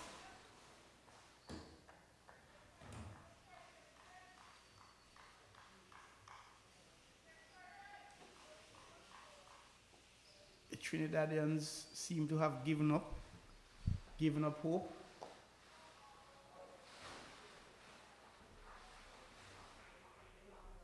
It's another single. Now 99, 100. That will be a psychological boost for them for various reasons, including it's a triple figure score, and that would mean they'll then have just 29 runs to get for victory.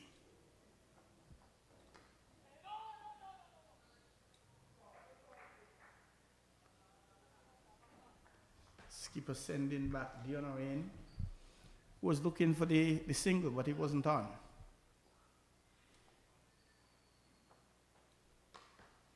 Oh, that is a lovely shot, stepping back, cracking that one through the covers.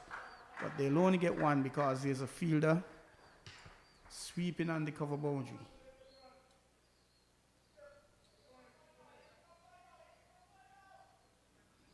They will pick up one now.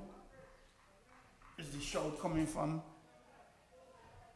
a Trinidad and Tobago management administrative personnel. That one plays into the covers. They'll only get one.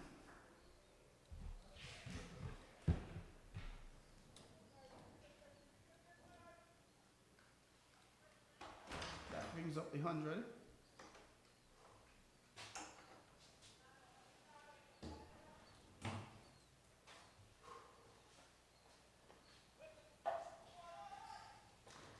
Van Lange stepping back, playing it square. Not getting a single.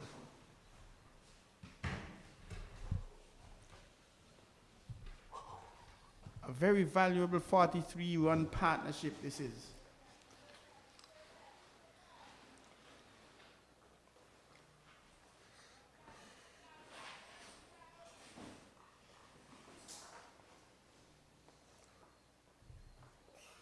That one beats him.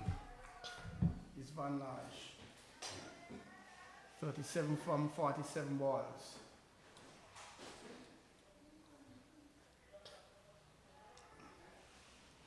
The end of the 27th over. Just 28 runs to get for victory in all of the balance of this afternoon. Yes, Troy, even up to 7 o'clock.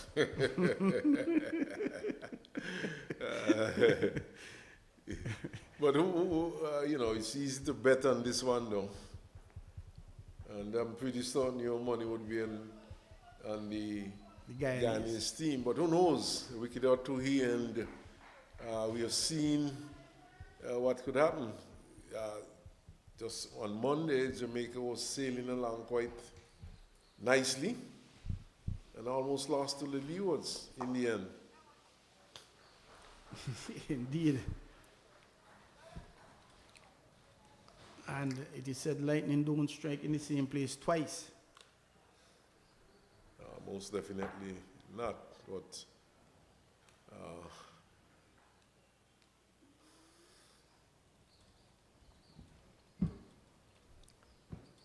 USA 89 for 5. USA 2, that is. That is in reply to 211 scored by the Leewards. So Lee was doing quite well there.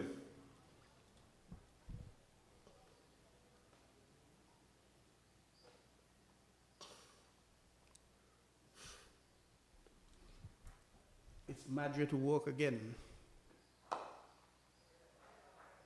Driving down to Long Island is Skipper Van Lange.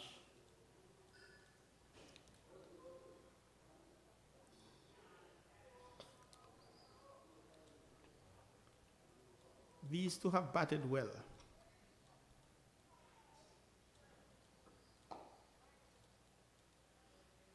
USA 1, 212. Barbados at the moment 158 for 3 of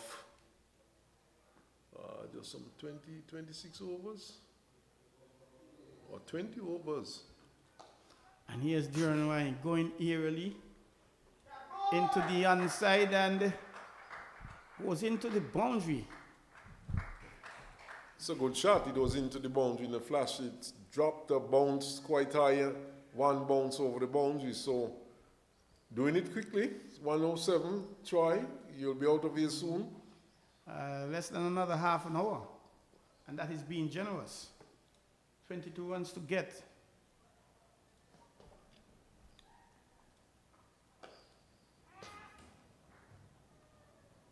That 4 on this single carries Dion Ryan to 39 and 39 from 49 balls. A partnership worth 50 runs now spin. Yes, a very deliveries. good partnership indeed. 1568 deliveries. Very good indeed. The captain Van Lange, he's 38 from 49. Dion Ryan, 39 from 64. And we remind you, Dion Ryan, he was struck in the groin. He went off for some time and he came back and he has been looking quite refreshed, as if nothing at all had happened. Definitely. Windward Islands scoring 226 at the moment. Jamaica 126 for 6 from 22.4 overs. So The Windward Islands, they would have led this championship for the first 2 rounds. yes, they certainly, and despite the fact that they had a match rained out, they were still very much up top. Well, the USA, of course, remained undefeated. USA won, that is. But now the most important match of the tournament, they are up against it. We've seen that happen too many times. World Cup cricket a few years ago with Pakistan as well. They went through undefeated and they didn't show up for the final. Yes, so these things do happen. You know, they never really heard the song. Bowling change from the far end now. The captain is on. So yes, they've never heard the song "Save the Best for Last."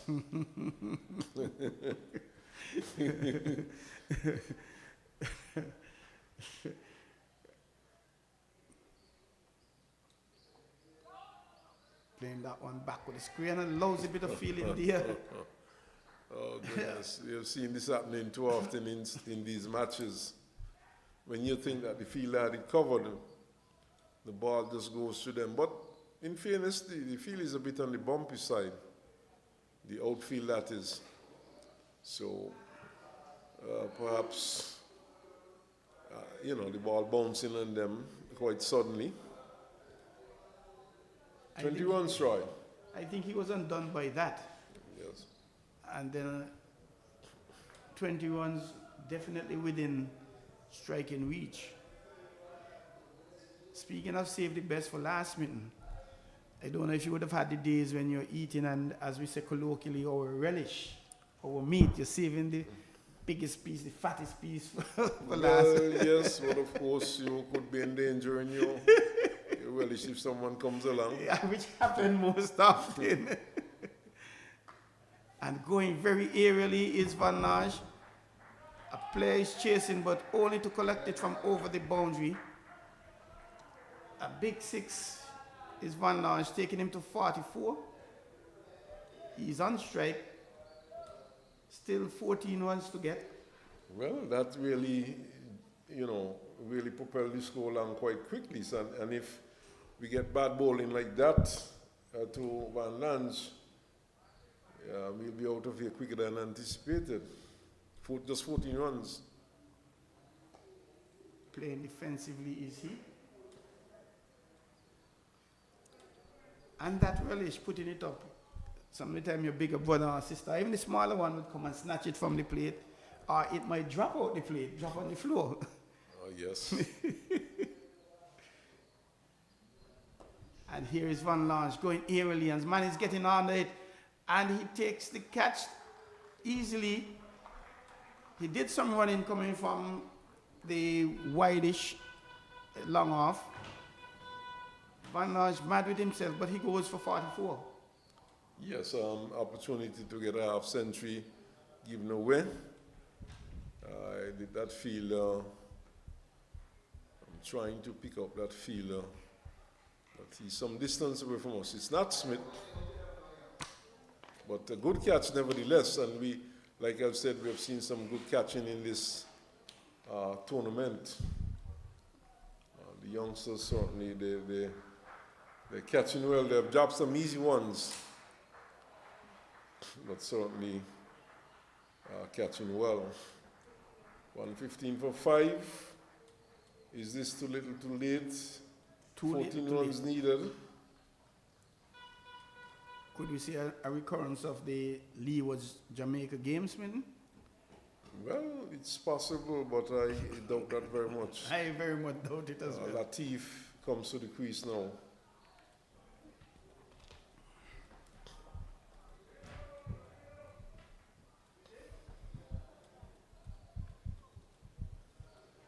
The cats are basically amongst the pigeons, but at this stage they are not showing any urgency. Because if things play out naturally, Trinidad and Tobago would have lost this one.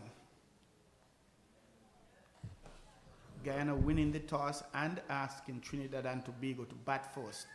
Trinidad and Tobago all out for 128. That catch was taken by Riyad Mohammed down on the long off boundary. Very good catch indeed by Riyad Mohammed.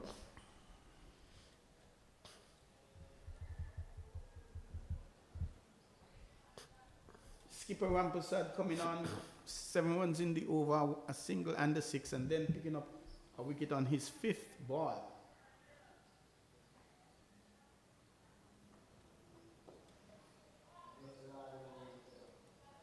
Played into the onside. And it's now Dion Ryan who has his chance to get to his half century. Having struck a century for the Guyanese, one of 3 Caribbean players.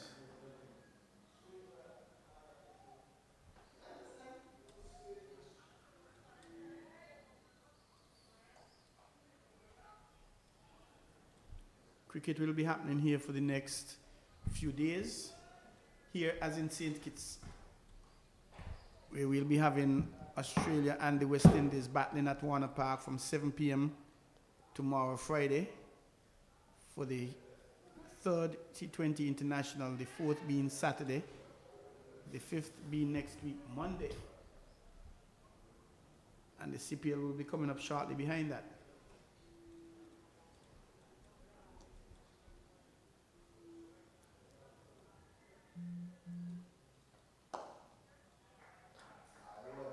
Diana Ryan getting a single from Madre's first ball.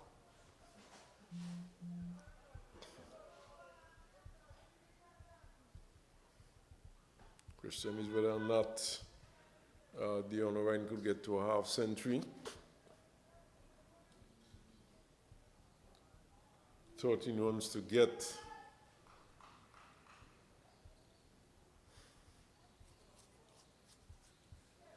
And how much of these runs he could get? How much of these 13 runs can he get?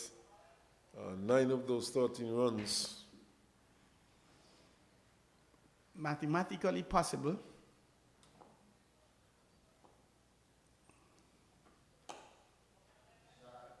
There we go again, Troy. That bounce. Yes, that bounced. That late bounce. Fielder seemed to have had it covered.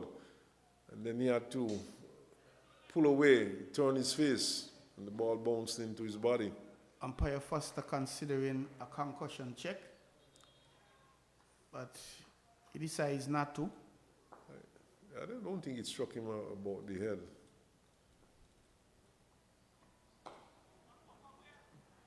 Driving into the onside is Latif for his first run.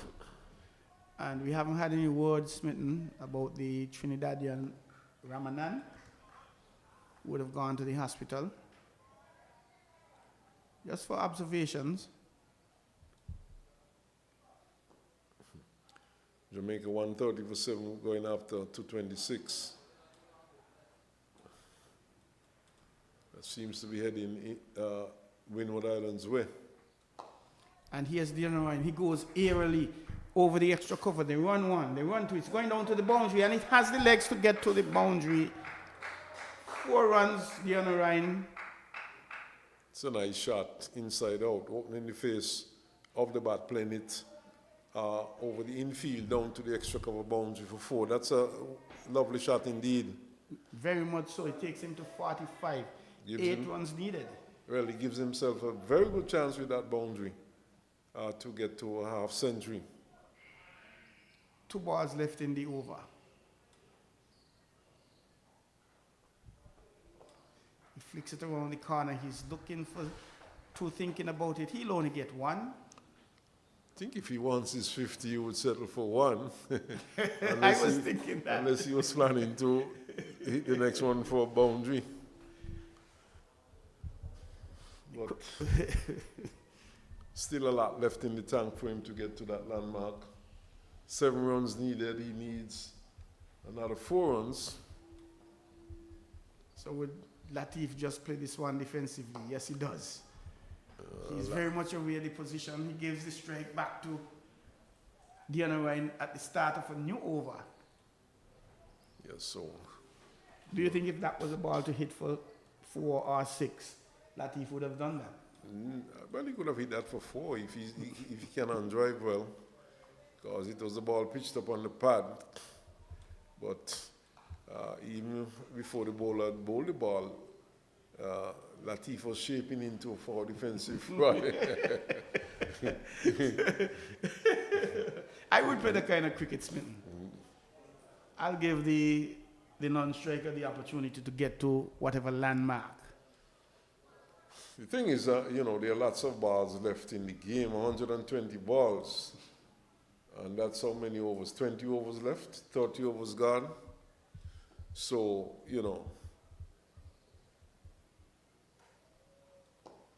it's not, well, he's taken a single here. Looking for 2. And he gets it too. It's good running, good aggressive running by the two batsmen. And he salutes his partner and says, hey, partner, well done. But he played the shot for the 2 runs, He took the pace off that shot, and he just eased it out to long off. And we had Mohammed had to come some distance in to retrieve that one. And he was challenging the ball, really attacking it. Yes, enough time, though, for Dion Ryan to pick up 2. He's on 48 now from 70. And he'll get a single, and he's looking for 2 again. They run 1. I don't think it's on this time, though. Played it too hard. 49 is no. 6 runs needed for victory with all of today. Latif now comes into strike. He's 1 from 4. 4 balls left in the over. Is he going to just play down these 4 balls? 6 runs needed for victory. It could end with 1 blow. It could end in this over. Would it?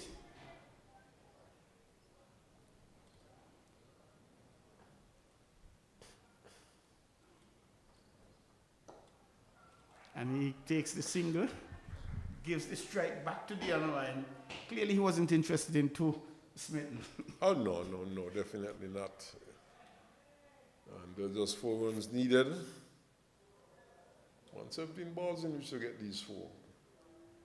And it seems as though it's going to be over in this over. Guyana Ryan 2 runs away from his half century. At this time, the skipper is, I expected him to bring in a little more, but then again. Well, in fact, he's doing so. He's called in the he's coming in now. long off and now the long on. Mohammed comes into a mid-on position. And the skipper is not going to give him that 50 easy. No, it was a good one, angled back into the left-hander. He's going to walk again. Coming down, driving it straight over the the head. That will not only be his 50, that will be the end of the match. The ball rolls over the boundary. 129, the Guyanese. The umpires just confirming the scores. Yes, they've gotten it. And it's the end of the match. 129 for 5. The Guyanese coming 5th in this competition. Yes, and that pushes the Trinidad and Tobago team into 6th position. Battle is still going on there in Connery for the first position. Barbados doing quite well. They're heading nicely towards that target. USA made 212. Barbados 181 for 3.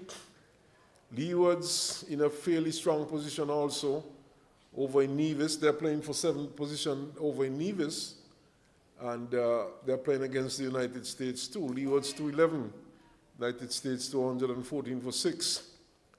And Jamaica are not doing too well against the Windward, who made 226. They're 138 for 8. So we do have to await the results on those matches. But what we can tell you is that here, Trinidad and Tobago, they were 128 for 9. Their keeper, their original keeper, Ramadan, he was unable to bat due to illness earlier on this morning. And Guyana, in reply, they got the runs, just lose it of 5 wickets.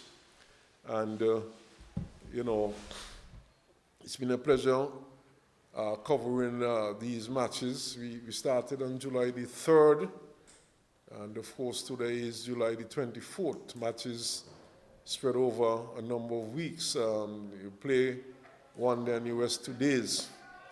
And we would have had 8 matches here in St. Paul's, and we would have covered all 8 matches. And we would have had some decent cricket by the youngsters. We saw some brilliance, especially in the field, some very fine catches.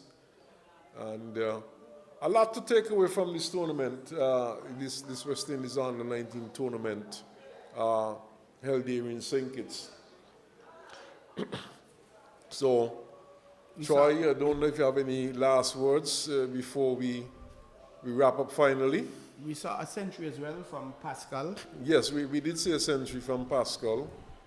And like, you know, we would have had a number of centuries in the tournament. We did see a few half centuries here also. Indeed. And, you know, it was a good tournament. The cricket, I would say, was pretty good for the youngsters. And we look forward to hearing better things about some of these youngsters. And we wait with anticipation for a selected West Indies Under-19 team, and anticipate that there will be certain names that will be popping up. But that's the position here from us, from St. Paul's. On behalf of Troy Mills, this is Earl Smitten saying goodbye, and it was a pleasure.